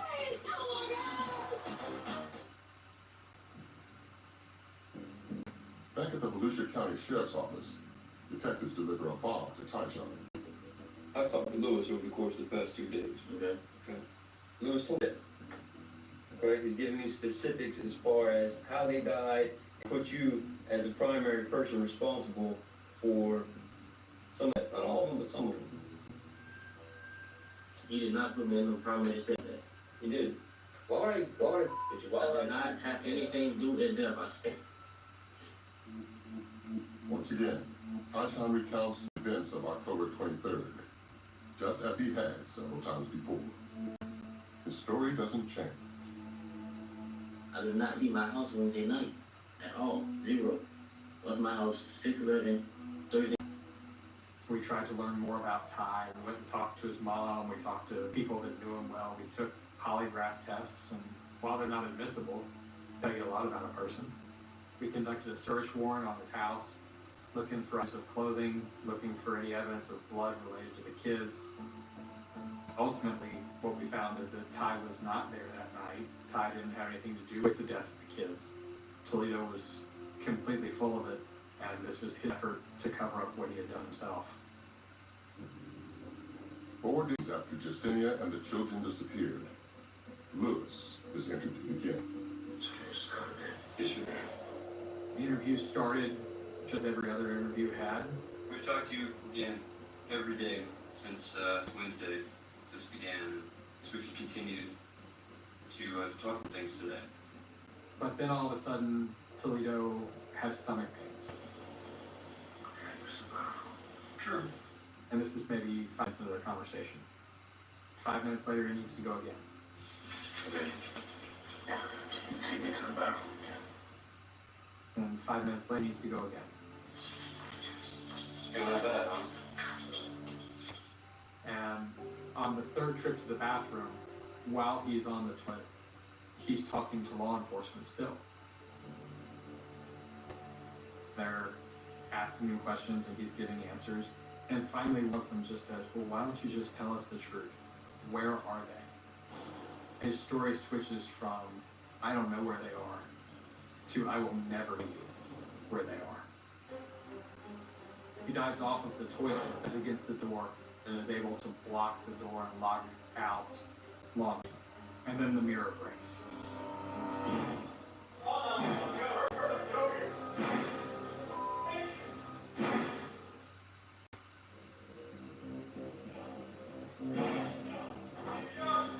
Police scramble to reach Louis Toledo, who has barricaded himself in the and smashed the mirror. Everyone is concerned that Toledo's going on himself. They get the battering ram, they put a hole in the door, they fire a tape at the door and stun him, and are able to put him back into custody. Louis has cut his arm in a drastic attempt to take his life. He's rushed to a local hospital. As he recovers, the search for Jasenia, Talia, and Elijah extends beyond law enforcement. Felicita enlists all the help she can get to find her family. Over a dozen people seriously were there. I mean, it was a lot of lurking all over the place. But it was difficult because we didn't know what to look for. We were looking for my sister, my niece and nephew, but we didn't know if we were going to find them and what we were going to find. 2 days later, and no luck finding the bodies, investigators try a different approach with Louis by bringing in someone he once trusted, local prosecutor Ange McMillan. Louis was a key witness in her case against the Latin Kings gang. They put me in a room and he came in. He looked devastated. He looked embarrassed. And I just said, I can't understand how you're here. What happened? He was like, I didn't kill the kids. I didn't do that. After several hours, Louis gives Anne nothing new. It was really sad because this person that I had come to believe existed wasn't there. It was just this really, really sad person who had committed really horrible crimes and was refusing to be accountable for it. Anne believes she knows why Louis won't admit to killing Talia and Elijah. Within the Latin Kings, you are entitled to punish people who disrespect you or disrespect the organization. Yeah, the fact that Louis believes she was having an affair is the ultimate form of disrespect. But crimes against children are absolutely forbidden in that organization. If he goes to prison for murdering children, it will not be protected by the organization in prison. While Louis remains tight-lipped, the results come in from blood evidence found in Jasenia and Louis's master bathroom. There were 23 spots of blood belonging to Toledo. The droplets have movement, both in a horizontal and vertical plane, and it paints a picture of a little girl who is running into the bathroom to escape the horrors of whatever is happening in the house. We believe that she is pursued into that bathroom by Louis Toledo, and that Louis Toledo strikes her at least 4 times, causing the blood to spatter up onto the walls of the bathroom. Talia's blood was also found on one of Louis's boots, and on a trunk mat recovered from the dumpster Taishan pointed out to police. Extra absorbent, even for your messiest meals. Vanity Fair napkins. Elevate every day.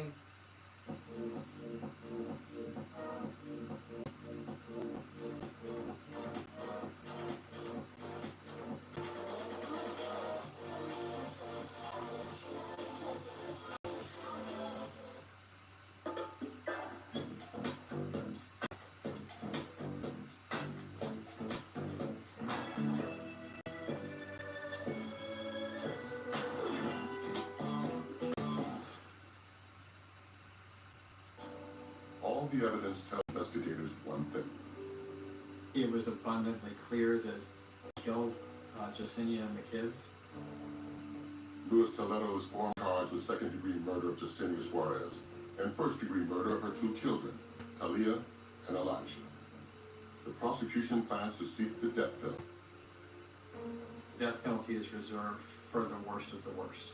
And killing children simply to avoid detection for this other crime makes Louis Toledo the worst. It takes 4 years to bring the case to trial, while the state of Florida reviews its sentencing guidelines for death penalty case. Those 4 years is very intense waiting for justice. I never stopped doing different things. I mean, for their birthday, for the day they were missing. A lot of prayer helped us through the time. We didn't have just any or the kids. We were anxious to just over it. The trial of Luis Toledo finally begins. And the biggest hurdle for the prosecution is that the bodies of Jasenia, Talia, and Elijah have never been found. What made me confident that we could defend Luis Toledo was that without the bodies, no one could come into court and say what happened to the children. We knew that the defense was always going to argue, no bodies, no murder. I think in the history of the United States, there have been fewer than 500 murder cases that have been successfully prosecuted with bodies. And we had the challenge of doing it 3 times in one case. I did feel he was gonna get away with murder when they're not finding bodies, you know. We as a family were at the trial every day showing the courts that we are a united family, and Jesse wouldn't have just left. On day 1, the prosecution calls Felicita Nieves to stand. So there wasn't like this big fight or blow up that she had escaped from within your family? No, Jesse would have never escaped from us. Jesse would have approached us and come to us or whatever.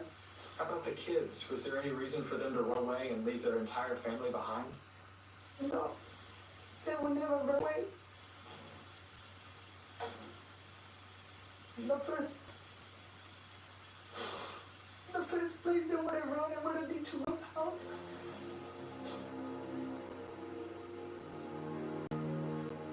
Six days into the trial, prosecutors call their key witness, Tyshawn Jackson.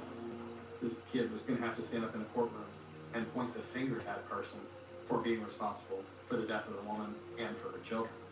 This was not an easy thing.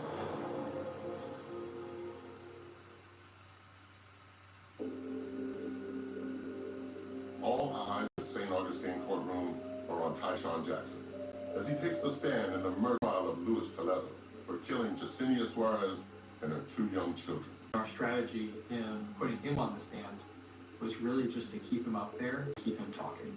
Did you end up spending some time at his house? Yes. I wanted to let him talk about his relationship with the kids and how much he cared for them. You like the kids? Yeah. Very nice kids. Do you feel close to them? Yes. Do you have anything to do with their death? No. We wanted the jury to eventually feel all the things about Ty that we also felt about Ty, and to recognize that he was not capable of committing these horrendous crimes that Toledo had described. You ever spend time with the defendant's wife, Jasenia? No. Do you have anything to do with her death? No. So that the jury would see the sharp contrast between the next door neighbor who did have an emotional relationship with the children and Toledo, who seemingly had no emotion at any point in the trial. Luis Toledo's defense team tries every possible tactic to cast doubt on the state's case. One of our themes in defending is that, yes, the children are more likely dead than not, but how were they murdered? Were they murdered with an instrument? If so, what type of instrument? Those were unanswered. Still, it's tough for the defense to get past Lewis's own words. That's what trying to be grabbing over me. She stopped breathing. She got me. Lewis's interrogation and the video of that came in, and the jury saw it.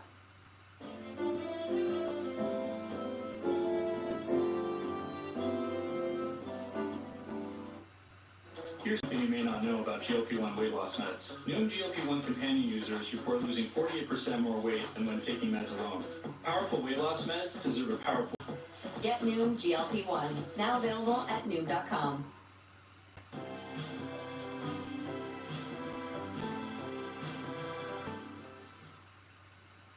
Now we had to rebut that and that in front of the jury. And that made the case very difficult. After 4 weeks of trial, the prosecution and defense rest their case. Luis Toledo never testifies. His fate rests with the jury. It was very tense and very scary, thinking that he could get away with that. But I did have a trust in God and a trust in the lawyers that they did what they needed to do. Let's bring Mr. Toledo out, please. After deliberating for a single day, the jury returns a verdict. They find Luis Toledo guilty of first-degree murder for the deaths of Talia and Elijah, and guilty of second-degree murder for the death of Jacinta. It was hard, but when they read the verdict, it was a happiness in a way. A happiness that justice was taking place. After a 4-day sentencing phase, the jury decides Luis Toledo's ultimate fate. According to Florida state law, a decision to impose the death penalty must be unanimous. Our vote to impose the sentence of life is 10-2. And then it sunk in that, all right, he's going to get the death penalty in this case. Our job was to keep him off of Florida death row. We did that. I felt it was punishment. They wanted it a death penalty. Because I remember I used to tell them that I don't kill people. We don't murder. Happy birthday. This can only do so much to ease the pain of losing Jacinta, Talia, and Elijah, and still not knowing where they are. It's definitely an everyday challenge for us. I never stopped searching. I never lost hope. I just want home. If I will see Luis again, I will say him, please just tell me where's my daughter. Please just tell me where's Talia and Elijah. If you love them so much, let me put them to rest. You like that, Papi? To make it go faster, you gotta move it. Yeah. I want them to be remembered as a lovely grandkids, caring mother, a lovely mother, looking forward for the best in life. Bye, see you next year if I could. Okay.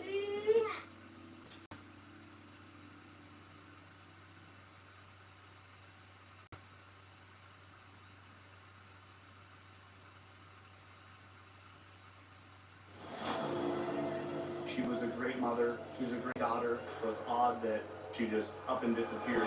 At the same time, she also sent messages to her ex. My phone was blowing up.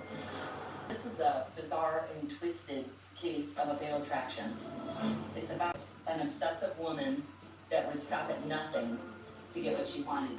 The digital forensics was the key to this case. It was the piece of this puzzle needed to be told. But the issue was there murder? It was a theory, and you can't convict on a theory. In America, the course of justice can be made or broken by the smallest detail. These are the cases that define American justice.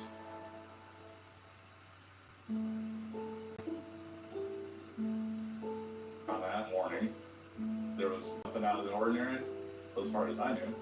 It was just another day. It's Tuesday morning in Omaha, Nebraska, and 36-year-old Dave Krupa and his girlfriend, Carrie Farber, are getting ready for work. Carrie Farber was really a customer at my shop. She was very pretty, very confident, and she was super smart. Why she was attracted to me, I don't know, I'm a pretty mundane blue-collar guy, but we were on the same page. We were both just to go out and have a good time. Carrie, a 37-year-old computer programmer, lives outside Council Bluffs, Iowa. She worked like 2 blocks from my apartment. However, her house was about an hour drive away. So it was very convenient for her to stay at my place during the week. That morning, when I left the house at about 6:30 a.m., she was on the couch, her laptop and phone. I said, see you later, have a nice day, goodbye.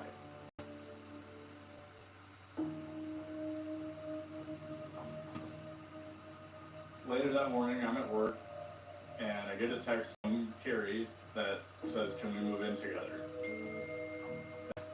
that was extremely left field because after dating for 2 weeks, Carrie made it very clear to me that if we have a relationship, it's nothing serious. So I just texted back, that's not gonna happen. Immediately I'm getting these texts, fine, I hate you, no way, you ruined my life, just on and on and on. It was like, what the hell? But then you start thinking, well, I guess I've only known her for 2 weeks. It's gonna be like this, okay, I dodged a bullet, and it was easy for me to walk away and be done.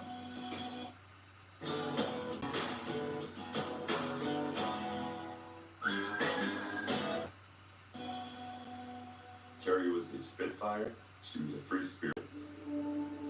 She could be a handful. She could be strong-willed, but I've never known her to be a loose cannon.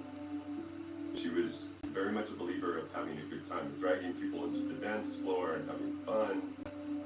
There was a New Year's that she would not let me sit home and wallow. And so she did come get me. And it was an ugly tie party. Those ugly ties, they probably came from Goodwill or whatever. It was a beautiful night. Carrie was a good friend that way. Carrie is also fiercely devoted to her family. There was nothing more important to Carrie than her son Max.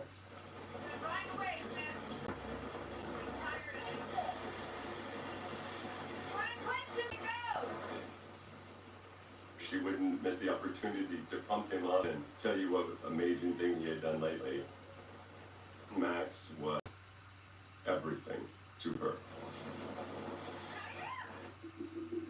Her mother Nancy was also a big part of her life. Carrie lives just a few minutes away from her mom, and the two typically talk every day. Though, that changes when Carrie and Dave break up. All of a sudden, Nancy was getting these strange texts. It just didn't sound like Carrie at all. So Nancy texted back, "You need to call. I need to hear your voice." But Carrie would not pick up the phone.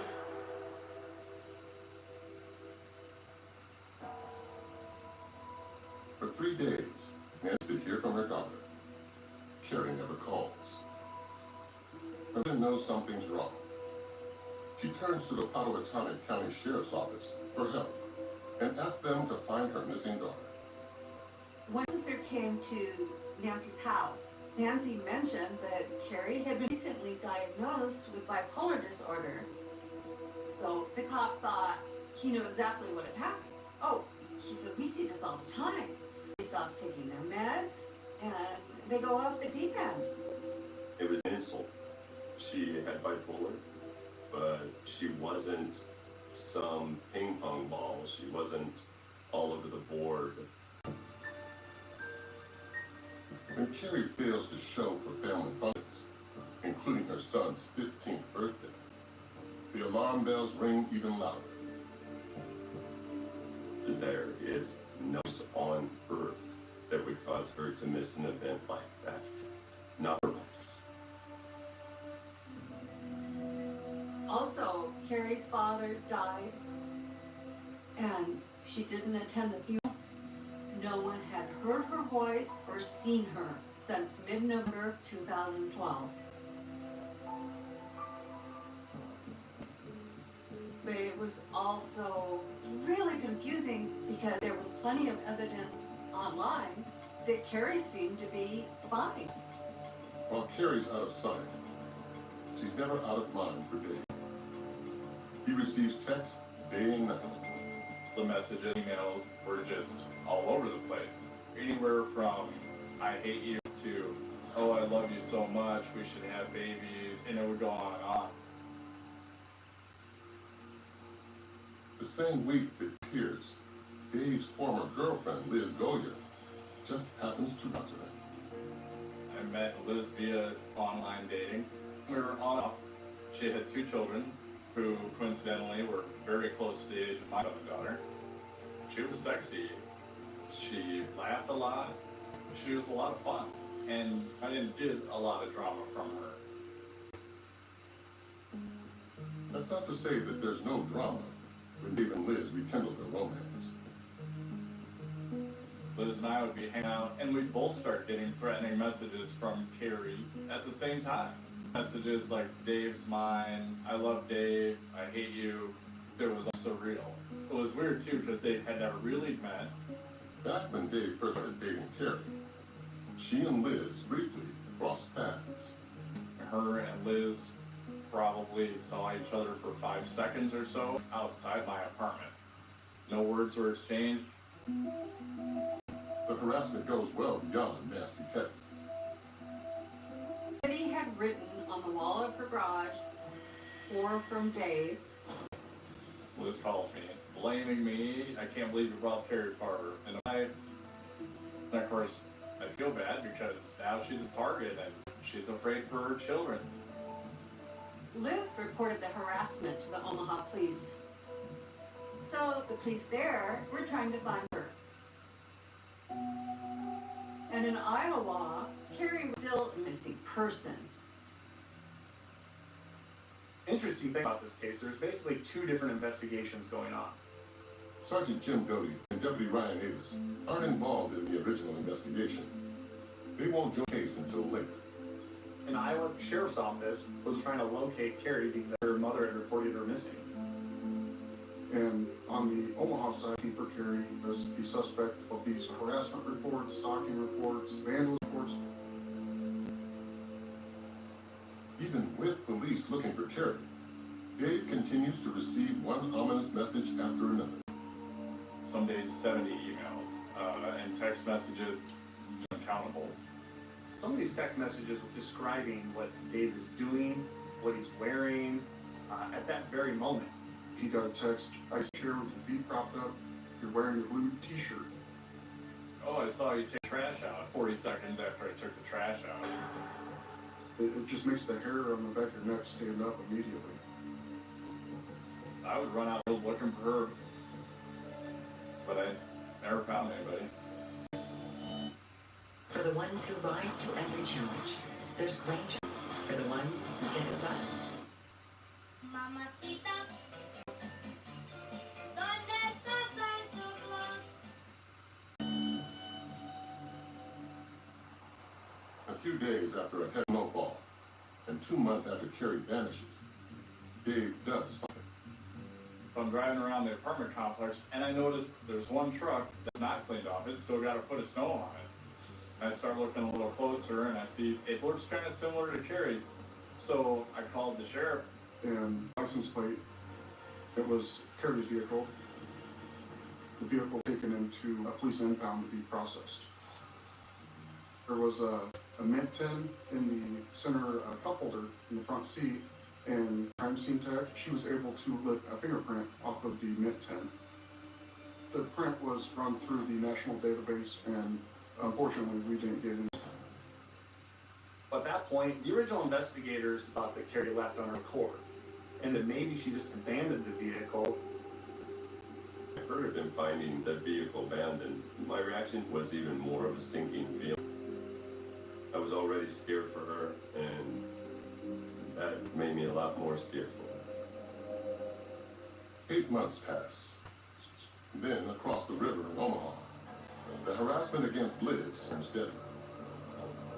The vandalism is escalating. That's when things really gets amped up a notch. It's Saturday morning, and Dave Kruba is at work. He gets an urgent phone call. Liz calls me and says, my house is on fire. Now, I don't know what to think. What do you mean your house is on fire? So I went over, and sure enough, there's 2 big fire trucks in the street. Luckily, Liz nor her children were in the house at the time. But 4 family pets died in the fire. 2 dogs, a cat, and a snake. All died of smoke inhalation. Fire investigators search Liz's house. There's different piles of clothes throughout the house, which is where the fire started. And there's cans of gasoline there. You didn't have to be a seasoned detective to figure out that was an arson. When Liz speaks to the fire department investigating about the case, she tells them that I know who did this. Carrie, her license, F-A-R-B-E-R. She kept texting me telling me she wanted to kill me and my kids.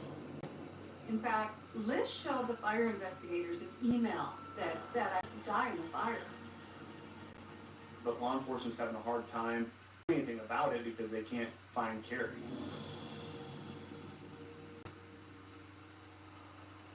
Dave and Liz continued to receive harassing messages for the next year and a half. No one, including the police, knows where Carrie is. There was kind of a despondent feeling, but I was hoping for some answers. Hoping for Nancy.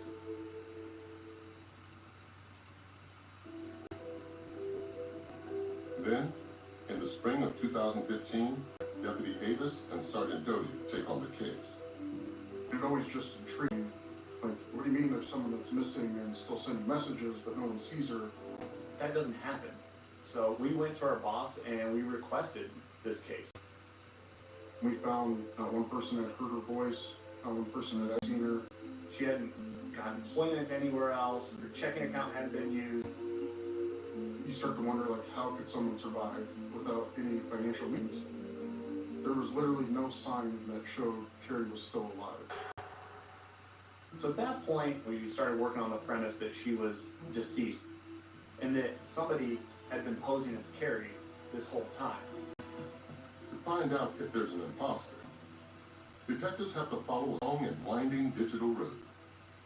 Due to this case having so many email messages, social media accounts, we needed somebody who was an expert in this area. So we reached out to Tony Cava and asked him for his help. At this point, we don't think Carrie's doing any of this online posting. We don't think that Carrie's sending these text messages. So the question is, who's doing it? But also, the bigger question, I guess, is why? Why are they sending all these messages? Answering the who and the why of this might be the key to unlocking what happened to Carrie. So I started going through all the original case reports, and I noticed that Liz Goyer's name keeps popping up. We're seeing all these harassment complaints that Liz is making, and Carrie's the suspect. The original investigators got phone downloads from Dave Krupa and Liz Goyer back in early 2013. I found a couple things on that download that were really interesting. There were several phone calls made from Liz's phone to Carrie's home phone about a week before Carrie went missing. They used the *67 prefix, so it disguises your number when you're calling. Liz had in the past said that she didn't really know Carrie, so it was odd to us that she would have been calling Carrie. Also on Liz's phone download was a picture of Carrie Farber's vehicle. I was able to look at the metadata of that photo and found that it was taken weeks before law enforcement or Dave even knew where that vehicle was. Getting all this evidence, the case takes a big turn for us. Now, we believe that Liz might be involved with whatever happened to Carrie. So we had those fingerprints that we recovered in the vehicle back in 2015 compared to the known fingerprints of Liz. And we got a match. Movie nights at home are so much more special with Orville Redenbacher's microwave popcorn.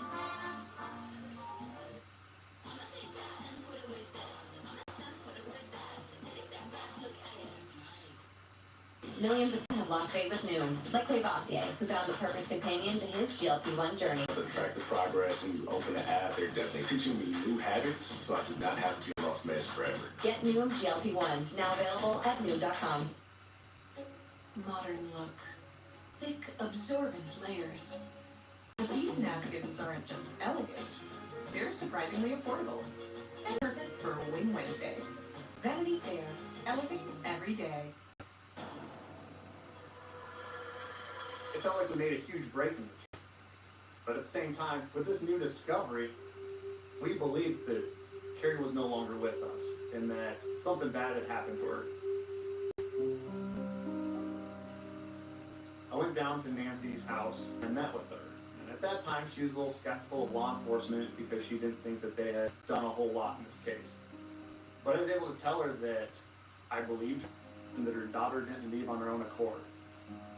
And it looked like she finally had some hope that she would have answers of what happened to her daughter.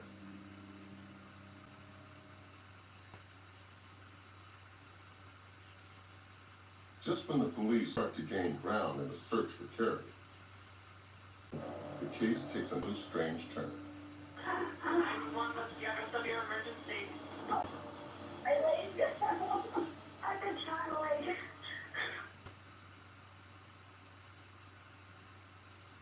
Oh, God. Someone just shot Liz Goyer, the prime suspect in Carrie Farber's disappearance. The part by the sheriff's department. You're going to spill some blood. No, we did it? No. Initially, Liz tells the police that she doesn't know who did it. But a few minutes later, she said, actually, I know the voice, I recognize it. Now she knows exactly who did it. Amy Flora. Amy, she's the mother of Dave Krupa's kids. Detectives discover that Liz and Amy have a history. 24 hours ago, Liz filed a harassment complaint against Amy. And when Liz is reporting this harassment, she does mention that maybe Amy's been the one posing as Carrie, sending all these messages over the past 2.5 years. At the hospital, doctors remove a single bullet from Liz's thigh. While Liz recovers, police question Amy about the shooting. Amy tells detectives that she's home with her children all evening. Her neighbors confirm. Amy Flora was eliminated as a suspect that night. Leaves police with just one suspect. From everything we can gather, Liz appears to be the one responsible for shooting herself in the leg.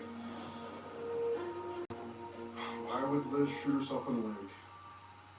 That was her trying to eliminate Amy from the equation, because Amy and Dave had talked about getting back together, moving in together for their kids. Dave and Amy were starting to get closer again. It's almost like Dave is Liz's obsession. She can't help but do everything in her power to keep Dave in her grips. And we believe that's why Liz interfered with Dave and Carrie's relationship, because they were getting close. After the shooting, investigators take another look at Liz's harassment complaint against Amy. Liz offers her phone on consent so that we can dump it and try to get the evidence of this harassment, and that would be a huge deal for us. As we're looking into all these emails and texts and everything else, we are finding that Liz is messages under the name Carrie Farber.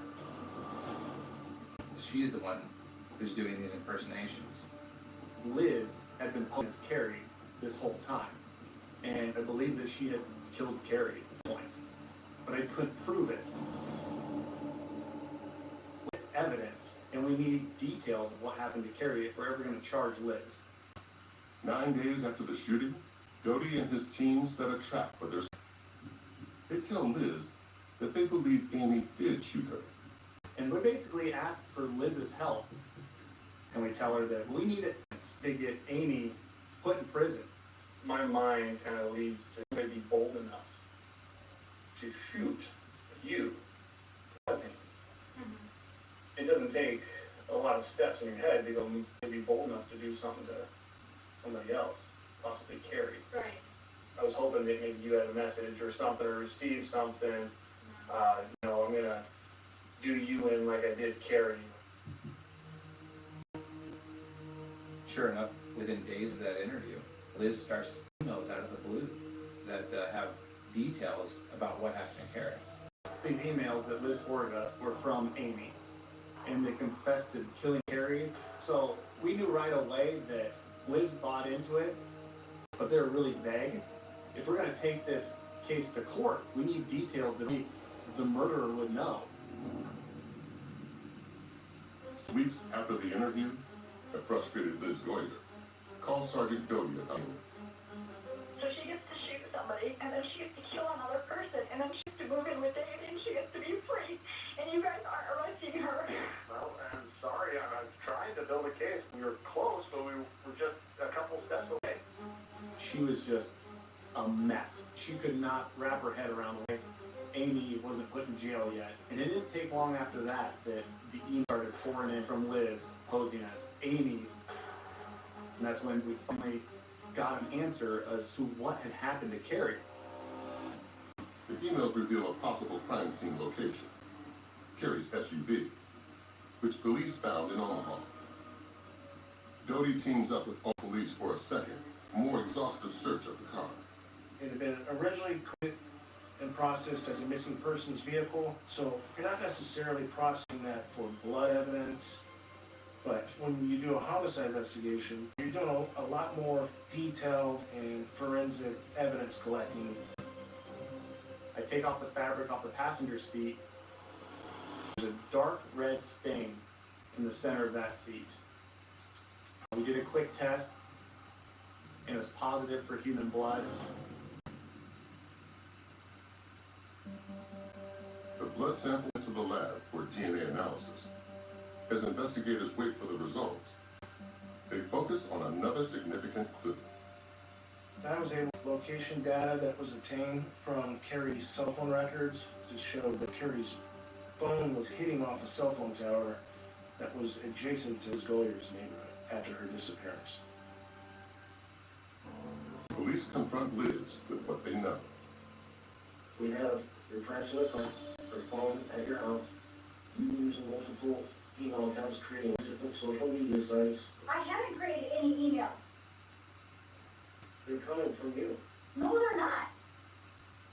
All these have been coming from No, your they're not. house. And I'm not going to be accused of something that I didn't do. The finger's pointing right at you.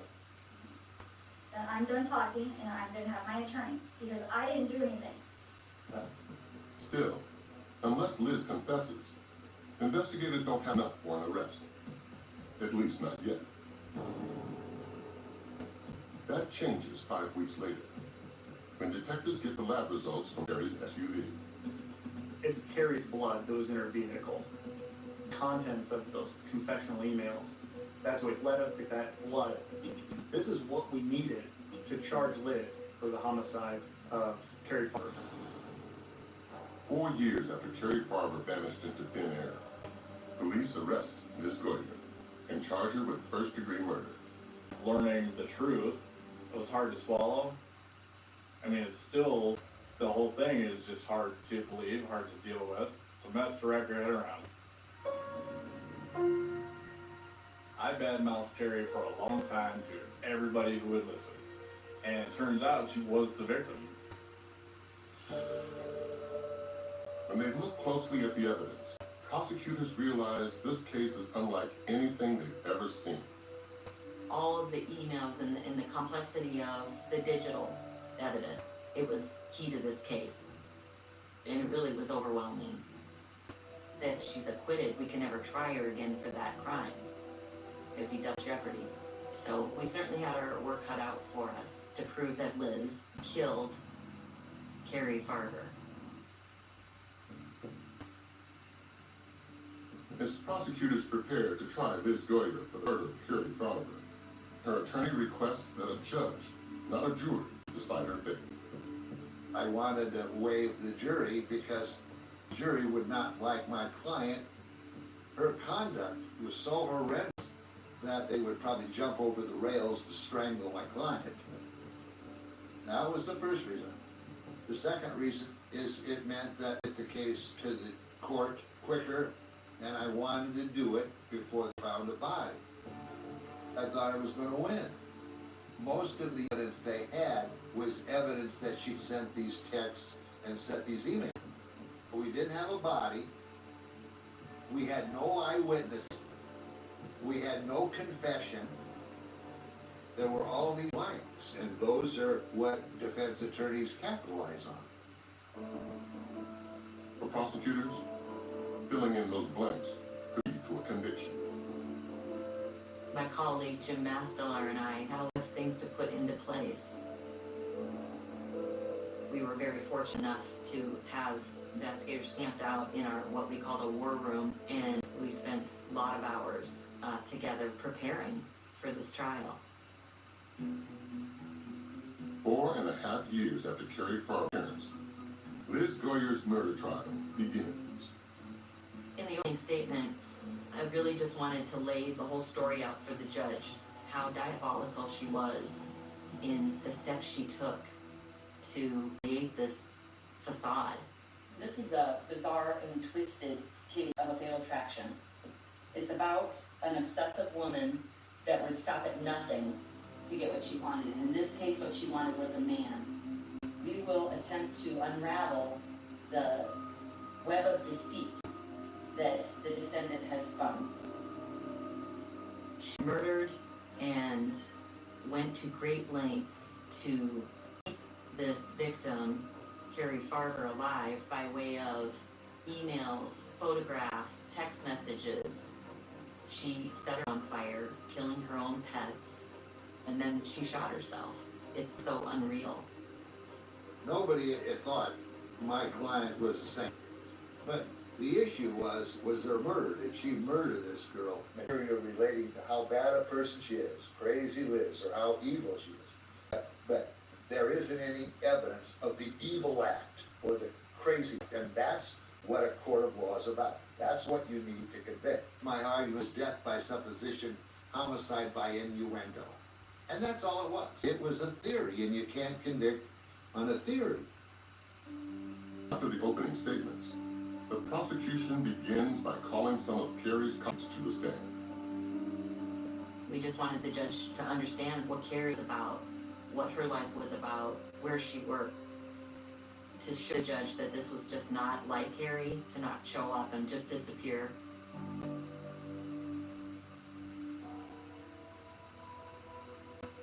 They also called Max, her son, to the stand, and Nancy, Carrie's mom. They spoke of some emails and communications they received, which were purportedly from Carrie.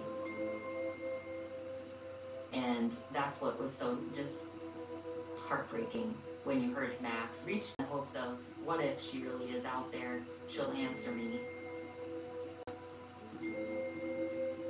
Liz sent emails to Hope Alive to make them really think that maybe she's still out there. I think the mentality that it would take for someone to do that is very telling of just kind of the pure evil that Liz Golier is made up of. It was horrible what she was doing to keep the family thinking that Carrie was still alive. It was really painful for them, and I could see that. But again, that didn't have anything to do with proving the murder. On day 4 of the trial, the prosecution presents another key witness, Dave Krupa. The prosecutors claim Liz was obsessed with him. They say that obsession, fueled by jealousy, became her motive for murder. We have to show what lengths she went to for this man, the steps she took to create this facade for years. I was extremely nervous testifying against somebody who has done everything in their power to ruin my life and murdered somebody because they were attracted to me. They made me read the emails verbatim. The emails are rough. I'll kill her. She stole my heart. She broke my dreams. She stole my future when she took you away from me. That will die. And here are the things that she would write. You were able to kind of capture how her mind worked. I didn't fight very hard to rebut the idea that she had all these emails or she was doing all this impersonation because I didn't care.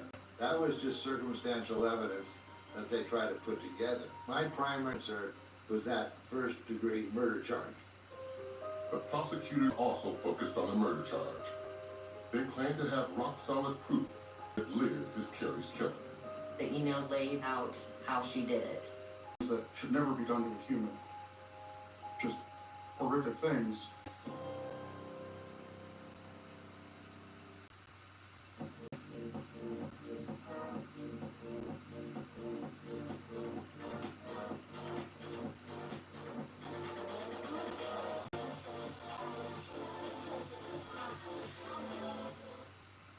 HR is easy for everyone. Me? Yes, you too. Easy starts at bamboohr.com. 5 days into the trial, the state presents a crucial piece of evidence, the so-called confessional emails. Prosecutors contend that Liz sent the emails to police while pretending to be Amy Flora, Dave Krupa's ex and the mother of his children. She wanted to frame Amy for this crime. The emails laid out how she was murdered. This is telling us what actually happened to Carrie. They described Carrie being stabbed in the chest and stomach area and in her car, and that Carrie's body was burned afterwards and then disposed of in the trash. Sitting in the courtroom, listening to every word, is Carrie's mother, Nancy. That's the first time her mom, Nancy, was hearing these details on those emails, and that was kind of heartbreaking that she had to experience it in that venue and in that form. I did not even know how she had died. I maybe didn't want to know. No one should have to lose a child. Not to that. The emails appear damaging. Still, prosecutors must prove beyond a reasonable doubt that Liz is the one who wrote them. The state of Anthony Carver's expertise to unravel this digital web of lies. This case was my life for 2 or 3 years. I spent over 3,000 hours going through all the digital evidence and investigating that aspect of it. The big challenge was to try to find a way to communicate that to the judge, to try to tell the story in a way that they'd understand. I ended up testifying for 3 days. I put together a 1,000-slide slideshow with all of the digital evidence so that we could go piece by piece and explain not just what it was, but what it meant and how we could tie back to Liz. There are tens of thousands of text messages and emails. There's hundreds of thousands of IP addresses. On some of them, I could trace that IP address back to a real location. And all roads led to Liz Goddard. Never seen this level of sophistication. Liz used a collection of devices and apps and technologies to try to hide what she was doing. She got very smart about covering her tracks. She would time her emails to arrive while she was with Dave. It's so complicated, but yet so conniving. When you hear the whole picture and you see all the evidence, you understand that this was a premeditated murder. Once again, Liz's defense attorney disputes the relevancy of these bizarre emails. Claims that they don't make his client a killer. Most of the evidence that she committed all these criminal impersonations, for all practical purposes, horrible as that was, that didn't prove a murder. We also had the DNA evidence in Carrie's car. There was a decent amount of Carrie's blood. There was blood, but not blood that a doctor could say that that loss of blood would cause somebody to die. Liz indicated she had never been in her, but we had her fingerprint on a mint container in Carrie Farber's car. That doesn't prove anything. It proves that she touched that tin of mints, and that's all. That was my job, to cast doubt on everything that they were alleging. The prosecution still has one more crucial piece of evidence to reveal. Just weeks before the trial began, Dave Krupa found an old electronic tablet in his storage unit. The tablet belonged to Dave Krupa, but the device had been used by Liz when they were together. It had this memory card inserted in it. It looked empty. However, with computers and everything digital, it's hard to delete anything permanently. It usually is recoverable, and it turns out there were thousands and thousands of deleted files still on that memory card, including photos that we knew came from Liz's cell phone back in 2012 and 2013, at the time Carrie went missing. So I'm scrolling through, and there's one that stands out because I couldn't tell exactly what it was at first, but as I blew it up and you can see more detail on it, it became clear that this is that missing piece of evidence that we needed. This is the smoking gun in this case.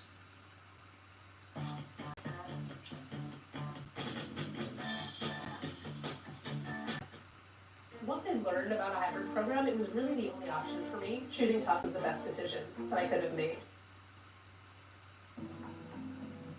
On day 9 of Liz Goyam's trial, the prosecution unveils the most powerful piece of evidence yet. The This was recovered from a tablet that was in the possession of Liz Boyer. It was a picture of what appeared to be a foot with a tattoo on it. This isn't just a foot. This is a foot that's in the state of decomposition. And it turns out that's the tattoo that Carrie had. What this definitively tells the judge is that, unfortunately, Carrie's dead, but even more, Liz did it and took a picture of it. When they found the photo of the foot, I knew it was going to be a much harder case. It made a huge difference because they had evidence, not the body, but evidence of body part that helped substantiate the murder. The prosecution rests after calling 32 witnesses to the stand over 9 days. In contrast, Attorney James Martin Davis doesn't call any. The defense is that, based on everything they presented, that they don't have guilt beyond a reasonable doubt, then you don't have to put on any witnesses. That's uncommon to have your strategy be state has the burden of proof and didn't do it here. And certainly, I couldn't have Liz testify on her own behalf because they would eviscerate her with all this other conduct. We would have loved it if she would have taken a stand. It would have been fun to cross-examine her with all the evidence we had to go after with. It was definitely the right move. 2 weeks after the trial started, the prosecution begins its closing argument. Vito's co-counsel, Jim Masteller, makes a final appeal to the judge. This was such a convoluted, complicated, extensive scheme. It included the defendant even making police reports claiming she was the victim of crimes Carrie Farber perpetrated on her. We just wanted the judge to understand that this was a twisted mind who could go to such great lengths to murder a woman and then, for years, make her family and friends believe she was still alive.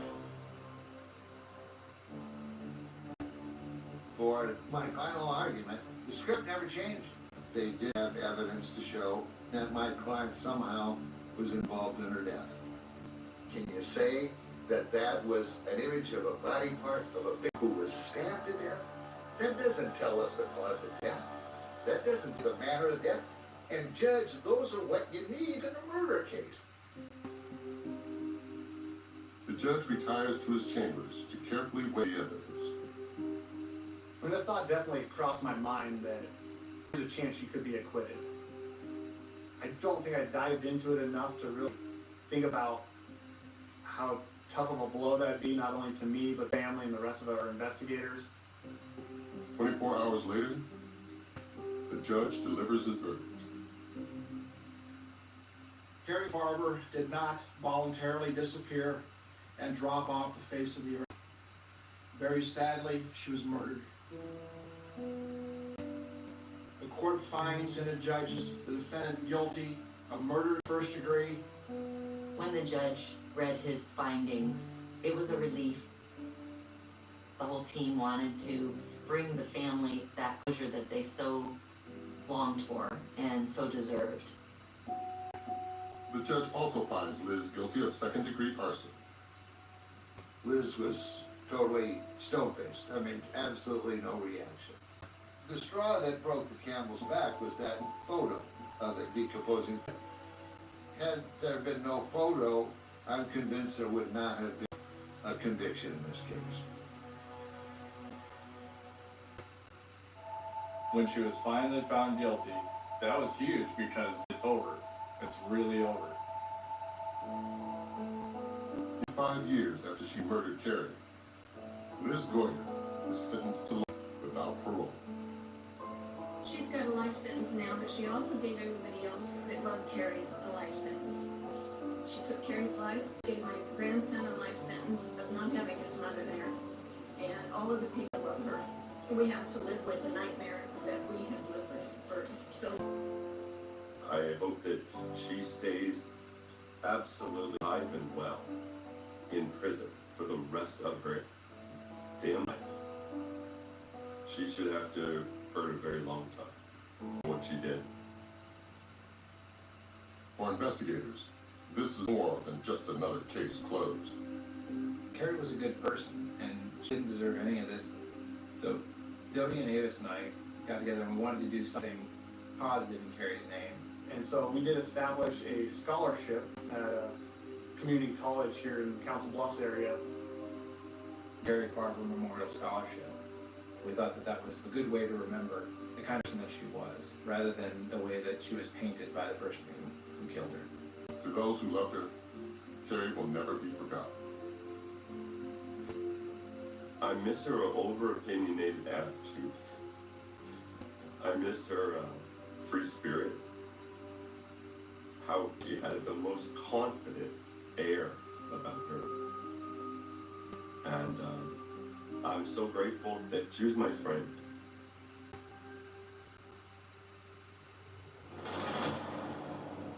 It's not every day that you walk into a whole family brutally executed. It was such a bizarre case, it wasn't normal at all. The elements of this case are odd at best.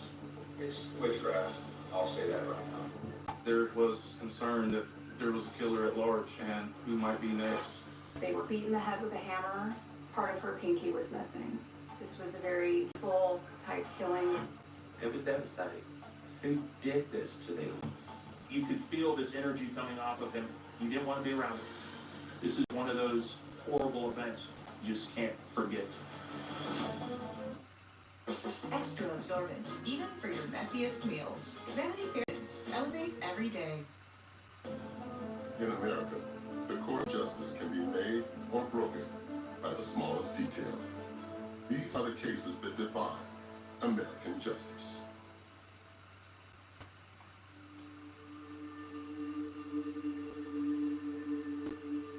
Marijuana or emergency? Yes, ma'am. So one of my employees has not shown up for work. What's his name? His name is Richard Smith. So I came out to his house and his car's here, doors are locked, windows shades are all gone. I would like someone to be here when I break a window and get in there to check on him. All right, we'll meet you there, okay? On a summer day, around noon, the Escambia County Sheriff's Office of Pensacola, Florida, sends deputies to the home of 49-year-old Richard Smith. He lives with his younger brother, John, and their aging mother, Bonseal. The deputies on scene, they went in to do a welfare check. They noticed that all the doors were secure. They went around to the backyard and they broke into the back. When law enforcement went into the Smith residence, they immediately noticed an odor that was concerning to them. They noticed a large pile of clothing and saw what looked like a foot sticking out of one of the large piles of clothes. Detective Enfinger responds to the scene and discovers the full extent of horrors buried within. Richard Smith and his brother John are dead from what appears to be a brutal attack. It was unusual the way the bodies were found in that they were covered with different clothes, a rug. John's lifeless body is slumped over the sofa in front of the TV. John had been beaten in the head with a hammer and had his throat slit. It was pretty obvious from the beginning that the injuries were from a hammer because there were circular indentations in the skulls, which was consistent with a hammer. Face down on the floor under a pile of clothes, having suffered an equally horrifying fate, is John's older brother Richard. Richard also had throat slit. The brutality of it and everything like that, it wasn't normal at all. There's no sign of their mother, Bonseal, until police make their way deeper in the house. They find her body in John's bedroom, covered by clothing, blankets, and other items. Von Steele was beaten in the head with a hammer, had her throat slit, and part of her pinky was missing. It was the first joint on her pinky where it had been cut. We thought it was a wound. This was a very, hateful, angry type killing. Investigators canvassed the neighborhood, looking for someone who's seen or heard anything suspicious. When the neighbors interviewed, they mentioned that the Smith family was kind of reclusive, they weren't social, and they would wait there, but they really just kind of stayed to themselves. They would see John now and then walk to the mailbox, and Richard, when he would leave for work and get home from work, that was pretty much all they would see of him. Crime scene investigation continues. One of the neighbors reaches out to Von Seal's oldest son, Donald Harton, who lives nearby and works as a security guard at a local hospital. He arrives at the home a short time later. I went and spoke with him. He was sitting in one of the police vehicles and informed him that it appeared his family had been murdered. The horrific news is a shock to other family members. I felt this when I heard it. And I just broke down and started. You start wondering who did this? Who did this to them?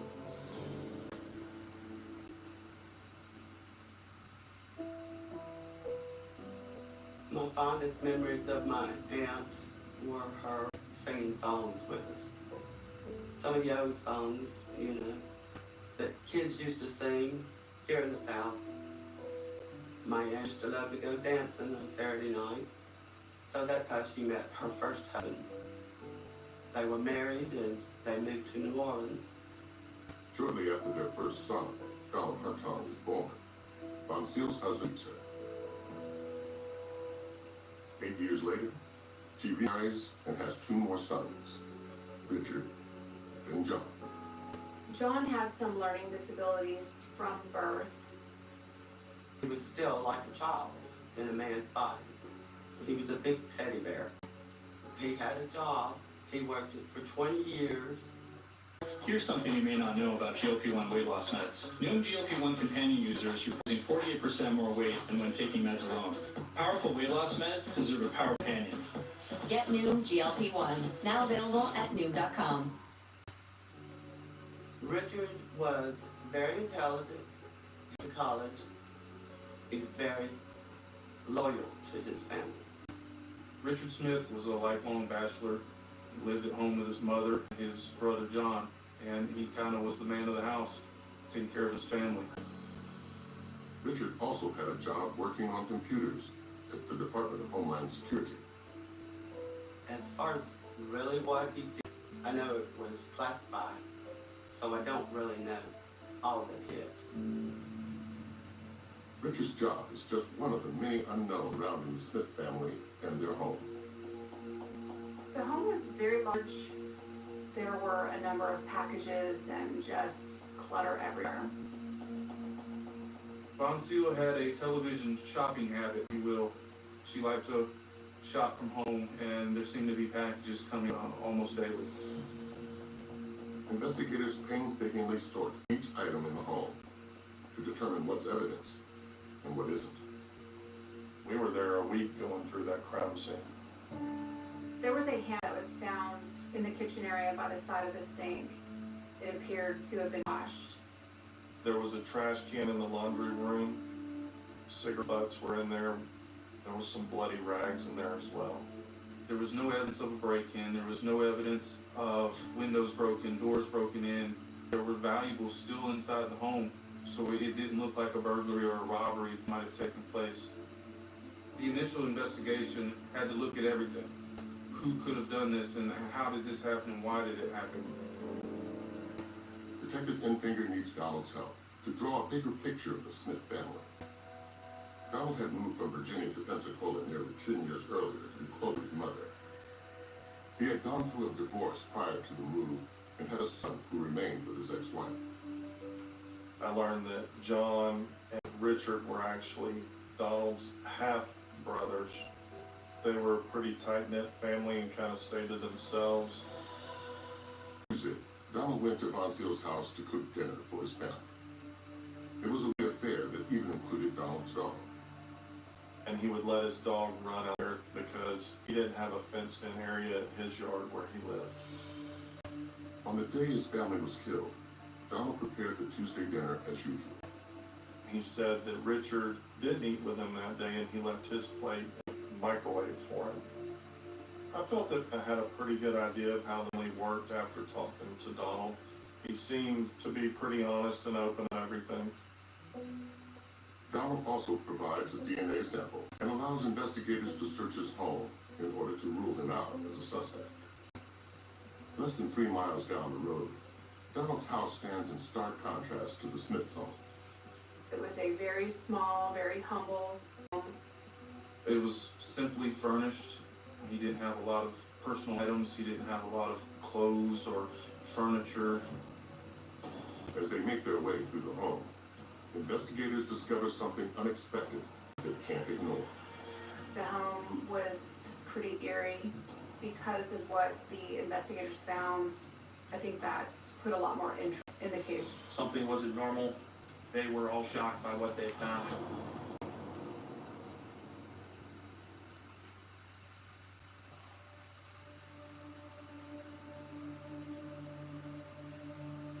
As detectives search Donald Harton's home, the investigation into the murder of his mother and 2 half-brothers takes a peculiar turn. Donald had a prayer room that had rugs and witchcraft-related books. There was a Ouija board, candles, just a room with some very unique and interesting artifacts. With the worship room and the prayer circle and the Ouija board and all that, they thought it was very strange. And when I was talking to Donald, he said that it was a Wiccan. You know, this is considered the South and it's considered the Bible Belt. Here, you don't see that very often in this area. Investigators take note of the unusual items, but find nothing in the home to lead them to the family's killer. Still, the discovery casts an unsettled cloud over both Donald and the investigation. News of a violent triple homicide spreads fear throughout the quiet of Pensacola. The community was concerned and wanted to know who's responsible.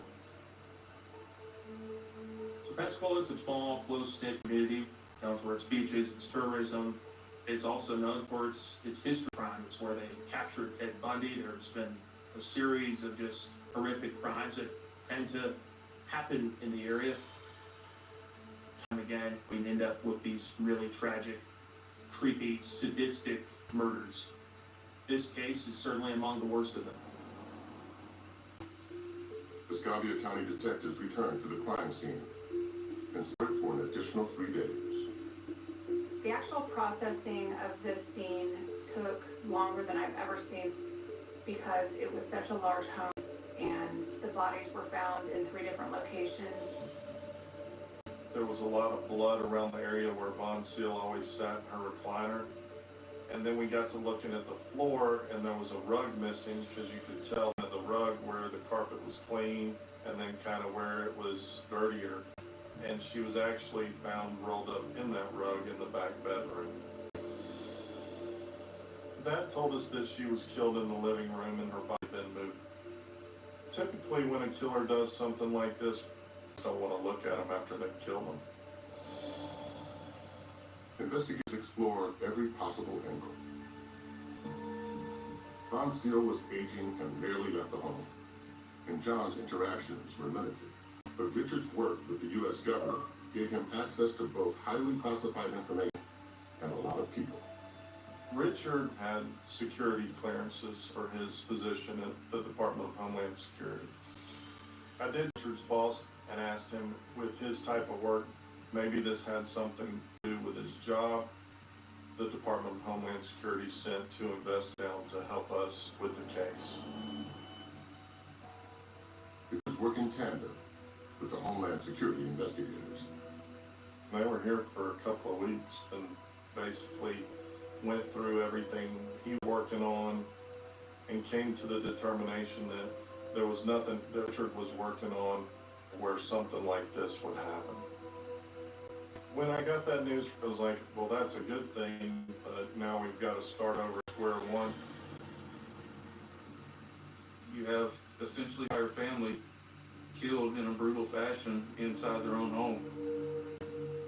Within the community, there certainly was that concern that there was a killer at large and who might be next. 1 week after the triple homicide, the Escalating County Sheriff addresses the community update on the case. He makes some startling conclusions of his own about the murders. The elements of this case are odd at best. We have a very reclusive family. Initial research has led us to believe that there's a potential it was a ritualistic killing. It's witchcraft, I'll say that right. The method of the murder, blunt force trauma, slit throats, positions of bodies, has some ties to a faith or religion that is indicative of that. For the sheriff and the angle of this coming out as some sort of witchcraft murder, that really scared people and I think shocked people. It was clearly a sadistic killing. How could somebody do this? How could a human being do a crime like this?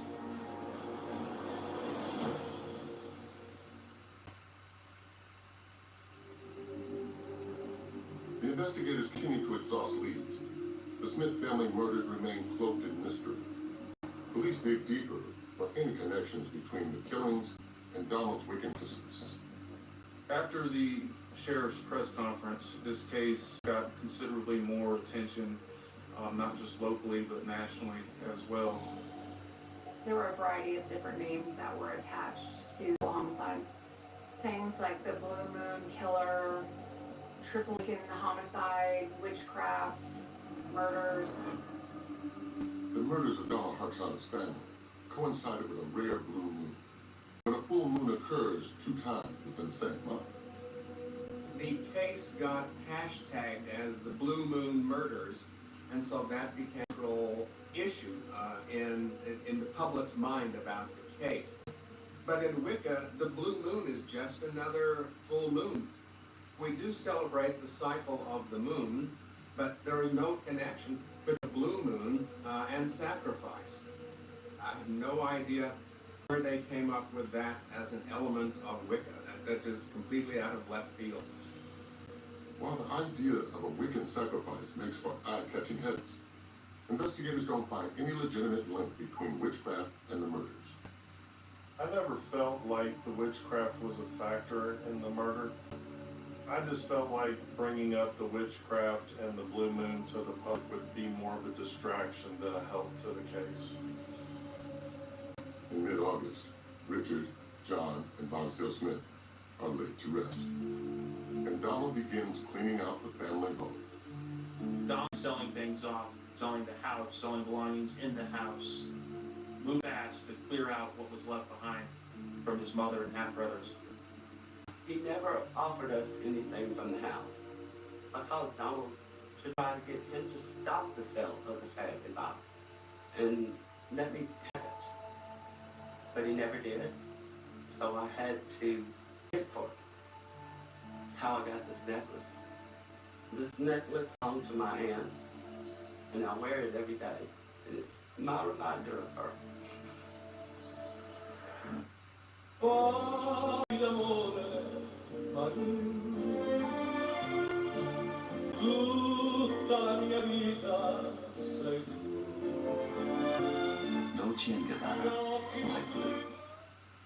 'Tis the season for my favorite yellow cake and chocolate cake mixes. While Donald seems determined to purge the Smith home of its physical memories, reports from the family start to come in about his odd behavior. The family would come back and tell me he's acting funny. One instance, they were over at Donald's house and he pulled out a machete. He's like, if I did this, why didn't they find this and why am I not in jail? So they were convinced that Donald did it. Long-buried family secrets also begin to reemerge. According to relatives, Donald was considered the black sheep of the family. He had always kind of felt like maybe he was different because his brothers had a different father than he did. Talking to people, we uncovered that there was an incident that had occurred a long time ago between John and Donald's son. At the time, Donald was still living in Virginia with his wife and young son, Donald Jr. They made frequent visits to see his half-brothers and his mother. When John was 16 or something, and you have to remember that he is childlike. He did not know some things that he shouldn't do. He exposed himself to Donald's son. I think he was 3 or 4. He never touched him. He just exposed himself and shook his private parts around. Donald had confronted his mother, Bonseela, and she became very angry at Donald for bringing it up or even accusing John of it. I don't know what he expected my aunt to do. I'm sure she had to sit John down and talk and tell him, you can't do things like that. That was a problem, and something that Donald would not let go of. I contacted Donald's ex-wife. She was very hesitant to talk about it, but admitted that something did happen, and it pretty much drove a wedge in between Donald and his mother. Ever since Donald moved to Pensacola, it appeared he and his family had mended fences. It seemed like he tried to make efforts of getting closer to his mother, his half-brothers. He was cooking on every week, trying to have these moments of closeness. Investigators interviewed the neighbor for any additional insights about the family. The next neighbor sat outside on his porch a lot with his wife. He was the neighborhood lookout. He kept an eye on the neighborhood. He knew who was coming and going and when they would come and go. The neighbor couldn't speak to innocent arguments within the family, but he did shed light on Donald's routine. He said Donald would come over at pretty much the same time every Tuesday. He would always bring his dog, and he would typically stay a few hours and then leave. On the day of the murders, the neighbor claims Donald's routine changed. The neighbor said that it was unusual to him because Donald always had his dog and would play in the backyard, but on that day, he wasn't. He also knows that Mr. Harton typically leaves before Richard gets home, and on this particular Tuesday, Richard got home while Donald Harton was still there. 6 weeks after the bodies were discovered, the medical examiner completes his report. A medical examiner didn't know how long they had been deceased because they were under the clothing, so the bodies hadn't started to decay as bad as they normally would have.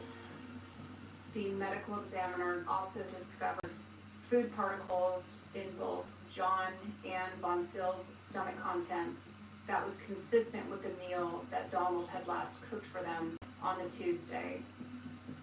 Richard's autopsy, he did not have those items that the rest of the family had. He had his lunch. That told us that Richard was probably killed right when he got home. Investigators now believe they have a good idea of how murders played out. We knew that Bonseel was in bad health and was probably an easy target. So we believed that John was killed first, then Bonseel, and then the person who murdered John and Bonseel basically waited for Richard to get home and then attacked him. Donald originally told police he had left the house before Richard came home that night. But the next door neighbor claims Donald was there. So we started being able to kind of put the pieces together after a little bit. Anytime you have a brutal murder, you may think you did it, but you gotta prove it, which means you have to have evidence.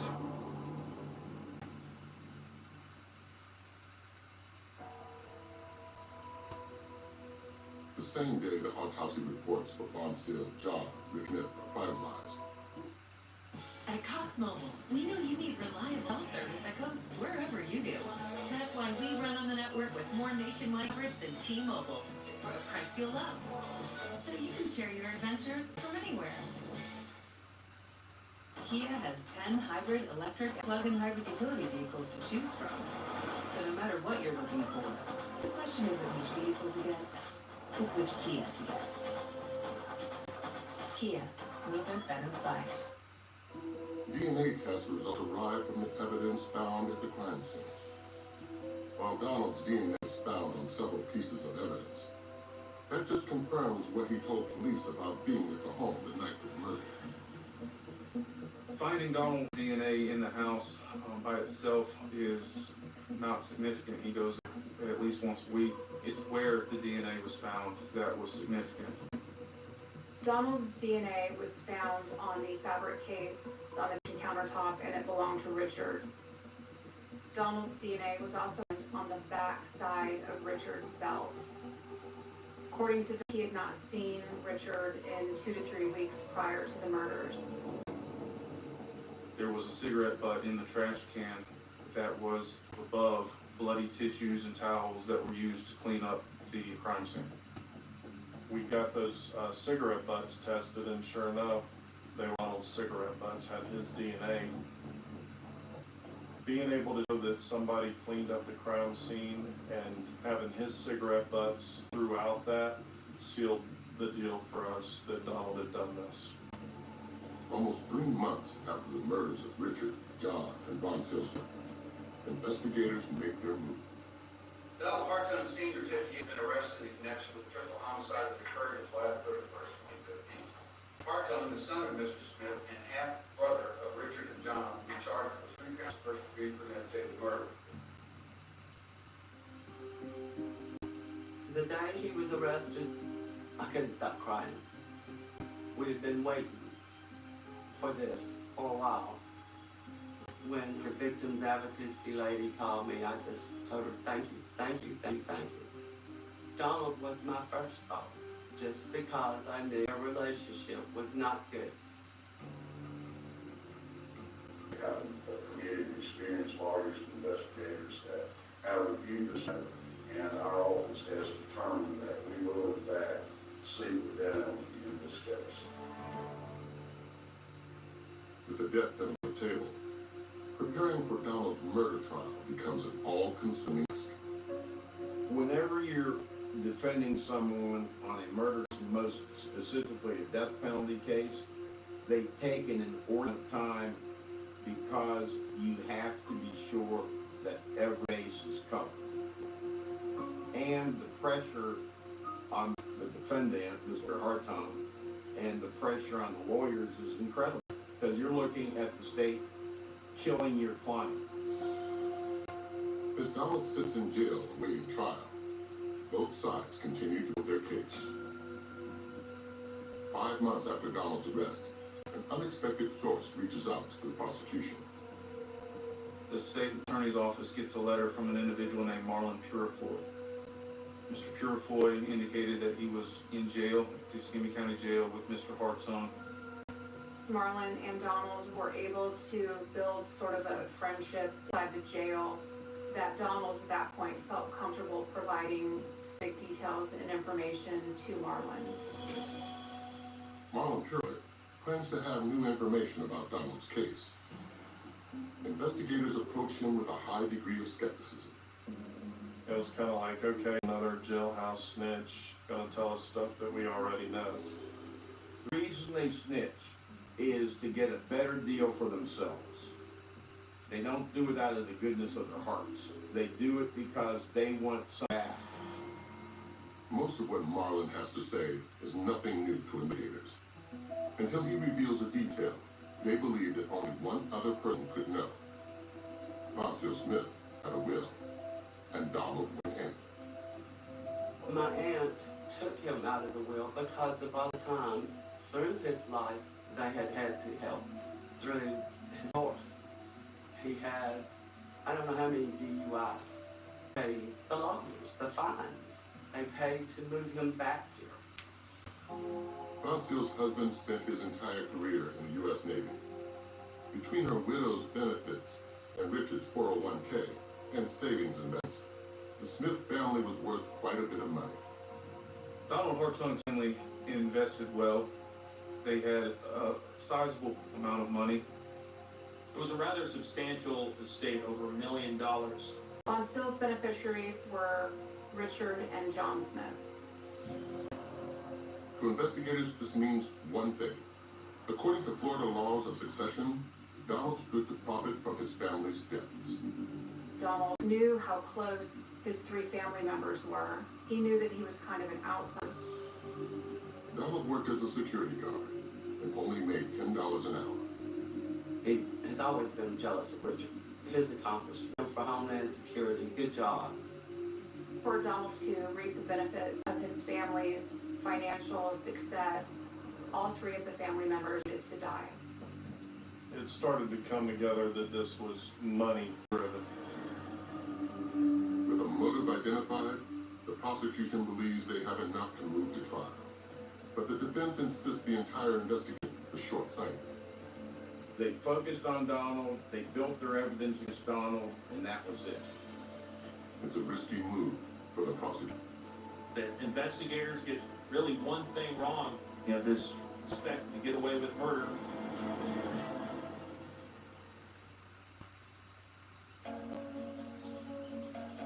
Four and a half years after slaying of his half-brothers, Richard and John Smith, and his mother, Bonseal, 63-year-old Donald Harton finally stands trial for their murders. In an emotionally charged courtroom, prosecution and defense present their opening statements. This family was brutally and violently murdered by this defendant. His mother specifically excluded him from her will. And what you will see during the course of this trial through evidence is that for him to get anything, they all three had to die. So the theory was Donald killed everyone to get all the money. But there was no evidence that Donald ever saw her will or knew what was contained in the will. I suggest to you that you're also going to hear that none of the investigators had any suspect beside my client. There is no physical evidence that he committed any of the murders. The defense did everything that they possibly could to show that the state did not have enough evidence. There was nothing hard, nothing was concrete to Donald Harton into the murder of his family other than the state's circumstantial evidence.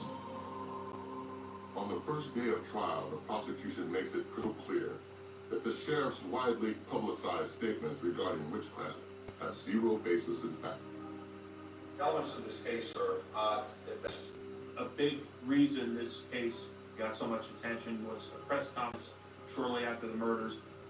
They started to speculate that perhaps this had something to do with a sort of Wiccan sacrifice. The defense also attempts to defuse the Wiccan issue by calling Reverend Paul Larson to the stand. I saw myself as having to educate the jury about what the Wiccan religion is and what it isn't, particularly that it isn't an evil religion in which human sacrifice is either required or known. Welcome to AutoZone. What are you working on today? Hi, my engine light's on. Let's see what our free fix finder service says. And if you need help, who's my shop? That's an easy fix.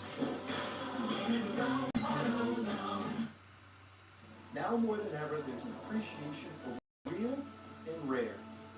We naturally desire one-of-a-kind relationships, special symbols that remind us we are loved. Hello, I'm Dave Audette at MRT Jewelers. My family and I have been designing jewelry to mark life's special occasions for decades. If you desire such a special piece of jewelry, please visit our flagship showroom in East Providence, Rhode Island, and online at mrtjewelers.com. We absolutely dispelled that whole erroneous theory. The fact that there is no human sacrifice or any of that kind of silliness involved in the Wiccan religion. The only reference to the Wiccan came when they were showing pictures of his home. It was a religious book with a couple of candles, a little bit altar-like. It didn't look odd to me. It didn't look odd to anyone else. With the Wiccan issue firmly behind them, the prosecution turns the court's attention to some of their strongest evidence, including Donald's DNA found at the crime scene in some unusual places. Because Donald was a family, we're going to expect to see his DNA at the home. However, in this particular case, his DNA was found in areas and places where it should not have been. There was DNA on some of Richard's brother's items, one being his checkbook. If Richard's checkbook had been on the counter and you pick it up to move it because you're cooking, your DNA is going to be on it. The prosecution argues other locations of Donald's DNA are a lot harder to explain. Richard's body appeared to have been moved, and the back part of his belt appeared to have lifted up. So when Donald's DNA was found on the back side of that belt, it was very important to the state's case. The defense views the best explanation for the presence of Donald's DNA is the simplest one. There was nothing with Donald's DNA on other than things were easily explained from him being the son and being in the house. Your DNA could be on it for months and months and months or years even. On day 4 of the trial, the prosecution introduces what they believe was Donald's motive: greed. We don't know specifically why Von Seal cut Donald out of her will. However, she did say in her will that she had given to him throughout her life and that she didn't want him to receive anything else. As the only living member of the immediate family, Donald would be the sole beneficiary of the estate by default. Raise your right hand, please. Do you swear or affirm the testimony you give will be true, so? Yes, sir. To support their theory, the prosecution calls fellow inmate Marlon Purifoy to the stand. Now, did there time when Mr. Harton talked about the murder of his family? He killed. Did he tell you why? Left him out the will. When Marlon first went to police, he told them that Donald knew of a hidden safe in his mother's home. And so we looked back at the home and that there was a safe in the floor of a closet that upon initial inspection or search, nobody knew about.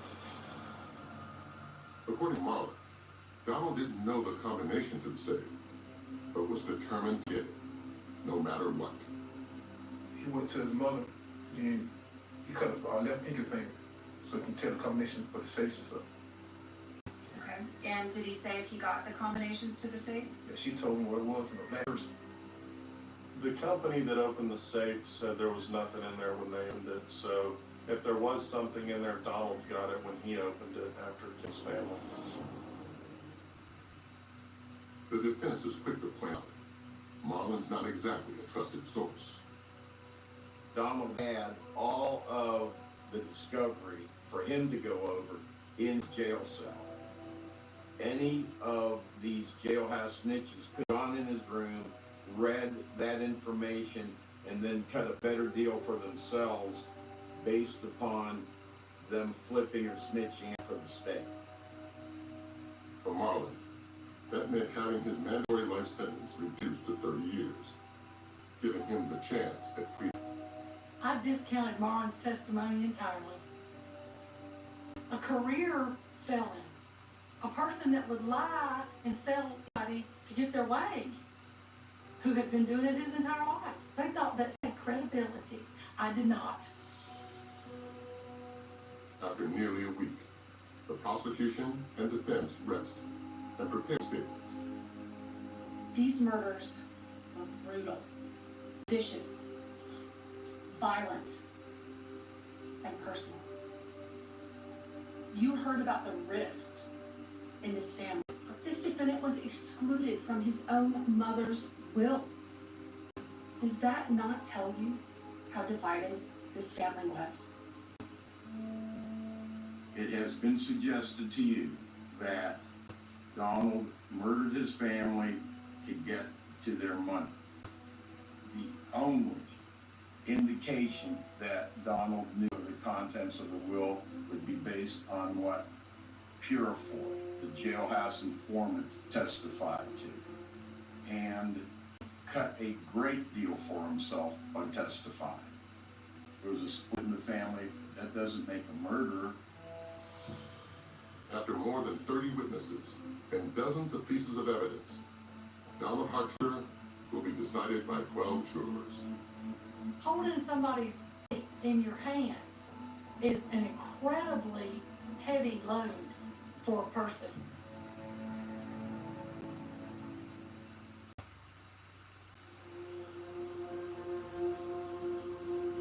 I've covered a lot of murder trials, and there's a lot of times where you look at the defendant and you go, man, how did they do this? They look like a normal, everyday, likable person. With Donald, there was fear being in the room with him. You could feel this energy coming off of him in the courtroom, and you didn't want to be around him. For the jury, the case against Donald Harton is anything but clear-cut. We discussed everything, and occasionally there would be some heat to get that between the jurors. We wanted to reread things, we wanted to see those pictures. The longer the jury is out, obviously the more concerned the state gets, because you never know what a jury is going to do. After about 5 hours of deliberation, the jury reaches a verdict. The courtroom was packed. Everyone still had those butterflies wondering, is he going to get off from this, or is he going to be found guilty?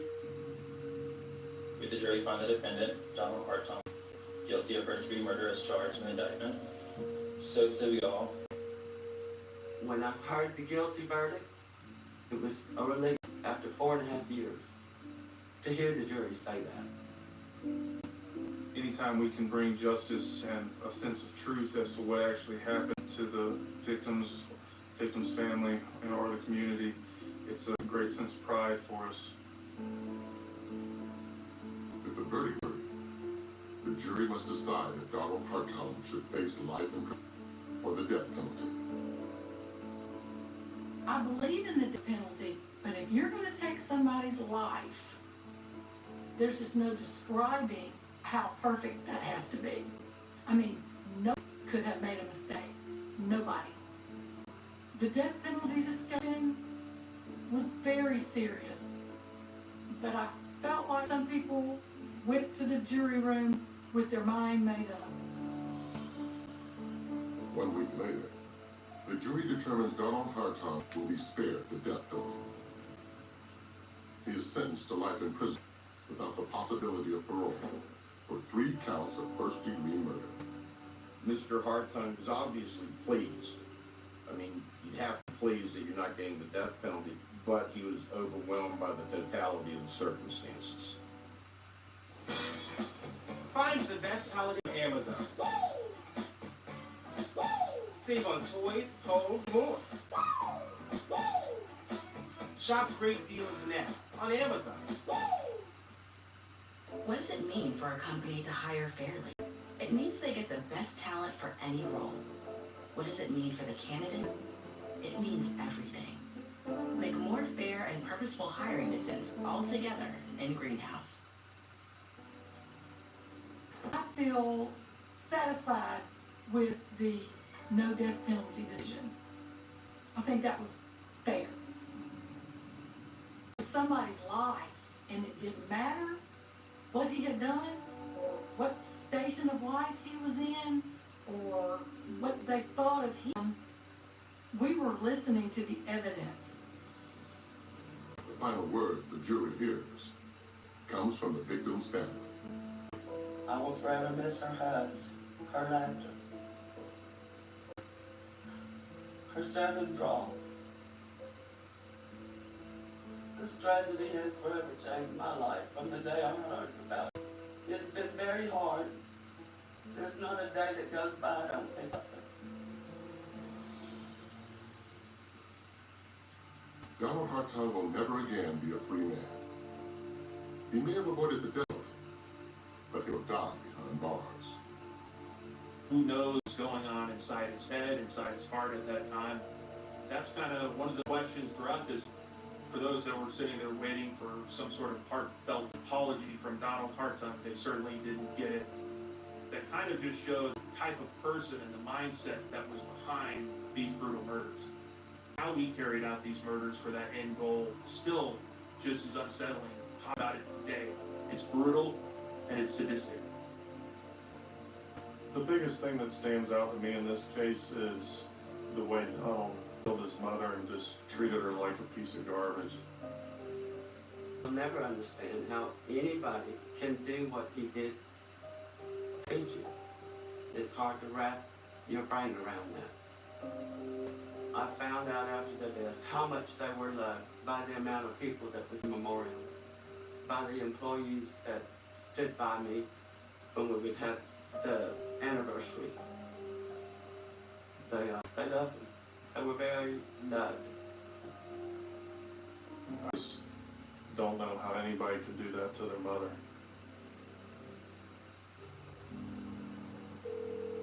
Johnson County 911. Hey, what's that? Please. Okay, what's going on? Oh my God. There's no social media when they're white. Their kids, their baby's here. How's the baby? He's not crying. He's awake. Oh God. You want to attempt to do CPR on any one of them? They're both dead. It's too late.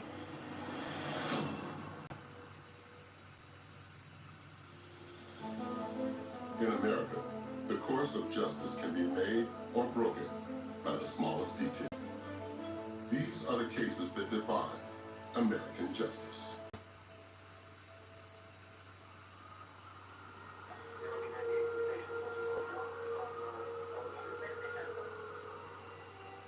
That day, I was called to come down to 128 James Davis Lane, in reference to a shooting that had occurred. There was 2 people that was inside the residence that had been shot in the head. I had never seen anything like this before. We normally have maybe 1 murder every 3-4 years. This does not happen in my city. Lying dead are Bill Payne and his fiancée, Billie Jean Hayworth. He was 36, only 23. The couple had a baby boy named Tyler, who was found alive in his mother's arms. The child was okay, just had blood on his face and on his body from his mother. What person would come into a residence and just do this to somebody?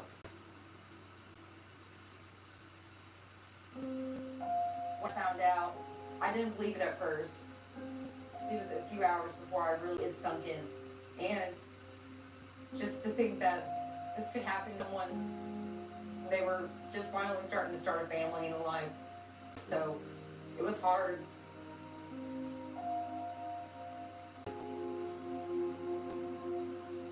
Bill and Billie Jean had lived in Mountain City for most of their lives.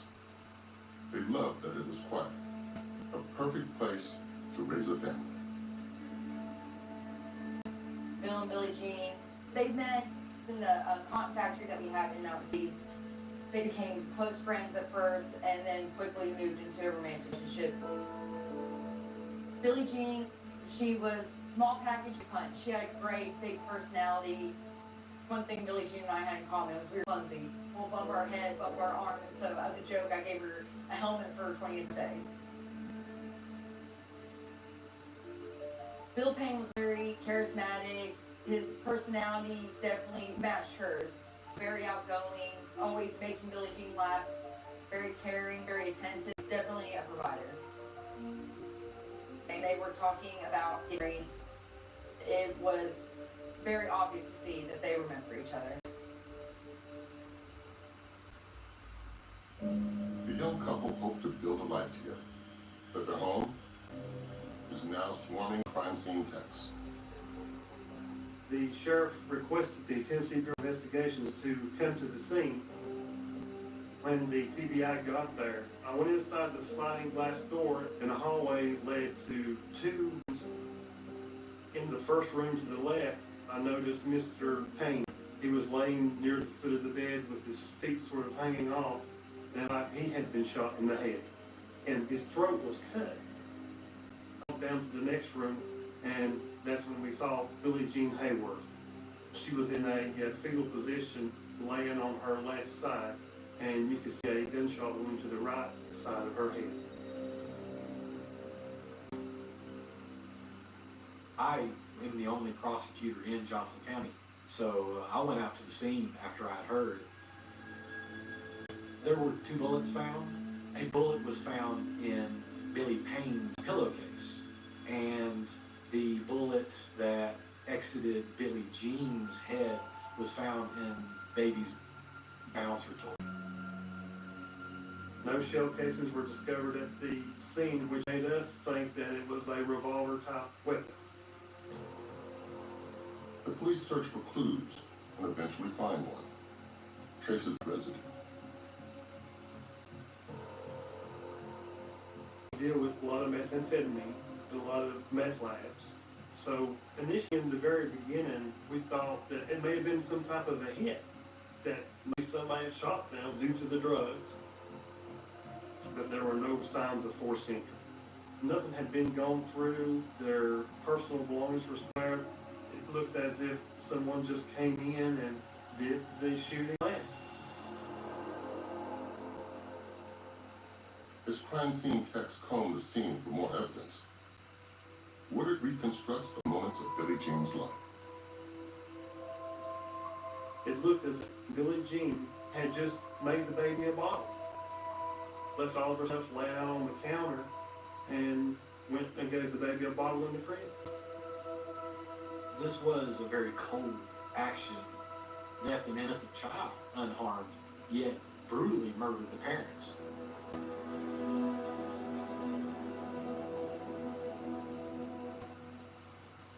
We did a canvass of the area and spoke to all the neighbors, and no one saw anything. Talk of these executions and murders spreads fast through this small Tennessee town. When Mack City and Johnson County found out about these murders, everybody was abuzz. People were afraid that there was a hitman out there and that it may be next. Investigators talked to the people closest to the slain couple. We began to interview the family and the friends. Hi, it's me, your Zit. Oh my god, you didn't think I'd miss your high school reunion, did you? As if. Bet you thought you were too old to get me. Surprise! Turns out you can get Zits at any age. Who'd have thought? Hey, Jeff Dunn's gonna be there. And they're a doctor now. Hottie alert. Talk to the patch, Zits. Mighty Patch Pimple Patches gel gum to reveal clear-looking skin in 6 to 8 hours. Pimple, meet your Mighty Patch. Prove trust without the fuss with Vanta AI. Complete security shares up to 5 times faster. Vanta AI learns from your documents and past responses to generate instant and accurate answers for you to approve. You know, just getting an idea of what do they think may have occurred or who might have done this to them. Woodard learns that Billy had some trouble in the past. According to some of the people that we spoke to, he did take pain pills and he did sell a few drugs here. But Billy was not no big drug dealer. They asked if there'd be anybody that you could think of that would want to cause harm to him, and everybody's answer was the same. They're like, well, no, we don't think anybody would want to hurt them, but this weird events have been happening. These weird events include incessant phone calls to Bill and Billie Jean's home, and baseless harassment claims against the couple and their group of friends. The person allegedly behind these phone calls and complaints is a local woman, Janelle Potter. Investigators learned that Bill first met Janelle 3 years before the murders. Billy was a very selfless person. A family member of his worked at a pharmacy and would deliver medicine on a volunteer basis to those who couldn't get out and up. And he was just helping out his family member. That's how he met Janelle Potter. He delivered some medications to the Potter household. That household includes Janelle's father and mother, Marvin and Barbara Potter. Through our investigation, we had found that the Potters had lived in Johnson County for at least 4 or 5 years before the murders occurred. They were outsiders. Janelle didn't really go anywhere without her mother and her father. She didn't have a driver's license. She really seemed to have much of a social life beyond her social circle online. Janelle's parents were strictly religious and protective of their daughter. Marvin, Janelle's dad, wasn't in good health. He's a Vietnam vet, and he's on oxygen. Because Marvin Potter was physically unable to do a lot of things, Barbara Potter was the caretaker of the family. When Bill meets the Potters, he helps expand Janelle's limited world. He welcomes her into his circle of friends, even introducing Janelle to his cousin, Jamie Curry. The two begin dating. Through the investigation, we learned that Jamie Curd was an introverted person. By all accounts, it was really Jamie Curd's first girlfriend. Although Janelle welcomes the attention from Jamie, Some believe her heart was set on someone else. In my opinion, she couldn't have Bill, so she wanted to be involved in his life as much as possible. I believe Janelle wanted to tag along with Jamie and be involved in Bill's everyday life. Billy Payne just wasn't interested. He was with Billie Jean and they had a child. When Janelle's romantic hopes are dashed, she starts lashing out. We discovered that there was a feud between Janelle Potter and Billie Jean on social media. Janelle was reaching out to Billie Jean's friends on social media, saying Billie Jean's bullying me. One of our mutual friends had said that, well, what is she doing to bully you? You know, and I can talk to Billie Jean.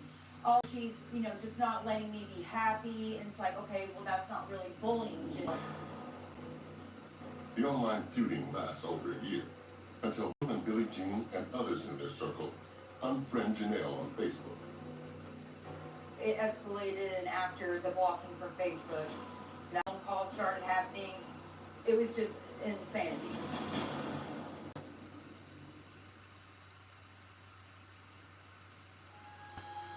"24 hours into the investigation of the murders of Bill Payne and Billie Jean Durk, detectives gather information from friends and family about the year-long feud they had with their former friend, Janelle Potter.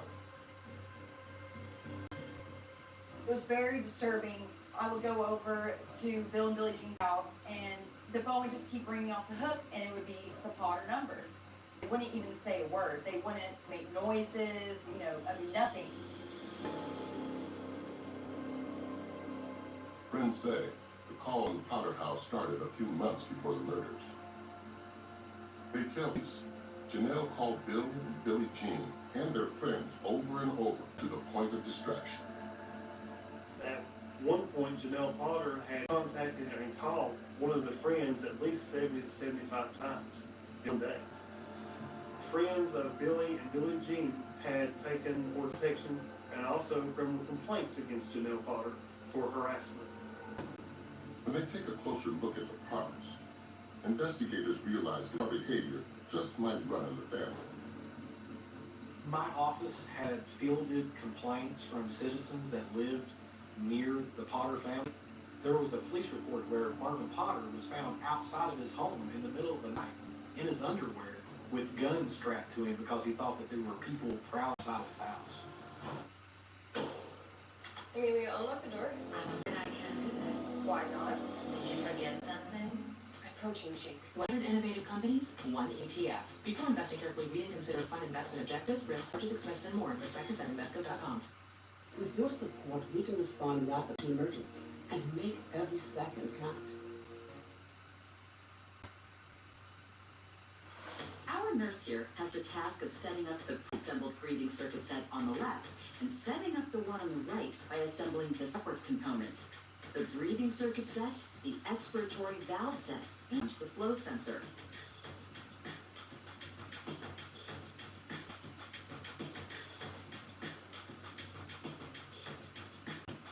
Add the HME filter, then connect it to the device, and you're ready to go.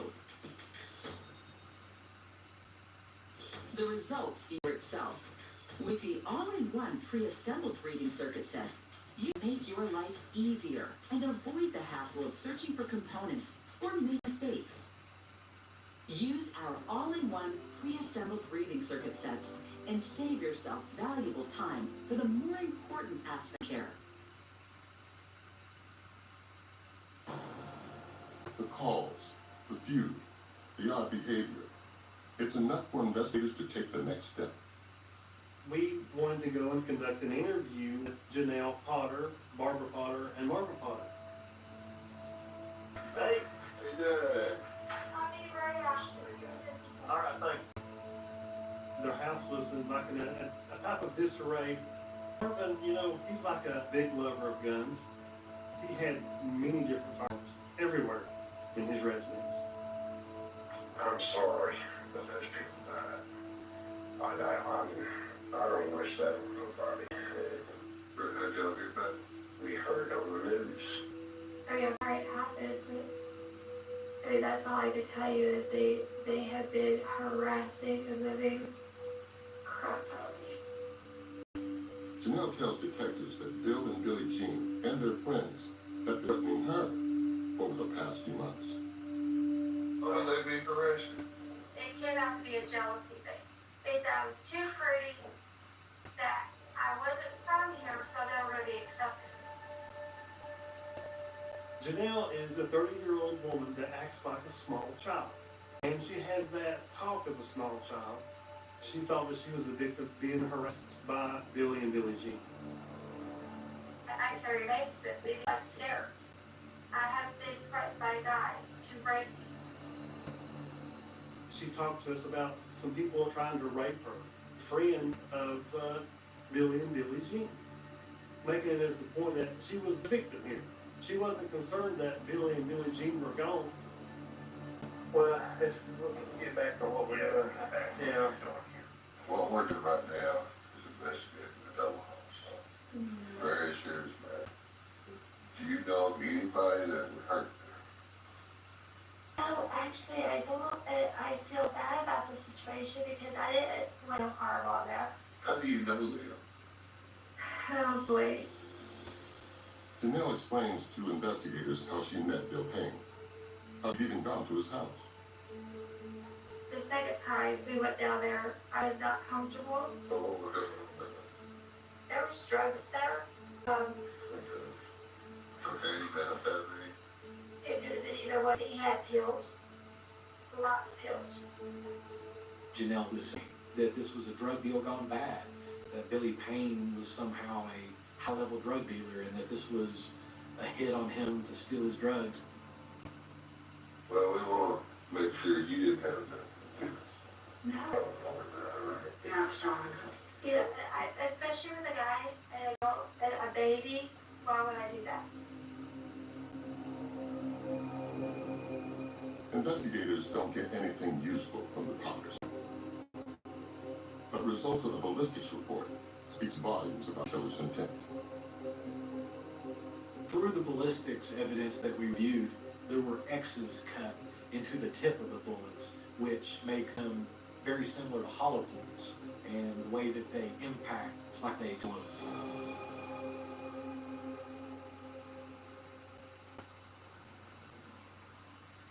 By day 2 of the investigation, police get a tip from Bill's co-workers about Janelle's boyfriend and Bill's cousin, Jamie Curd. Jamie was dating Janelle, had her in his ear, telling him that Billy Payne and Billie Jean were out to get her and her family. That caused a rift between Jamie Curd and Billy Payne. Things escalated quickly. They had gone into a fight and an argument, and Jamie had mentioned that he was going to slit his throat one day.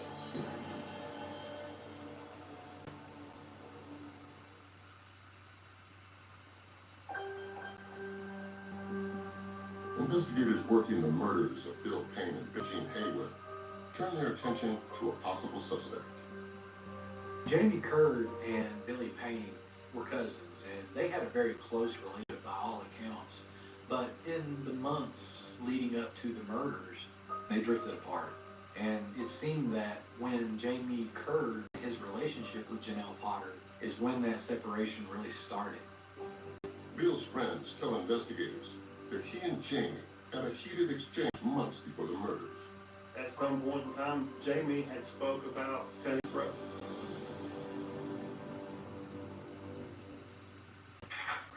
Hey, Mr. Curd. So we brought Jamie Curd into the office for an interview. We'll be straight up front with you, okay? You are few people that we found the ability to you explain to me what kind of problems y'all have. He suggests Bill was upset that Jamie was still siding with Janelle with the fallout. It's our job to ask that question. Did you kill Billy or Billie Jean? Now what, I get married. Any reason she would be able to take a polygraph examination?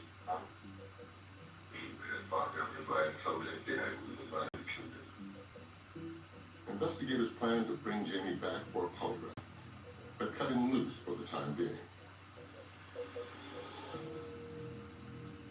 4 days after the murders, as police sort through ballistics, alibis, and feuds, the friends and family of Billie Jean Hayworth and Bill Payne say goodbye to the young couple.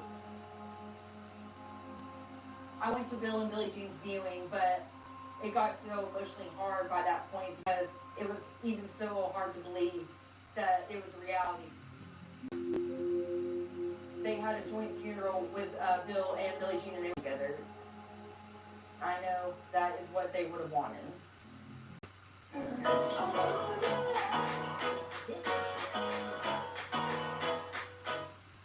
PirateShip.com just saved Mary up to 89% on shipping.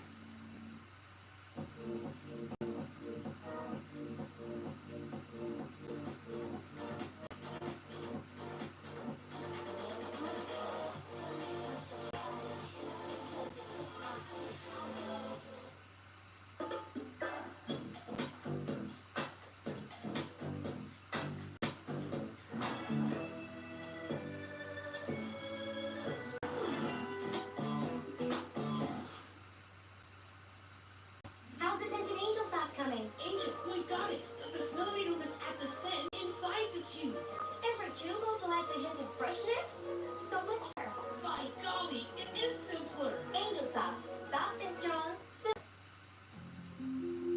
And afterwards, the community was making sure their son was okay, making sure the family members were getting everything that they needed along the lines of comfort and support.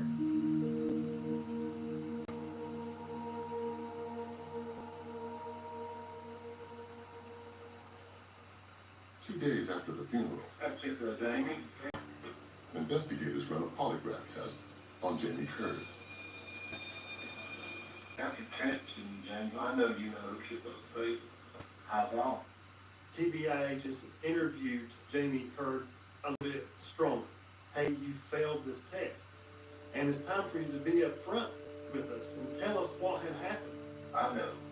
Talking to other people in your situation, that way you should bring them. This case is not a hard case to solve, and I'll tell you why. The person that killed Bill did two things. One, the shot would kill. They shot me because it's drugs. And one thing that people are going to testify that you said you was going to do one thing was because it's drugs. Tell us the truth. Who shot him? Even who got the gun? Right. Jamie says the shooter was Marvin Buddy Potter and admits he was there when Marvin carried out the killings. Funny Buddy killed him. I don't know. Did you kill him first? Could you kill him first? I did. So, Buddy went in first, you stayed there, so the truth is you killed him first. Now, Bill, did you do Billie Jean? Just she came out, she was standing right down my home. Did you know she had a baby in her home? I was fine. Where did he go? Down my home. Then what did she do? Like shocked. Then what happened? And wow. Did he tell you what to do? Did he threaten you? What did you say? Very nice. As if you could first. So there you go. What you do is not. I get back up. Yes, this change. I have to get on board, you know, that thing. I'll always just count. At the end of that interview, he makes an offhand question before the camera turns on. Is the CIA there? CIA? No. They looked at each other and I thought, why would a CIA agent be involved with the Potters in the first place? That really struck us all as really weird. You know, why would he ask that? Later on, that question became a whole lot more relevant, much more relevant than we ever thought it would be.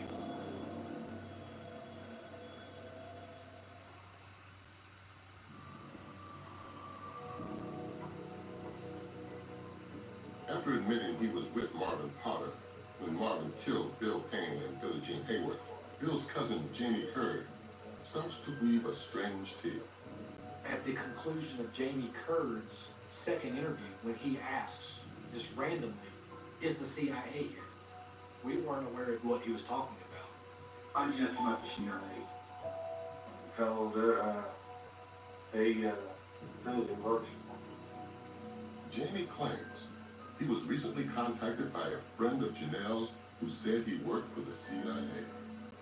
Investigators find the story far-fetched. So you met this person? No. Please believe it. He felt it. You think about what he's saying, Zane. I work for the CIA.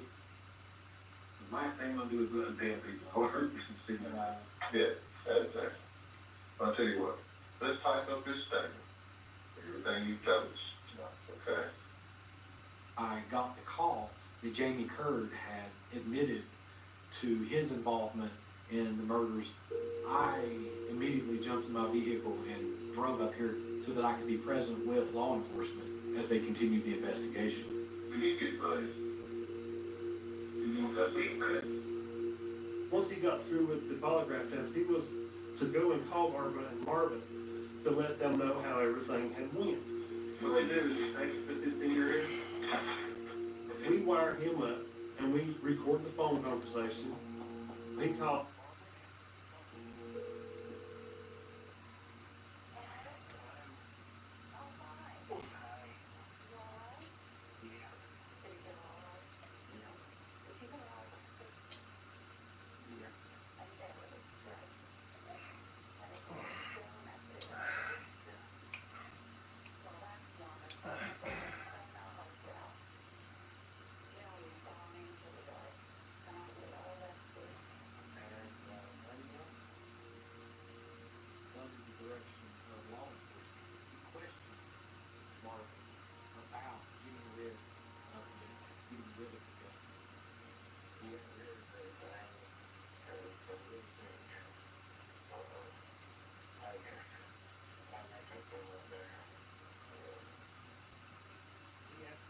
Hey, did you get rid of it? And Marvin Carter said, yeah. It was short and sweet. We got the divorce issued from Marvin, a search warrant under Carter residence. Marvin came to the door and we had told him that he was under arrest for the murder. And at that point, he started using for his gun. We detained him and took his gun away from him. We handcuffed Marvin and he was transported to the jail. Barbara and Janelle, they were so shocked, they could not believe that this was even happening. Police knew there to take the powers, computers, hard drives, and guns. There were all these knives and hundreds of guns in the house, numerous that were capable of firing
protecting his daughter from the people who made violent threats against her. They wanted to rape her because she's a virgin. And just so much. There was a lot going on in Marvin's head. You could tell that he had almost a crisis of morals, where he felt justified in what he did to protect his family, and that's how it was framed. He was doing nothing. And you got no insurance. No. She's Janelle Barnes. No. You could have done it. Yeah. What you did, you could have said, call me one. Yeah. Barbara, of course, find out somebody else wants you know. I was involved in a bit. Somehow. Marvin Potter definitely felt that he needed to be the first person to tell his wife that he was responsible for the perpetration. Marvin was lucid, and he was fully in the moment. Police charged Marvin Potter and Jamie Curry with first-degree murder in the killings of Bill Payne and Billie Jean Hayden. After hearing Marvin and Jamie being arrested, it was honestly a relief. But at the same time, Janelle is who, was doing the harassment. Janelle was the one that was doing the calls and the emails. I know that if her father and her boyfriend were involved, why isn't she being implicated? Why isn't she being questioned? The Johnson County Sheriff's Department, Tennessee Bureau of Investigation, they really could have stopped whenever they arrested Marvin Potter. It would have been very easy to say, we've got our guy, let's close it. But the big thing that broke this case for us was the shredded documents that were just by dumb luck in the back of Marvin Potter's truck. That is what led us to the key player in these murders. That's just crazy, crazy. In the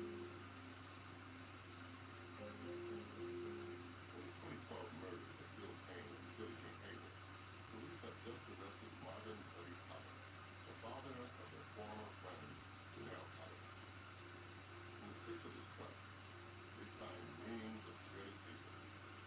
At the PBI lab in Knoxville, Tennessee, they put almost 174 of those pages back together. All of those were emails, pictures, Facebook posts. Examining the documents, investigators are drawn to several bizarre exchanges between Janelle and her friend. We kept seeing emails and messages signed by this person named Chris.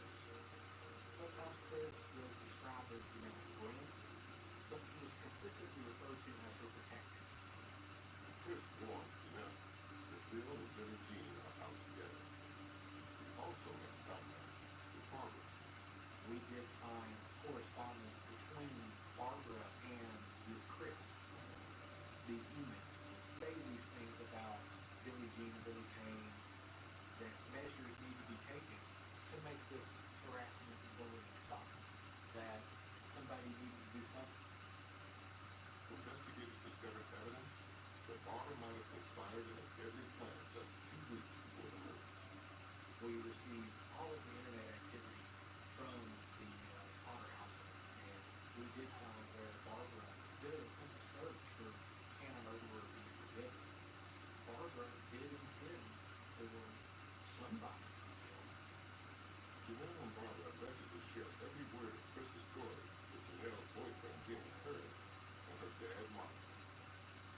It was obvious that Barbara gave all that information to her husband and just kept feeding it to him, printing these emails, printing these instant message conversations for Marvin to look at because he didn't use a computer. As investigators dig through hundreds of emails from Chris, they make a surprising discovery. We kept seeing his name associated with the CIA. All of a sudden, Jamie Curry asking, "Where will the CIA be?" That made so much more sense. But looking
nothing about this case really made sense.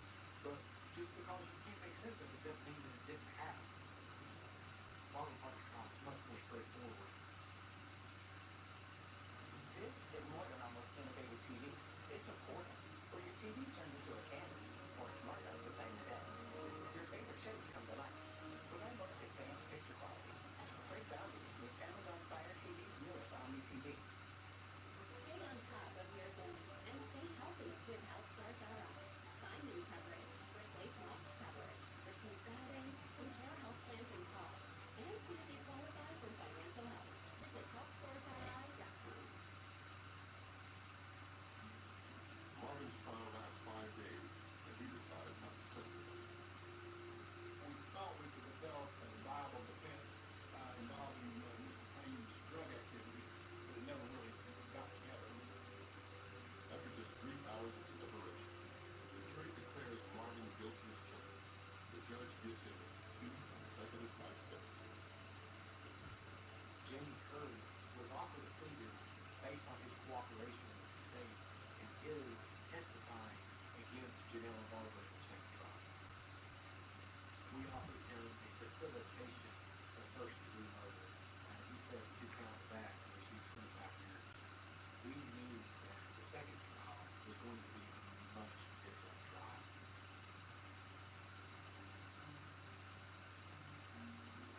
2 years after the family patriarch faces justice, the Potter women go on trial for their hand in the murders. Because they never gave any statements that indicated the other for judicial economy, they were tried together. I was there to defend my client, Janelle Barber, because I do believe that she's innocent. I'm trying to show that Janelle Barber is not capable of these murders. Barbara had nothing to do with it, and the state did not have any physical evidence connecting the 2 women to the crime. There's nothing to indicate that it's there. In the first 4 days of trial, the state uses digital evidence to argue that Janelle and Barbara hatched a murderous conspiracy. Then, their key witness steps up to tell his story. When we brought Jamie Curry to testify, we wanted to get his version of the events. Looking at Janelle and Barber, we felt that Jamie Curry was used, basically recruited, to help Marvin Barber commit these crimes. When Jamie takes the stand, his testimony doesn't fit his predicament. Jamie Barber was testifying under oath, and Mr. Fallon and I were completely shocked.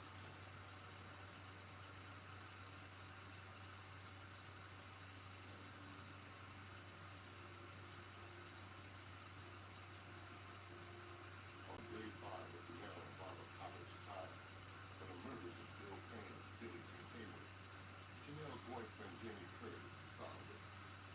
And that's a surprise.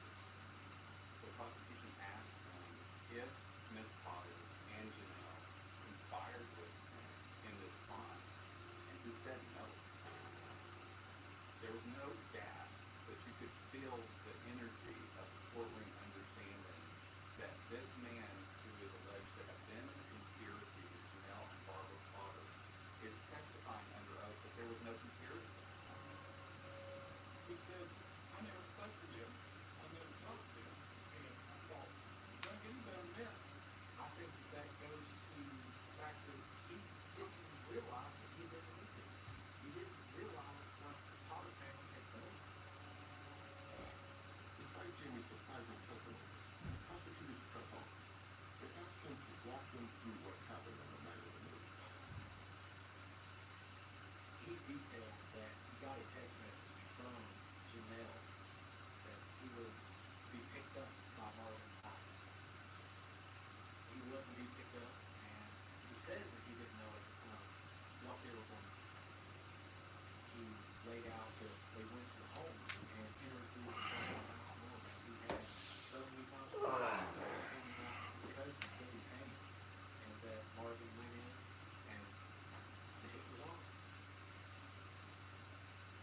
On day 6 of the trial, the state rests.